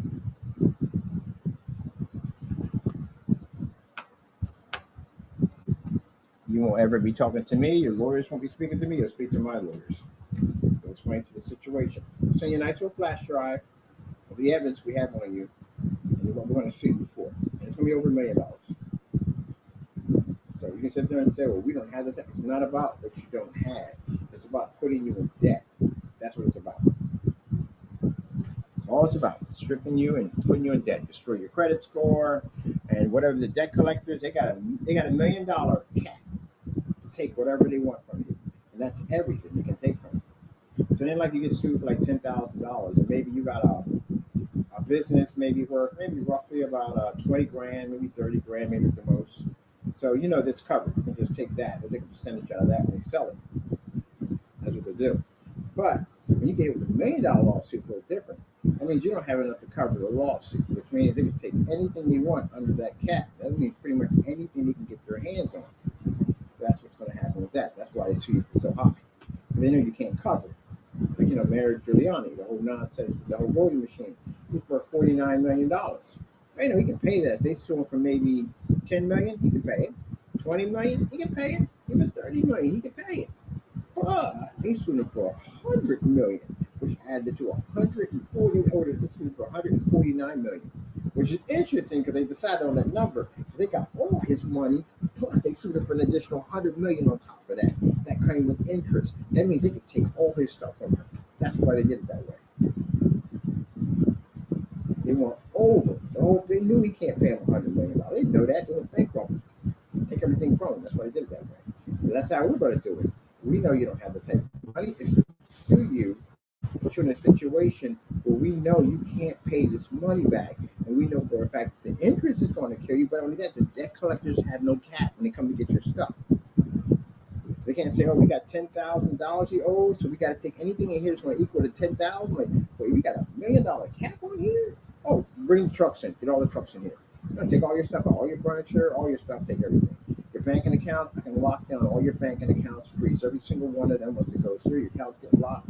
Drain all your money off your cards, banking accounts. If you got money for college for your kids, you can take that. If you have money for death, you can take all that too. That's ours, belongs to us. You have any clothing, you have electronics, you have cars, motorcycles, businesses. You can take all of them. And everything. That's how it works. Then you take your house. If your house is owned by the bank, well, you owe me so much money in the day, you can't pay your payments on your house because you owe me. So you're either going to pay me or pay them. You're going to pay me first. You work for me now because I'm going to garnish your paycheck. You get paid, I get paid. Get income tax, I can take that too from you. Look it up if you think I'm joking. I got entitled to all that. Only thing I don't have entitled to is your wife's wedding ring. If I could, I would take that too. But we can't because you owe me money, and I don't want my money. Now you sit there and say, "Well, you want no. We make money. We don't need your money. Your money's going to go to charity. That's where it's going. We're going to take the negative and put it to something positive at the end of the day." Now, if it's a situation where you have kids and you're an idiot, if you did that because you have kids, then there is a way where we can try to make it so that you keep your house at the end of the day. But you will work and you will pay me. If you miss a payment, I'm going to hit you pretty hard in court for it. So don't miss a payment. That's how it's going to work. I'll explain it to you myself if I have to come to court and explain it to you myself. So I'm giving you an opportunity to pay me. I will not touch your house. I will not touch anything that will disrupt their little lives. That's for them, your little ones. That's for them, not you. But if you're single, you're in a lot of trouble. I'm going to throw your butt in jail if I can. So that's how it's going to work with the 60. So bit by bit, we're going through everything. So we have something today. We feel that we can spare the house, keep everything intact for you. See how nice we are at the end of the day? I don't owe you anything at all. You do know that, right? I can just take it from you for nothing. But I like to be nice to people at the end of the day. I try to be a little nice to people. Even though you treated me badly and said nasty things about me that weren't true, I have every right to put you on the street and make you homeless. But because you have little ones, it's not their problem at the day. That's your problem. You're supposed to be a dog in the day. You're supposed to take care of them. Your job is to protect them. You did a poor job of doing that. And I'm going to tell you to your face when I see you in court.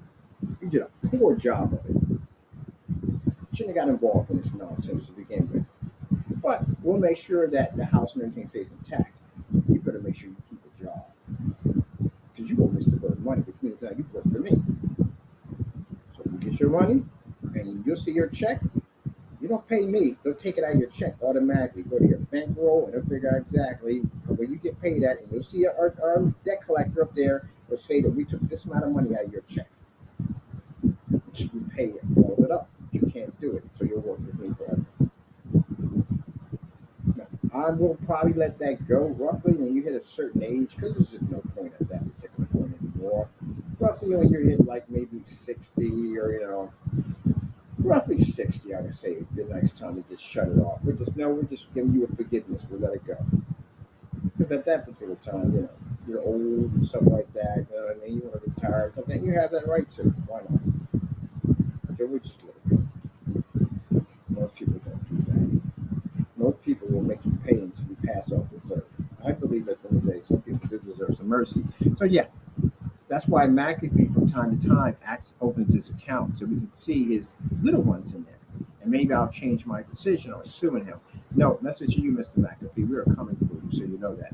I gave you the option. Remember that. I was fair. I did. Now I have to basically back up. So we're going to come for you. I don't know about the house situation. I really don't know about that.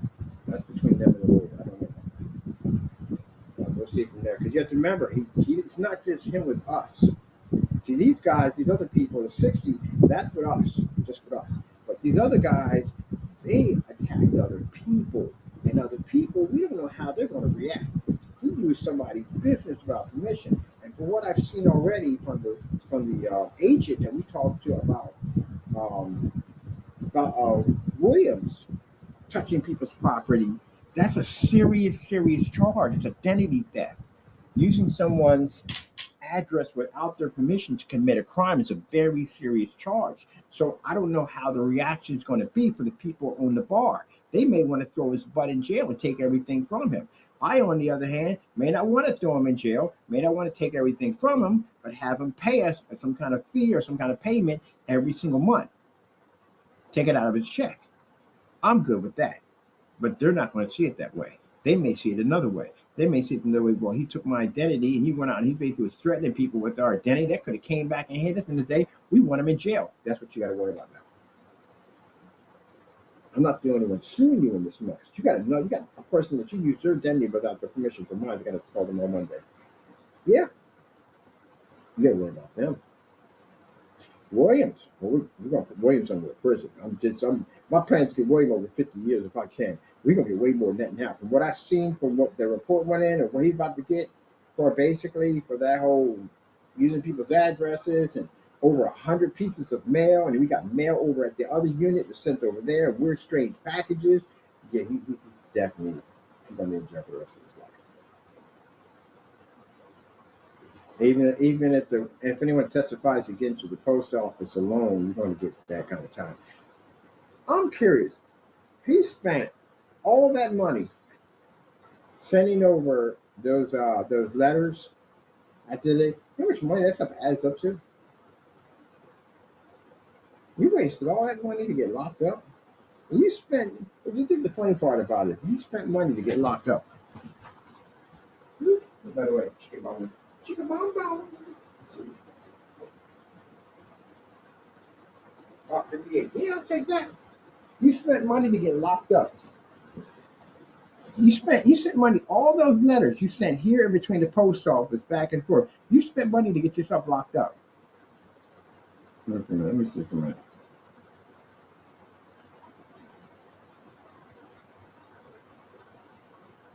How much does it cost to send a letter to the United States Postal Service?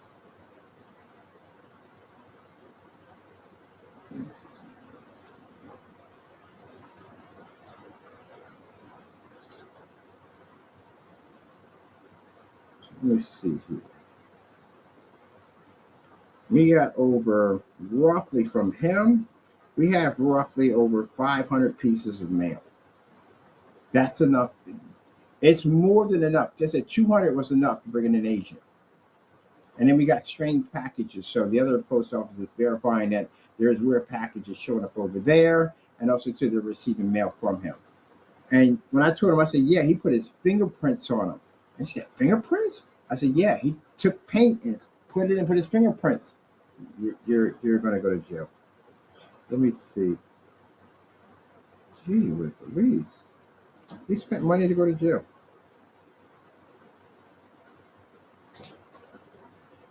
And I know you went inside and basically dropped this mail off. Post office boxes don't really exist anymore. You really can't find those things anymore. And keep in mind, there's cameras everywhere. So if you did go to a post office box, what they're pretty much going to do, they're going to locate the cameras where those post office boxes are at. Did you ever think about that, Mr. Williams? Yeah, so what they'll do is there's cameras everywhere outside. And chances are where that post office box is cameras over there. They're going to go over and they're going to check and see if your bike or you pop up anywhere near any of those post office and locations at those particular areas where the mail was taken, including when you go past the post office too. All those cameras too are activated and have information for all that too also. You didn't think about that part, did you? No, you didn't. So let me see here.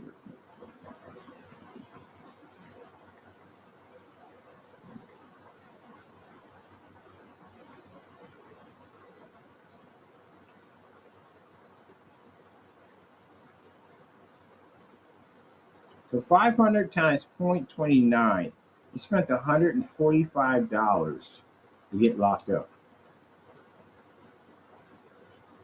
So Williams, again, $145. It's crazy. But let me tell you something. Williams didn't realize that there are cameras all over the place, and there's cameras in their post office boxes. You don't see a lot of them out there, but there's cameras out there. And what they told me, what they do is, if you had to drop that mail off somewhere to get it delivered here, they're going to track all that. Each individual piece of mail, they're going to track every single one of them on the time and date and when they were sent out, because the post office keeps all that information. Not only that, those boxes means you could have came up on camera near any one of those boxes in the area of any one of those post offices where that mail was dropped off at that particular time zone. They're going to build a case on you already. And if you went to the post office, they got you going into the building. They got cameras actually that monitor everything. They're going to build a case on you. See you in court, Mr. Williams. I'm going to finish my robot bill. Oh, look at him. He's got the gun. The gun's right there. You put the gun on there. I put the gun on there. I'm going to see you in court real soon. Just want to let you know. I want to put the eye there. I want to put the Cyclops eye there. That's what I want to do. I want to put it here because it's going to be too tall. I want to put it there. I don't know why I just want to put it there. I like the one they had on.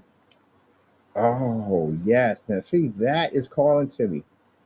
That's calling to me right there. That is calling to me. I like that. That's calling to me. I like that. That's calling to me. Hmm.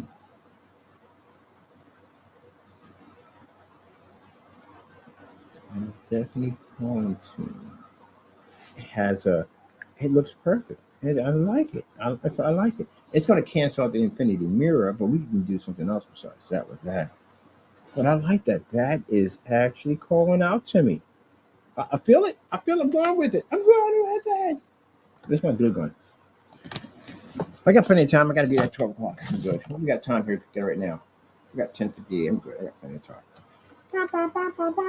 We got his eye. It's gonna work out extra fine. Yep. He literally thought at the end of the day he's gonna go to a mailbox, drop something off, and no one saw you do it. Yeah, man, they picked up on it. Oh my goodness. They got pictures and everything of him going to these mailboxes. The letters, when you send a mail through, is time stamped. They time stamp. They put that stamp on, it's a time stamp on it. The date, everything is all stamped on it. So we got to go down Monday, and I got to go to the post office. I have to fill out a phone call at 1,500. 1,500 means that all the mail we have here, it gets some clearance to get access to it. So when we basically fill all that out, the form, we go down there and take care of that, right? That branch. All the mail that they have that came from him, all that they can go down and go pick it up. So that means now that a federal agent from the FBI is going to have your mail that we have here in their hands for evidence against your report. And now what we have here, I told them that you were basically impersonating a priest. We told them all that. You have the priest taking money from people. That's another form of identity theft. Basically, what's it called? Is it wire? It's not wire transfer, but it's considered to be fraud. It's basically taking money transfer through PayPal and through Cash App. But the other thing too, on top of that, they ask that you have accomplishments. Yes, you do. We have several people that actually do know you and we're working with you and carrying out the nonsense you were doing. So Jamie, you were mentioning it, and McAfee was definitely mentioning it because of what he did. And then to find that photo that you mentioned their names in there, like the YouTube accounts, and oh man, thank you so much for that. Thank you so much for that. Oh man, you'll make our job so easy, man. You'll make our job so easy. Thank you so much for that. I saw that. I was like, oh, this is fantastic. He's got their names all in there. Like he got rid of his Facebook account, and your Facebook account, you have housing. What do you have? Section 8. That's what you said it there. Got there. You got your face up there. Got you calling yourself Minister Williams multiple times.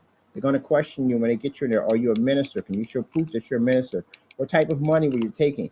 That's another account by itself. So yeah, there's just forms of large identity theft in there.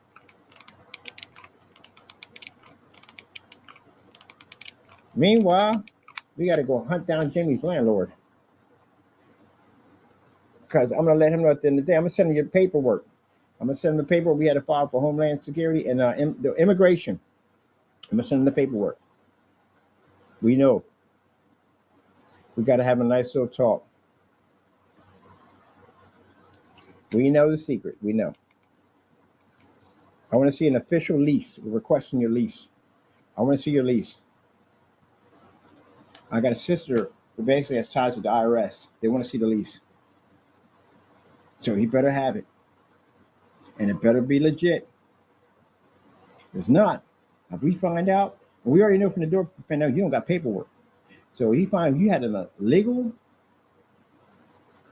in that place and you were committing those types of crimes, I'm going to sue the daylights out of this guy.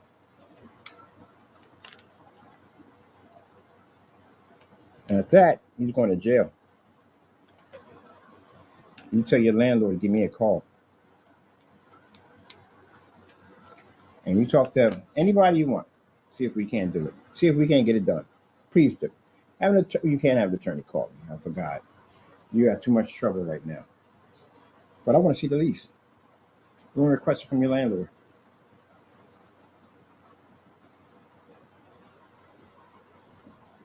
Now, see, here's the thing, Jamie. If you did have paperwork, let me explain this to you. Simple plain, my friend, simple plain. If you had paperwork, right? This is what you could have done to me. Say he's illegal, right? Say I made all this up. He's not illegal. He's illegal. He has paperwork, all that stuff. And I made this stuff about contacting Homeland. You could have got a lawyer on me. You could have sent me a cease and desist letter from an attorney telling me if I say anything else about this and whatever, you could get me locked up. How can you get a lawyer? Because you don't have documents.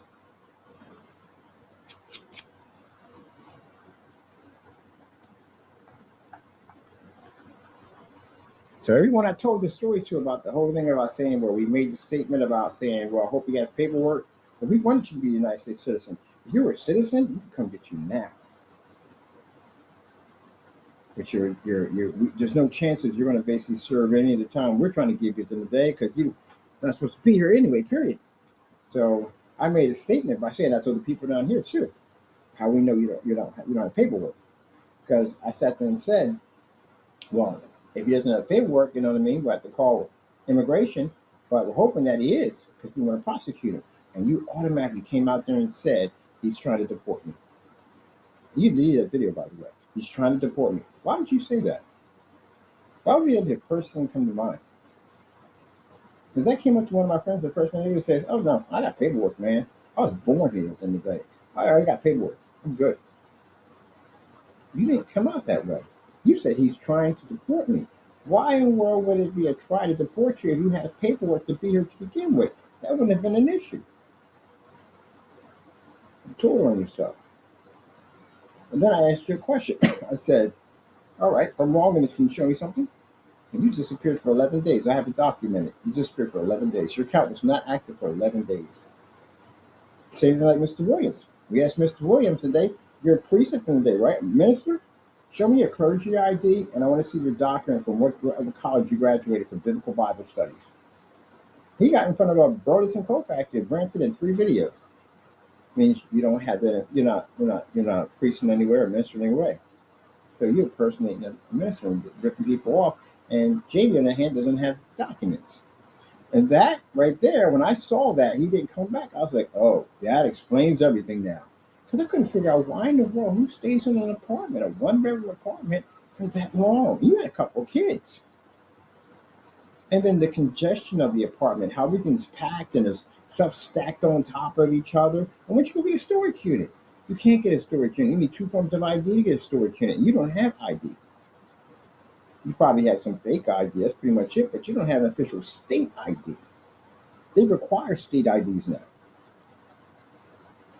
That's your sister's storage unit. That's not yours. That's why you have the licensing. None of that stuff. Now to get an LLC, anybody can get an LLC. LLC is easy to get. It's not hard to get.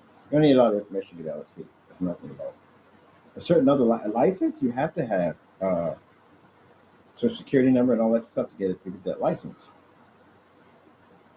The IN number, tax identification ID number, you don't have that. There's a lot of stuff. On top of that, the timeline you've been there, and you said you've been on vacation a lot, you never left the state. I never seen you leave the state. You went to places within the state. That explains a lot. You're undocumented. So if that landlord brought you in there undocumented and you went out and caused all those problems, he's reliable for everything you just did, which means we can sue him. And he's going to go to jail. Yep, there you go. Now I got to ask the same thing when I had to contact immigration. They asked me the same thing. How do we know? We didn't answer. We didn't go. We came out and asked them. That had been wrong. I said no. I shot a video and basically said to them that they were hoping that he was, because if he wasn't, at the end of the day, then we'd have a problem prosecuting because they could basically deport him anywhere, and we'd be out some money for the court costs, which is true. We don't get that paid back. Once you pay for that, you don't get that refunded. I said, Caesar, well, basically, I put a YouTube video out there saying that, bottom line is that we hope he has documents, but if he doesn't, we're not going to be able to prosecute him on that level. We're just going to deport him. And he came out and responded by saying that they're trying to deport me. And she said, okay, I see. So everyone we mentioned that to the police officers, The immigration, the same thing that we said. And I said, then he disappeared for 11 days. He didn't do nothing at all, no activity. And he tried to shoot videos that were really shortcut, so you couldn't see around the apartment just in case if somebody else was watching to see where he's at. He was shooting the videos like in a narrow shot, a portrait shot. He did that for a while too. Got those sort of evidence too. So people wouldn't know where you're at. Jamie, newsflash, you have an LLC that sits on top of the building. Everybody knows where you're at. And then the whole faking the move thing, he sent us emails, which we're showing them on those emails. We stated, oh, good luck contacting this, good luck getting hold of the courts because I moved. I'm not here anymore. We had to try to make people believe that he left, but he's still there. Yep. Well, with that being said, my friend, you're leaving. And then with the amount of evidence we have on you, and I still have to file a report with them, I have to update my report now again over the whole counterfeiting nonsense. So, because you did commit a crime. So that'd be that. So you have a fake lease. Your lease is not real.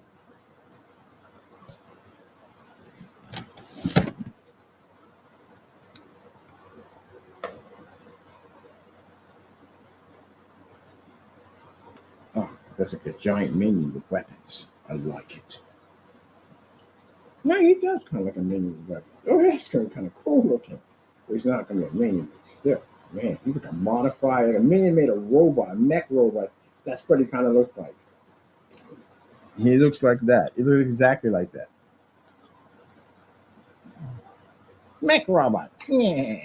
Well, he wouldn't sound like that. It sounds like SpongeBob. But yeah, like a minion made a mech robot.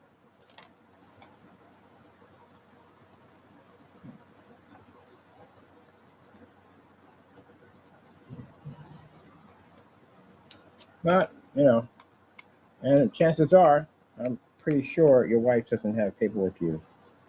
And, yeah, that's a shame about that. And the messed up thing about that is the fact that when they come in, they're going to request your ID. Everybody has to show ID when they come through. Don't run. Don't do that. Just handle it the way it has to be handled. Can't get mad at the end of the day. It is what it is. But you're going to request your ID.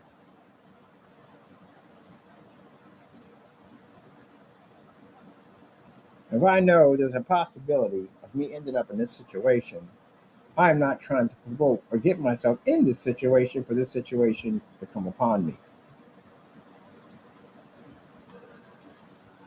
But you, on the other hand, you provoked everything you could possibly think of. Because, Jamie's a tough man. He's a tough, big, bad, tough man. That's what he wants people to believe. And the sad thing about Fernando's situation is that Fernando, when he got on YouTube, there are people in your account, Fernando, that were deliberately egging you on to do dumb stuff. And you kept doing it because you thought for some reason, they were supporting you. They got no support for you. Anybody going to pay that bail money at the end of the day? We're suing you on top of that. Even when you're locked up, I'm still going to hit you with a lawsuit. Once we hit the building, we're going to hit everything in your apartment. I'm going to have somebody go in and clean out your apartment, take all your stuff out of there.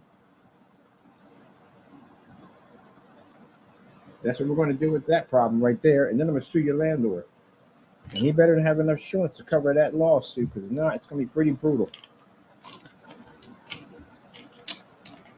And they're going to launch an investigation over all that mess, which means they may look into your family next. You made trouble right there for your own family members, especially on one of the documents. We got 317 Kern Street on there. And it shows up in one of the court documents, which we have to show them at the end of the day. Like, look, we have a court document for 317 Kern Street for an address he was using, claiming he was living there. So now they got to investigate 317 Kern Street now.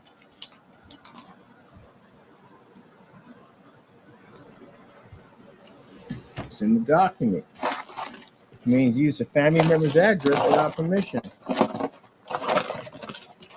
Got them fools on there.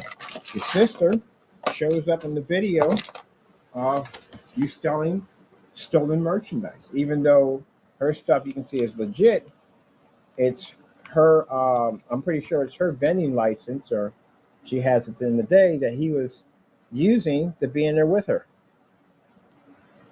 So she may lose her license, storage unit,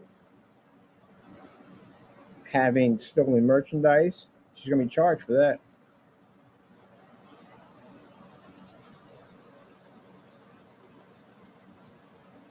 You read through the pamphlet they give you or a booklet they give you, they tell you at the end of the day, if you're caught with anything in there you're not supposed to have, they're going to charge you for it. They're going to press charges on you for it. So she done wrecked her whole freaking whatever she had in the day is gone. So it's a shame. She had some nice stuff on the table. That's why the guy sat there and said, I saw what you had on your table. It was tempting. Mind you, I copied and pasted all that. We took pictures of that, screenshot it. It was tempting, but I bought for your sister instead. Because he was smart enough to realize what you had on that table was against the law. And if he had bought anything on that table, he would be subjected to going to jail for receiving stolen items. He was a smart person at the end of the day. But the other ones on there, well, that's just going to be you. Because again, as I said before, if you're pretty much hoping that when Fernando gets deported, and you're thinking at the end of the day that these big companies are going to end the hunt there, no, they're not. They're going to continue the hunt. They're going to look at everybody who bought that items or items that belong to them. You're going to have to pay them back now. And they may throw you in jail. Receiving stolen goods. I think it's like a year in county or something like that. They're going to launch their own investigation and dig through all that stuff. Yep. Now, they could sit there and say, well, hey, we didn't know the guy. At the end of the day, look, I came to buy something from him. I thought everything was legit on the table. It looked legit to me at the end of the day, and I just bought it. They can easily say that and get out of it. But still, it depends on how these big corporations are going to flow with that. They may look at that and go, okay, maybe this person bought something he didn't even know was stolen. I mean, it's not their fault at the end of the day. I mean, they didn't know. So you may want you to testify against them.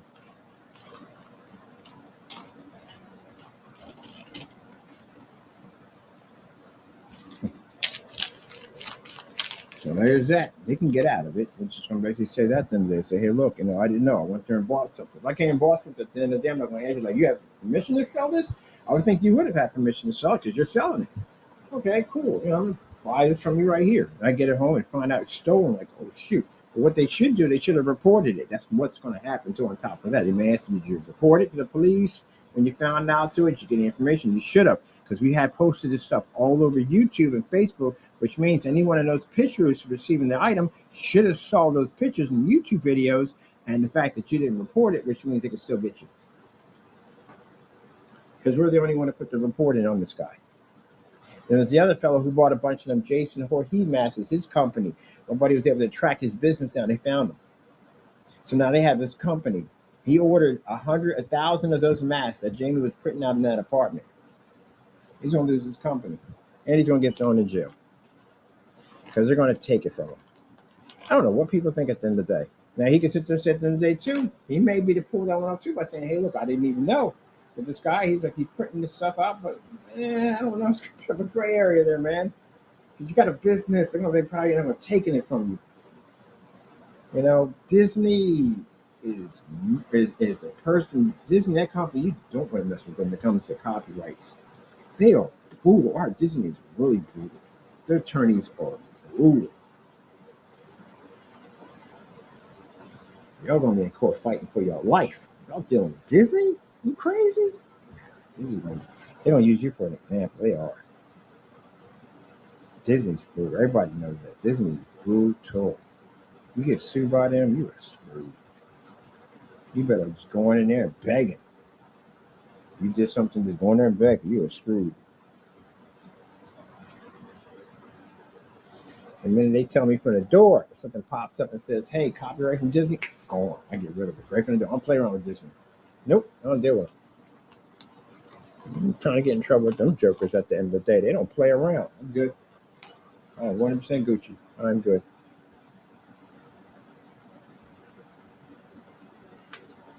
I'm 100% Gucci. I ain't playing with no Disney. You crazy?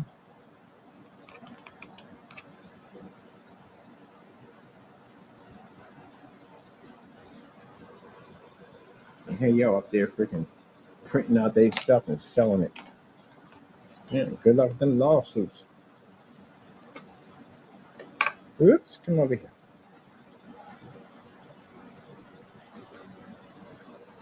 Mama Roba, you count out metal. Came out nice. Man. Oh, I like it. We got the Cyclops eye in the front.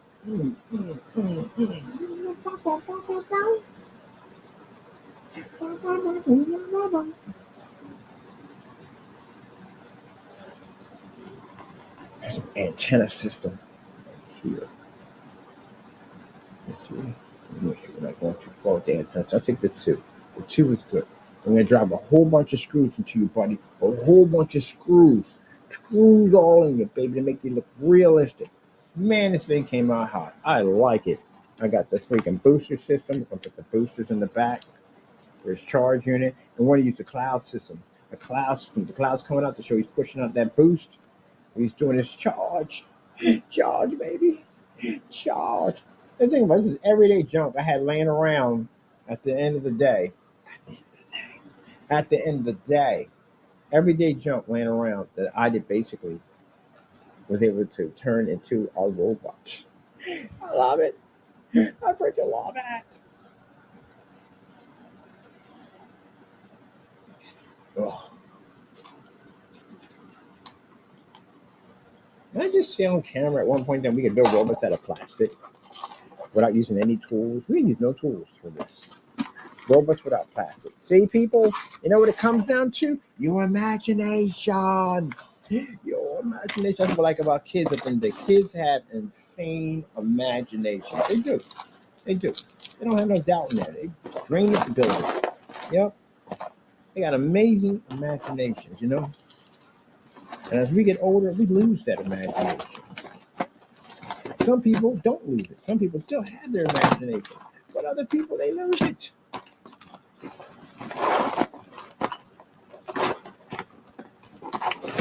Lose your imagination. You can't see past them. Woo, it's true. I'm taking this. I'm taking all these. I'm taking this. Wow. Can't see, you gotta see past your imagination. Imagination. Get a picture of that, please. I gotta get rid of one of those things today, too, on top of that. What is that? Oh, pocket. Oh, shit, it wasn't 10. Cool.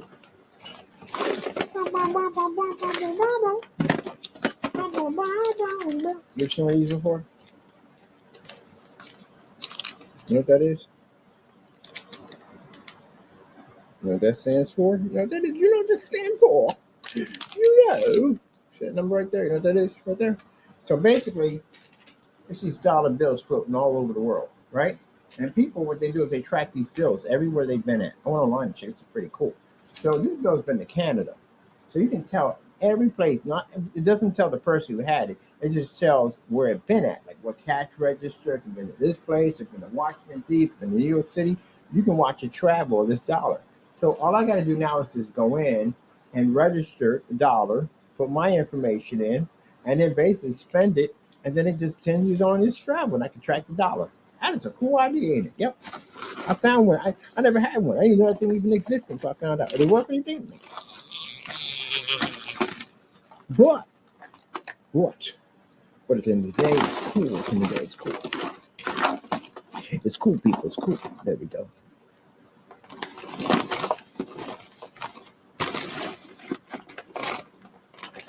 Come with me, and you'll see. Wherever the reflection.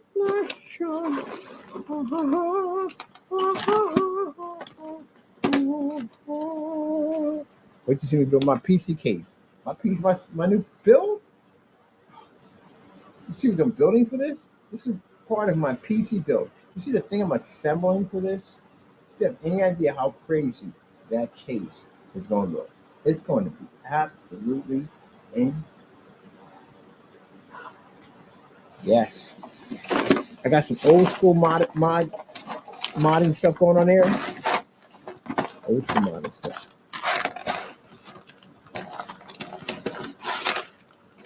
Steam machine, 600, 800, nap ass. I can build my own. I'm good. Besides, like I said, that machine's more for people at the end of the day that don't build. which is kind of crazy because you're still gonna have to learn the parts. Yeah, right. To learn the parts, people. Learn the parts. Much like a show, you have to learn the parts. The Madugahigi. What? The Madugahigi broke. The Madugahigi. What is the Madugahigi? You have to learn it. That's all. It's not hard to learn. Just miss you all this memory. Most of it is memory. You got to memorize all your parts. That's all.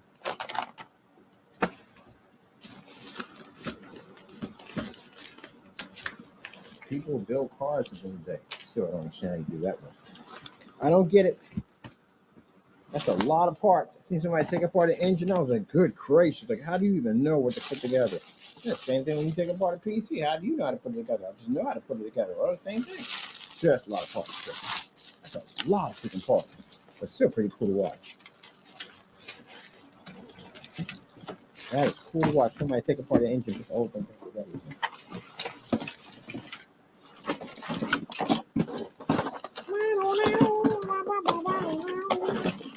I guess there's something here in the scrap box.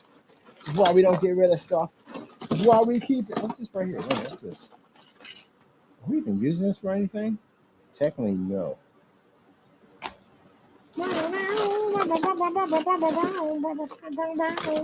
Peppermint.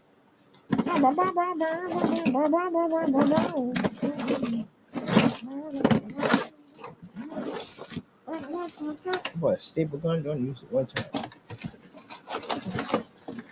That's a pretty good one. Put on top of that. Oh, found an ink pen. Looking for those all the time. You got. Oh, yes.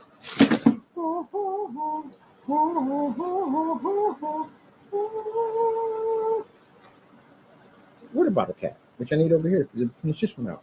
Yeah, yeah, yeah. Wait, how do you put this thing in? We did it. All right, this cap is that part. Is that part? Okay, cool. Ain't that right, Taco?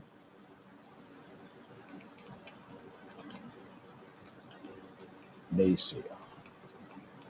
When I show off the cyberpunk build, I would suggest you grab yourself a pillow. Get yourself a pillow first, right?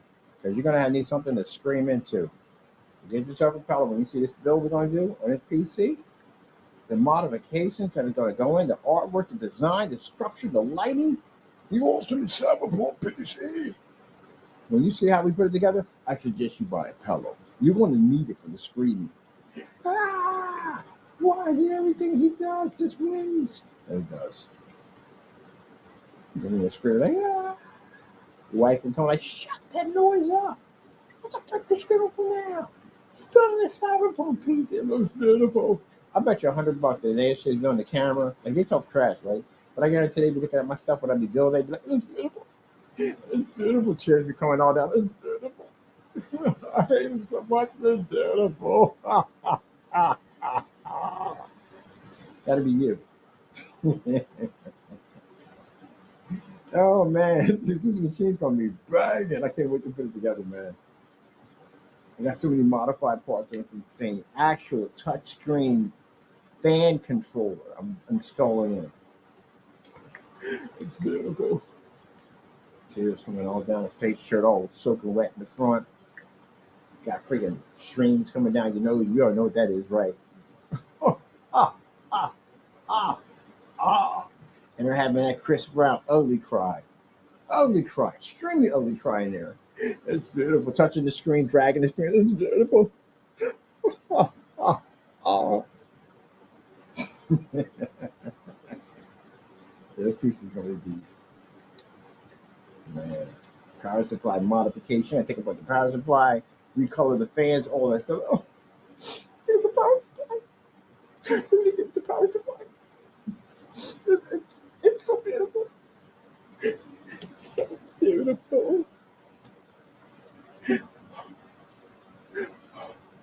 gotta do that. That breathing, and at the same time, how did you do it? I've literally had. I told you I had Fernando contact me one time. We were building these pieces, the exotic paints. different colleges were doing. We're knocking them suckers off. We're all of us knocking out their tests. And he contacted me and said, "Oh, you must think you're God." Well, why would you say a thing like that? Oh, because we make products so fast, so quick with outstanding results attached to it. I said, "No, I ain't God." I said, "I serve God." Wait till we see we develop. We get this technology we're working on pretty soon. It's this technology right here. We're gonna make the technology and take it outside and blow an image to it. And it's a challenge. So any technology you develop under the ad tech, the first test is outside absorption of 120,000 lux of sunlight. You'll have to beat that. You can't even survive inside, but you have to do to pass that test. And they're crying and they're, "Oh no, how does he do it? How does he do it?" They're crying, camera, shirt all wet in the front, looking like a 5-year-old when somebody took away his Happy Meal. Not fair. Not fair. Oh, by the way, it does have a new form of fluorescent screens for installing the side. These are colored screens we're putting in pretty soon. It's going to have that technology embedded. I'm also building me a 48 by 48 big screen for that technology, for that screen. It's my own customized screen. Isn't that interesting when you build your own PCs and you can build your own screens? You know how crazy it is? I can build my screens, I can build my PC. My PCs, screen. Screen, PC, PC, screen. Here, lights. Oh no. He made his own screen. That was my people.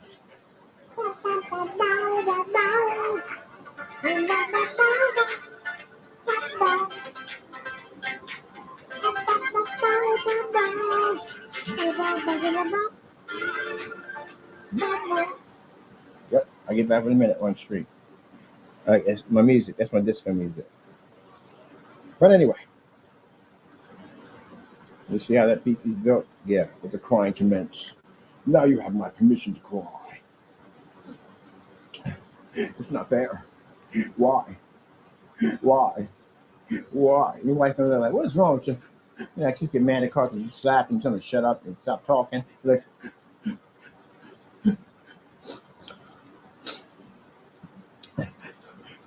it's not fair.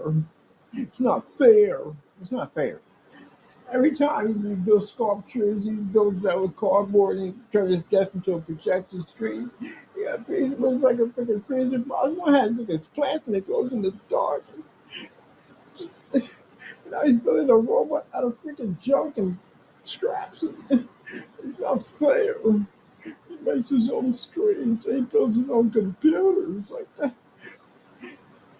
I don't even know where I stand at with this guy. You don't stand anywhere with me. And literally, I can take a. I got a new project. I'm gonna show you how we're gonna turn furniture into cyberpunk furniture. Got my own product line of clothing coming out. Oh, he's got a product line of clothing coming out. And then he's going to be showing me how to design cyberpunk furniture. See my painting skills? I can age stuff with a brush, make it look like it's old.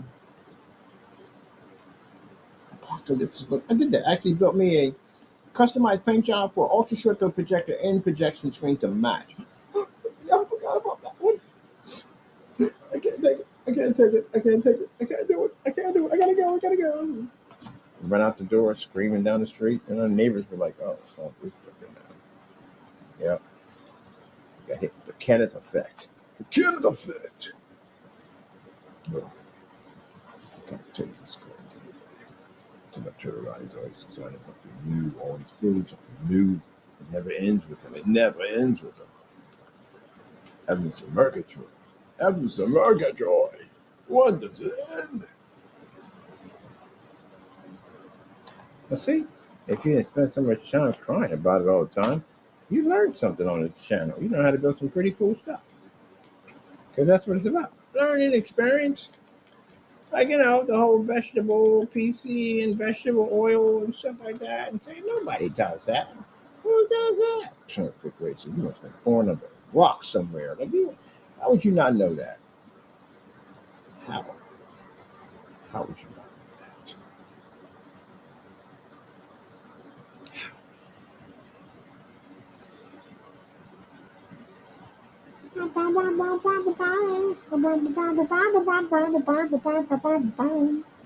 that?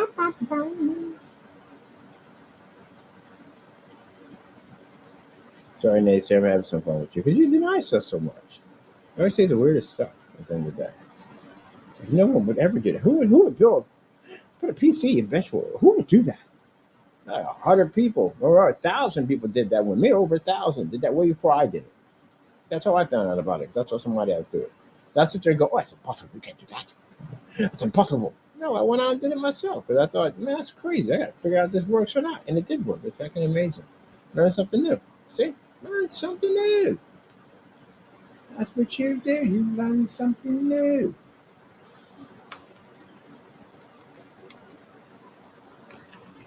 And like, oh my goodness, I've learned something new today. I've learned something new. I've learned that you can take a PC and stick it on vegetable oil and it will still thrive. And you don't even have to worry about getting electrocuted. You can stick your hand in there. You have any idea that when I did that test for myself, that when I put that oil on there, my heart was bouncing at 100 miles an hour, that I didn't know whether I was going to get electrocuted. That was the last time. I think I could have caught fire and burned my face off, all kinds of stuff. I was thinking that, oh, this is going to be crazy. And then my buddy's sitting there laughing. Now he's talking about, oh man, if you die, can I get your stuff? I'm like, yeah, might as well. I ain't taking it where I'm going. So it worked. But then after I got it to work, then it was the other part I had to figure out. Like, you got to do it because you ain't got a choice. The way to change out parts, you have to stick your hand in there. So I had to sit there and I had to stick my hand and vegetable oil with a power supply running at the same time. The power supply wasn't off; it was on. I was like, oh man, I'm telling you, man, I'll be building that thing, but some of the stuff is getting a little dangerous. I stick my hand in there, nothing.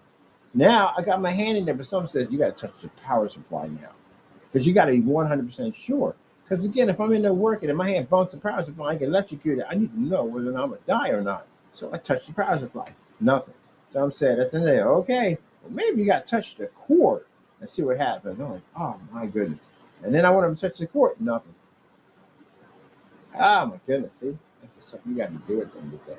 If you want to go out of the box. Sometimes getting out of the box can mean, man, you definitely might be in a box. Man, if I got electrocuted, I'd have been done. But yeah, it's actually worked. It's pretty cool. I never saw anybody touch the power supply. All right. Let me pack in the front. Jetpack system in the back. All right. I finished working on your unit. The jetpack system, I may fire the cables from here into here. Yeah, definitely do it that way.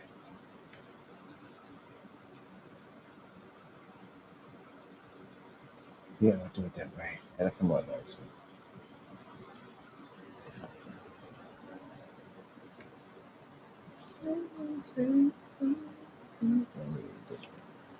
Let's see how you look. Sorry. All right, I'm gonna do more on my jetpack system. Woo! Let's put my weapons from over there. My jetpack system to get that going up and going. I'll put all this up to the side. I think I got my last and my finished build on there, so I'm good with that. All right. Let me get a picture of this so I can see. You might have to go get that from my buddy today. I do need that part.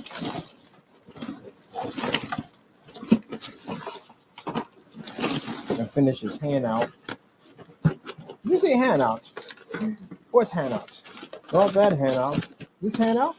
That handout. This handout? What handout? What are you talking about? Let's see. That should be nice. All right, here we go.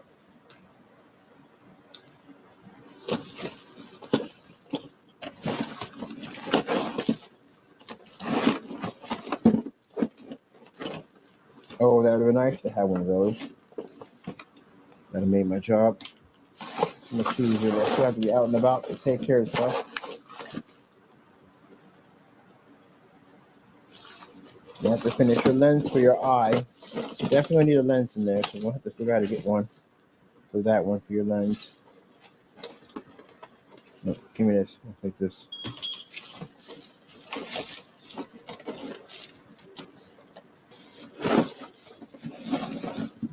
antenna systems there.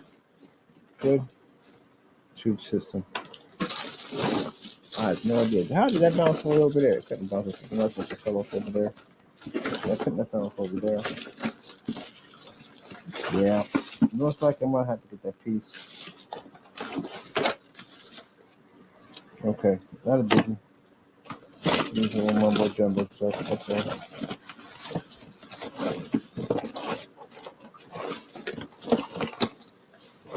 I'm going to system and start printing out your stuff so you can have your numbers and your hazard signs next to all your stuff you're going to need. No, come back here, blue gun. I definitely need you. I need you falling off the table. Get mixed in with other stuff. Stay over there. Thank you. Thank you. Thank you very much. That's about it. Okay, let's finish. Get that done.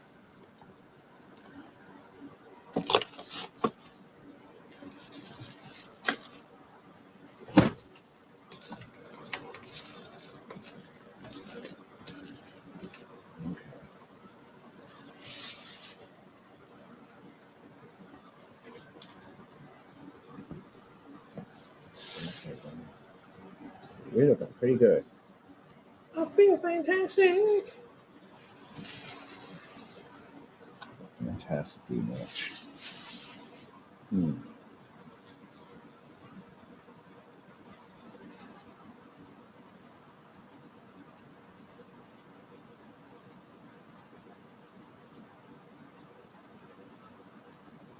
That'll be interesting. So I don't want to drill a hole through here to here to put the sensor here in the eye. I don't want to do that. So what I'm going to do is I'm going to put the sensor here, pop it in here, have it come out here, and put a tube system, a small micro tube system that comes from here to connect to here. That way we can keep all the wires nice and hidden in a tube system that wraps around the system and then connect that where we need to go to. Yep. That's the other part. That's why we use the other tool. Now that would require tools. We start working with that. That's definitely going to require tools. And do I Taco Bear? I said, yep, Daddy-O. Yes, sirree, Daddy-O. Yes, sirree, Daddy-O. Got a bolt here. A bolt here. So that one. Small micro bolts there. So there and there. That should also.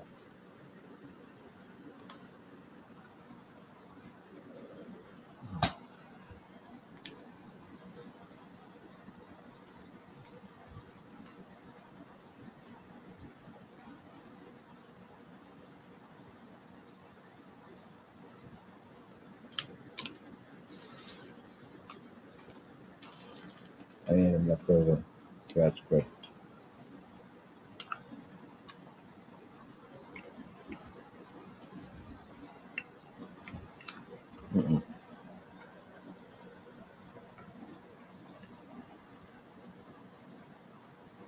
Like that. What is that for work? What's that going on?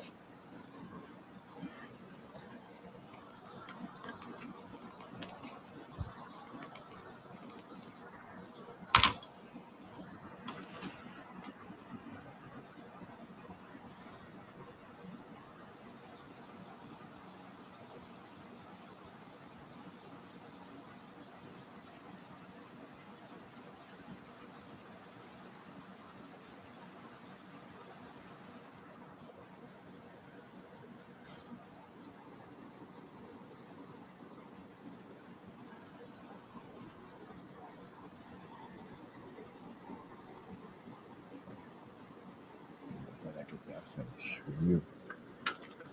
All right, buddy. Let's set you over here. Oh man, you sit. The balance is nice and flat. Not tilting or falling over. I got to finish that part. I need to get my phone. Where's my phone at? I got to get a picture of that. Take it over the system. I need this part for that clamp.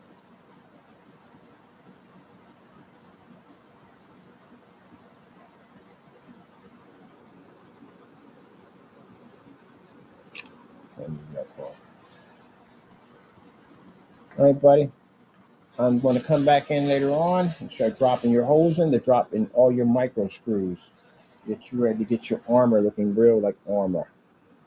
Or maybe I do those last and then paint you up first and then drop those in one by one.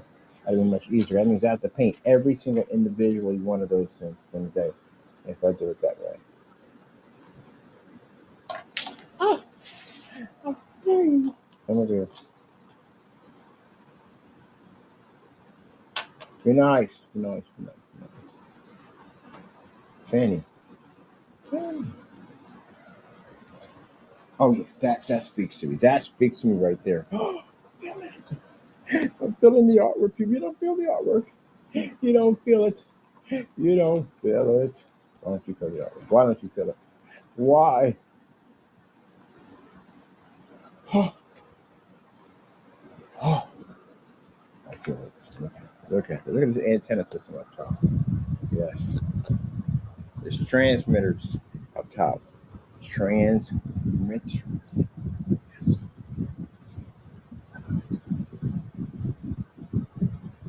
Artwork with Ken. We work with cardboard. We work with plastics. We work with everything. Not everything. I'm still learning stuff as I go along. But it's cool that we can just grab some random junk and make that out of it. Isn't that pretty cool? Yeah, that's the whole purpose of using your imagination. Because with your imagination, you can make amazing things.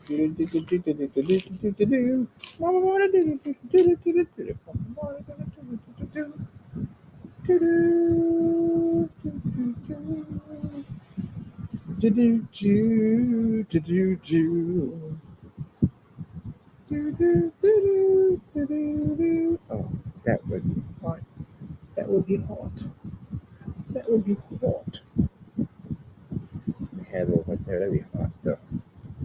But no, we're doing too much. We're doing too much. But still, that'd be hot. If I can get that in there like that, that'd be hot. That'd be sick. Are these the covers to the freaking printer ones? Yeah, I think they are.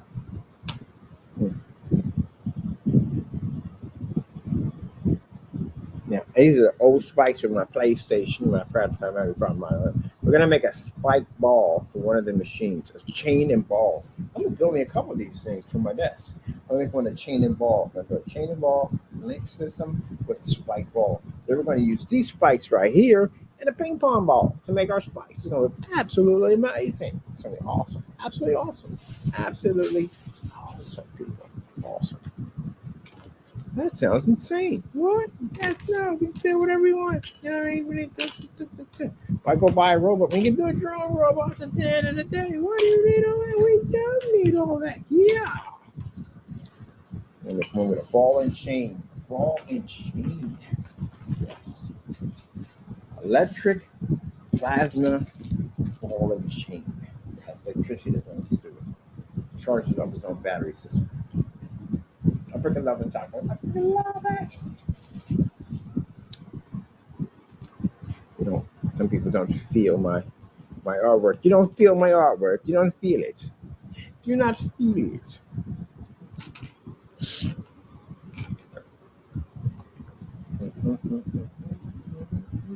Amazing, man. All this junk laying on the table. I'm sitting there like, how can we turn this into a machine?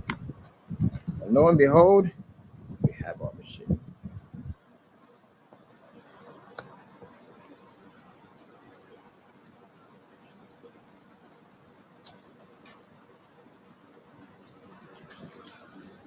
All right, we're done. I gotta get out of here. I got things to do.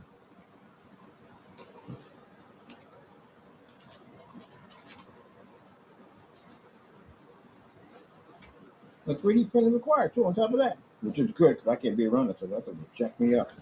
My lungs, baby, my lungs. So I was thinking of print out 3D printing, pretty cool, nice. That's stuff for me. No, I can't get around it. That's stuff for messing with my lungs. The guy who has the big one, who prints out the Hulk statues and stuff, he has a mask on, full mask on. Yeah, you have to. You kill yourself with that thing. Somebody already did it. We did a ton of that mess. Ah. All right. Are we using this thing for anything? Not really, to tell you the truth.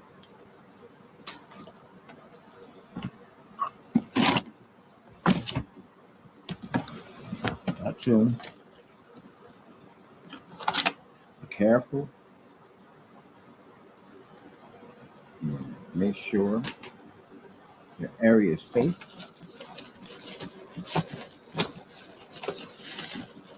People don't do it when they paint. When they spray stuff. Yeah, you better be wearing this mask every day. You know, it becomes airborne. I wonder why bakers don't use it. Bakers should be wearing some kind of mask. That flour gets caught up in your system, your lungs. Oh my goodness. Yep. I had those issues. Nobody wants those issues.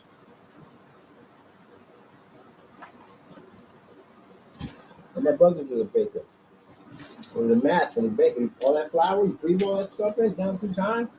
I heard about a guy one time cooked his liver, a kidney or something like that.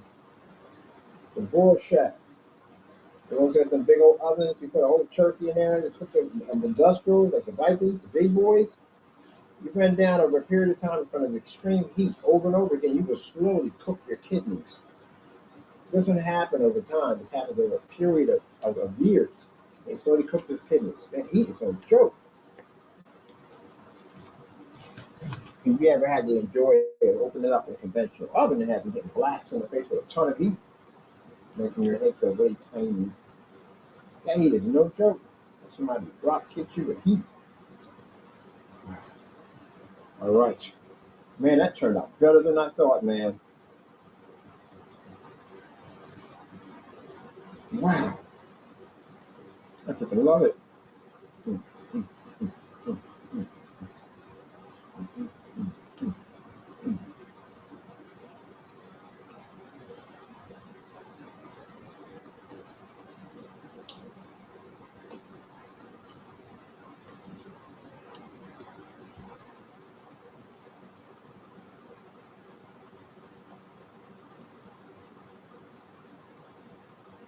If I'm looking at that, well, how big is the steam pump piece? It's kind of big. We got a lot of parts going on it. It's really not a good size. It's probably most likely.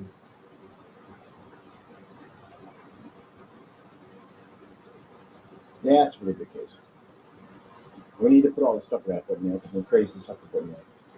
And my 3050 is not low profile. It's actually a full size car.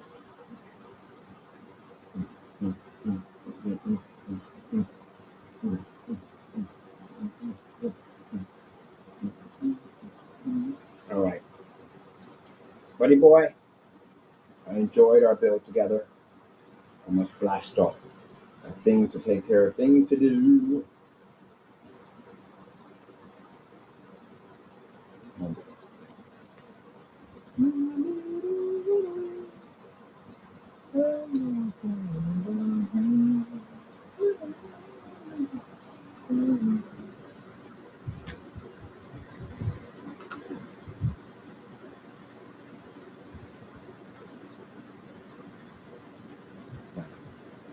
I'm gonna leave you be. I'll put your sensor right there. Got a sensor on mine for you to your middle of your eye.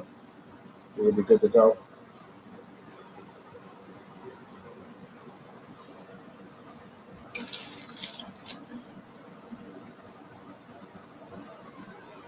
You'll be responsible for powering up my steam machine. Actually, that's pretty cool.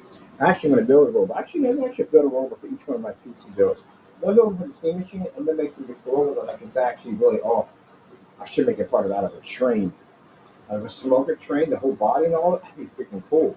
With valves and stuff coming out of it and everything, that'd be sick. Our steam machine robot. Well, we definitely got to build it. We got to build it. We got to build it. We got to build it. Challenge accepted. Challenge accepted. So be it. We got it's funny, we got the road over here, but then we got the whole freaking laboratory over here. This has nothing to do with Kingdom, by the way. This robot is just here. It's going to be a part of my new cyberpunk setup.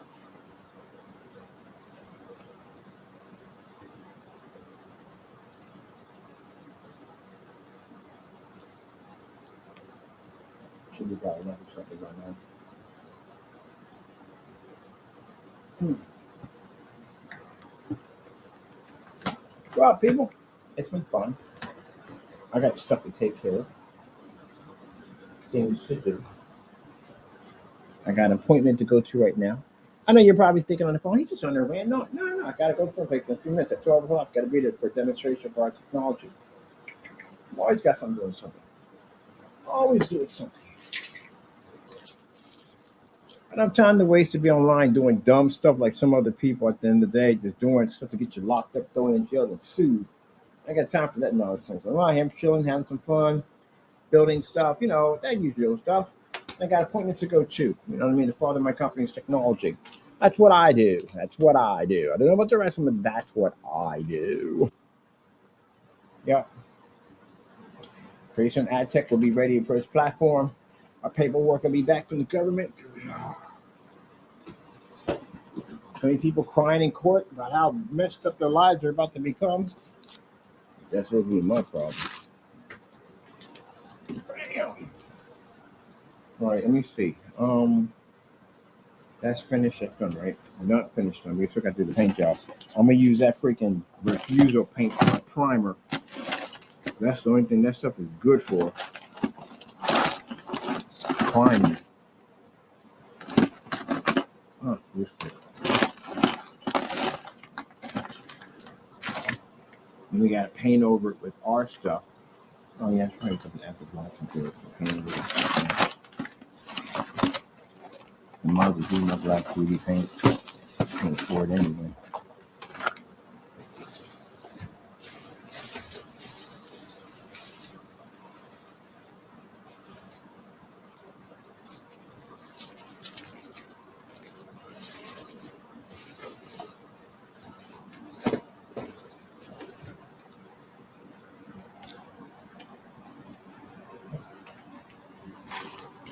That's a charging station? Yeah. All right. Oh, you pick up with that. Oh, I can do this. Mm-hmm.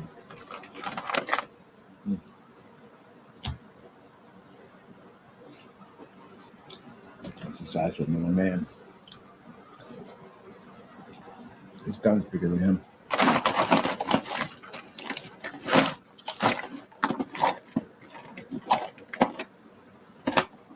Is he done yet? No. No, 50 screws I got to drive to this thing. 50 screws. And I take a rotary tool and drill holes and the screw after screw after screw after screw after screw after screw after screw. Yeah, that's the crazy part right there.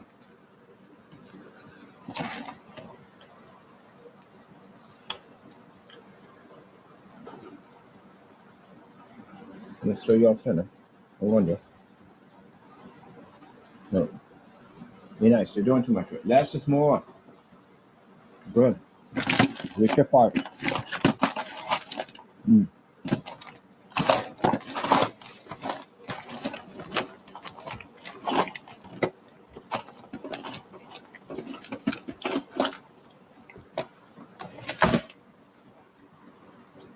Put it back here. Mother George. Let me look at that one. Look at back there. Mother George. Mother George. Mother George. I don't know, charge up with he isn't acting up. Is that right, Tago? Yeah, this is having some Murgatroyd. Having some Murgatroyd.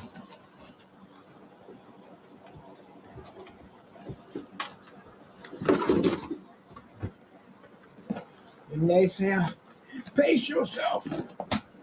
Wait, you see the things we will build in the next couple of weeks?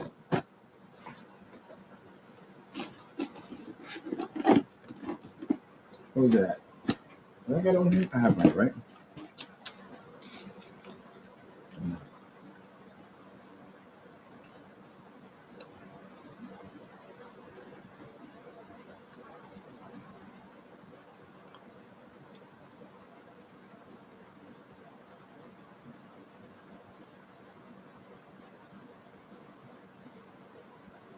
Dazzle, Sunset, Prime.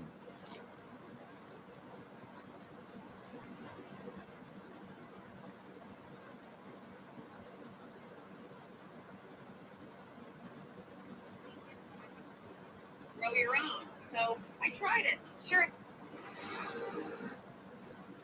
I got stuck. Excuse me, Phyllis, might I ask you? Sit down together. This was our time together. It's just a beer. I'll be back in 2 seconds. Actually, my face is here with me. You want to know why? And it's my pants. This is y'all when you see my setup.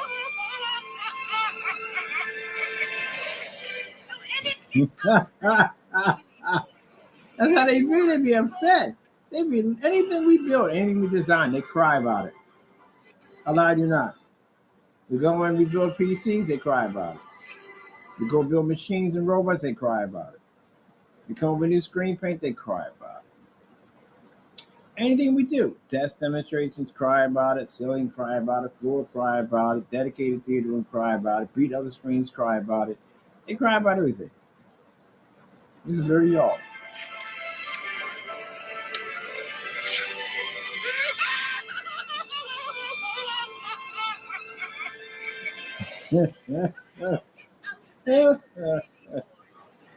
Oh man. Yeah, y'all cry about it. I guarantee anything we do, my clothing line coming out, y'all cry about it. Y'all do anything at all?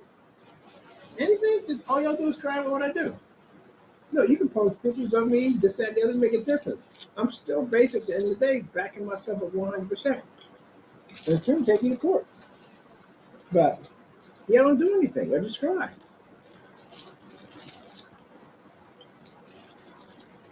You don't remind me to bedazzle. I bet you're crying about this right now. So, you cry about the robot.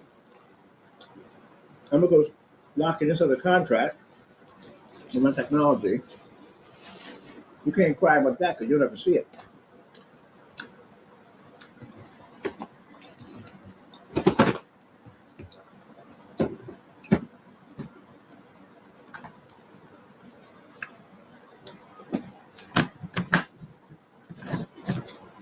You can come and get some, make some screen. Oh, I forgot you don't have your business anymore. All right, whatever.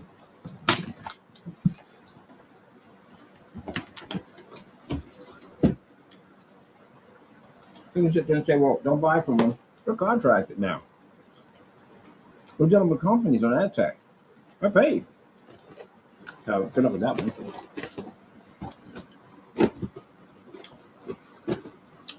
If anything, you better have enough money to pay my lawsuits.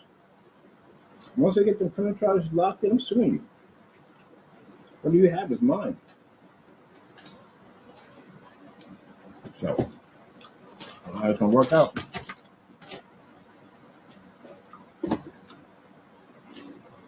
Mr. Williams, I'm going to make sure the lawsuit I hit you with for $250,000. Now, no, you don't have it. You know that. But nobody can send you anything on your books because your books will be locked. Anything that enters in your books goes into my account. You owe me money. And that's for a fact.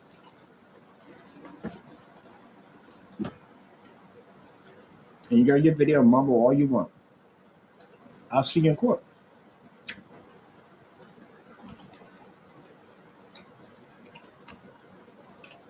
That's all that matters, Mr. Williams. I'm going to see you in court. We can have that conversation with me in there. You won't be doing. And frankly, I want to get you a 302. I do believe you're not mentally stable. I mentioned multiple times to the agent that you're not mentally stable. Oh, they're going to talk to the officer too, who we basically filed a reporting with because of naked pictures. So they got all the information on the insert report. And he said you weren't mentally stable. There's something wrong with you. Get you a 302 between maximum security mental hospital. You can stay in there for the rest of your life.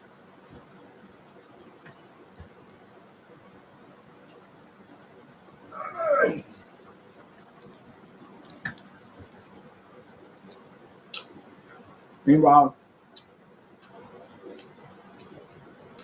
I got another thing about senior building. The instant report for the federal, the post office, enjoying some candy right now. Let them know I'm suing them.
Mr. Williams, you sure I mean business? Monday morning, somebody's coming to your apartment. Don't worry. It won't be my people. It's going to be an officer, a couple of them.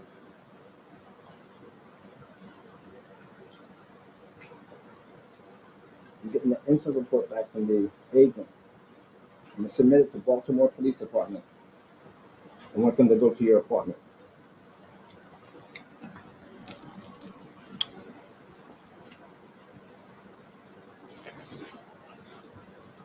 Why? Because you've done some stuff you weren't supposed to do. That thing you posted right now, that's why. So they're going to be at your apartment. And the FBI already knows what that person is taking care of that. For the post office, they know the police were already there. So I'm going to give them the number and the branch to the police officer we had to talk to so we can address that back to them.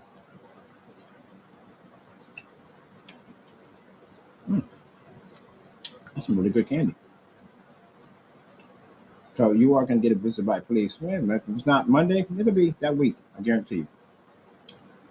I'm going to call out there to that district out there and let them know what we had to go do. Well, that's basically about it. I don't think I got to be on here for anything else.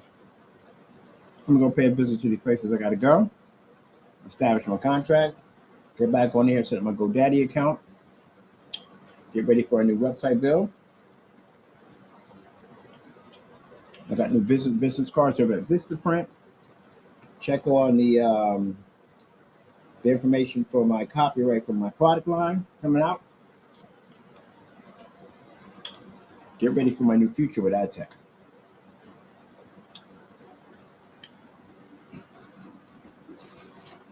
For those people at the end of the day, well, you have no future at all.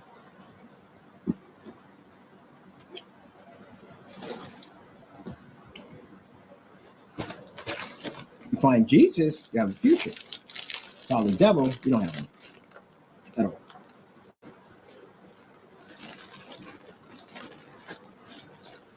Oh, well, I want to lock up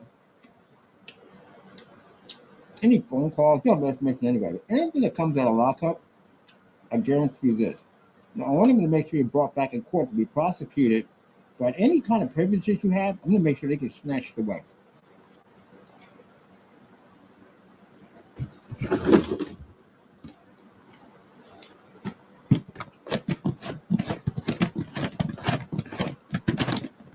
Visitations, phone calls. There's a lifeline in there. I'll wait to tell my family about this one.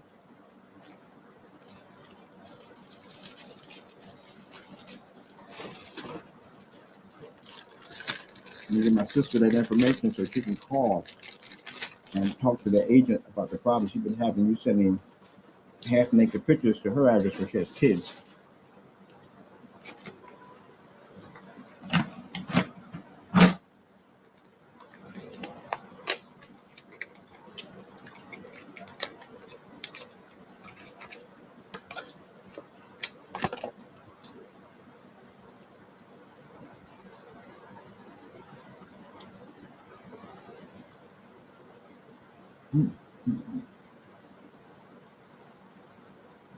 I'll get back with him later. I'll talk to him after this.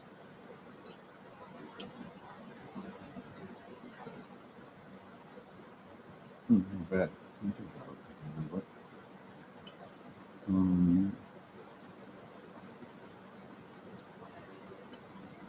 What time is it? Okay, this should be opening up right now.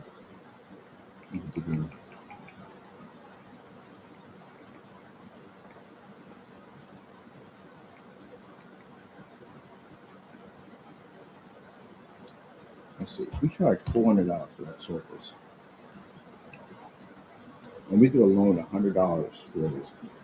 100 of those a day. Yeah, $40,000 a day. Ain't that? And this isn't too much. $2,000 for the day.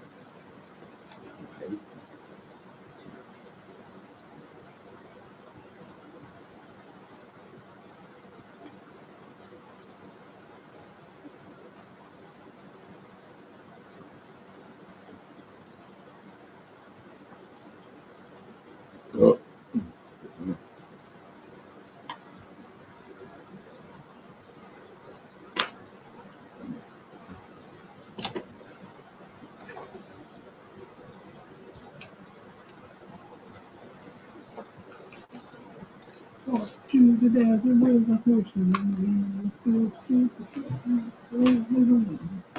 In the desert.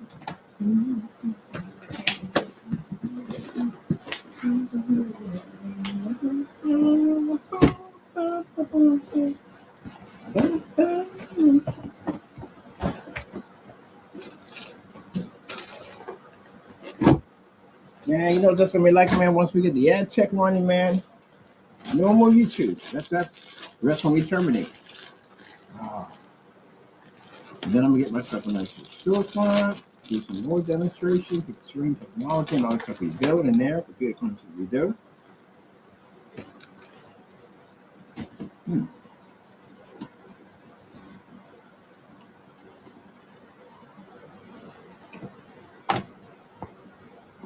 Let's put up the office I'm about to get.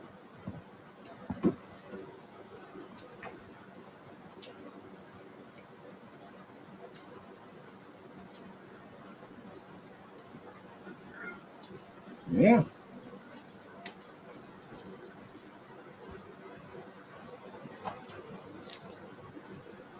Oh, you paused. My bad. There you go. You good. Okay. What's that? My bad. We got more than that in there. Let's see.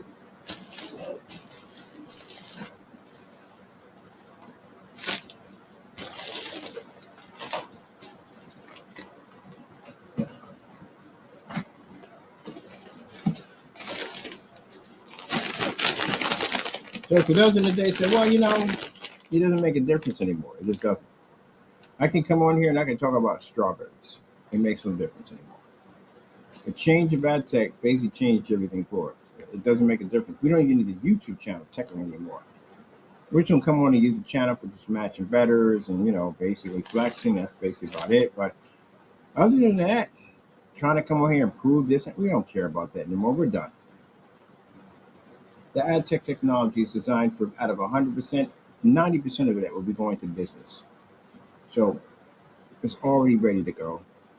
Pretty soon, once we lock everything with the stores, it starts advertising, do what it's designed to do.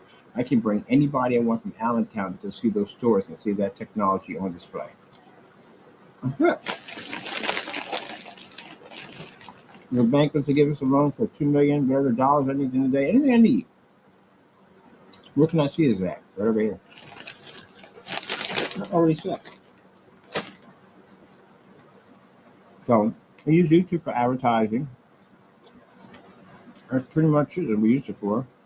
And we get to back our videos out. I'm done with all that. If you haven't learned by now that our technology is good and you need more proof, don't buy my product. Don't even bother wasting my time. It's not for you. All the work you put in, make sure I made a good product for everybody. And if you so desire more proof, after all that work you put in, don't buy it. Go somewhere else.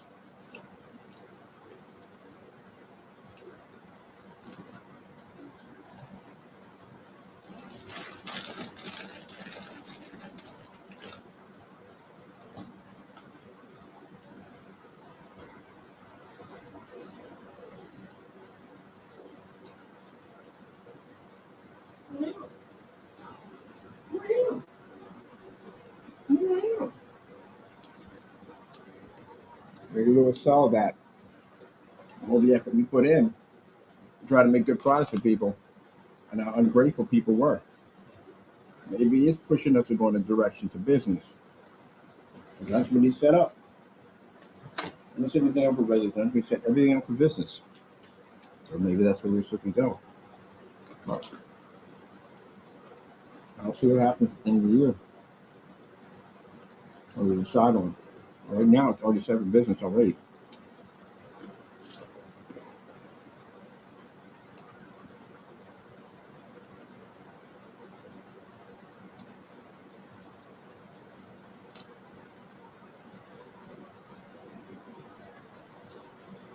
I can see why the Black Diamond made that screen for business only.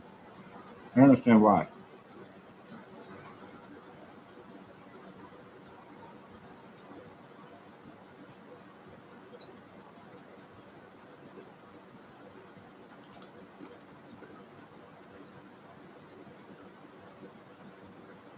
Either companies will like it or they're not going to like it. There's only two ways to hire. But I'm not saying all customers, but there were some customers that have our technology for 6 months and then buy the paint on it. 6 months and then do that nonsense. No, you got to be kidding me. All this stuff is tested ready to get all this around, the vindication, is it done?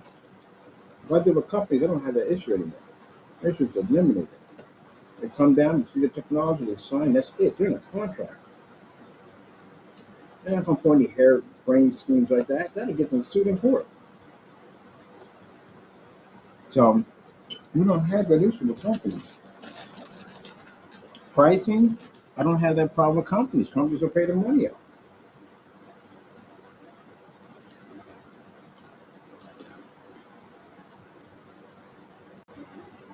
Y'all want us to sell our product to these property green, great paints. We prove time and time that they're not even in our category, but y'all still want us to pay, charge the same paint for the gray screens. I understand the technology you have before you is designed to do so much more when you don't appreciate it.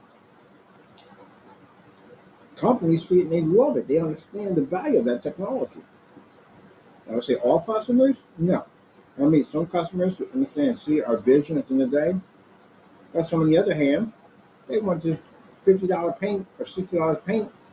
I can't see why they don't have to spend that kind of money, but the $50 paint you have can't even do what that stuff does. So I'll make the decision at the end of the year what we do if we're going to restrict the company. Well, I gotta go.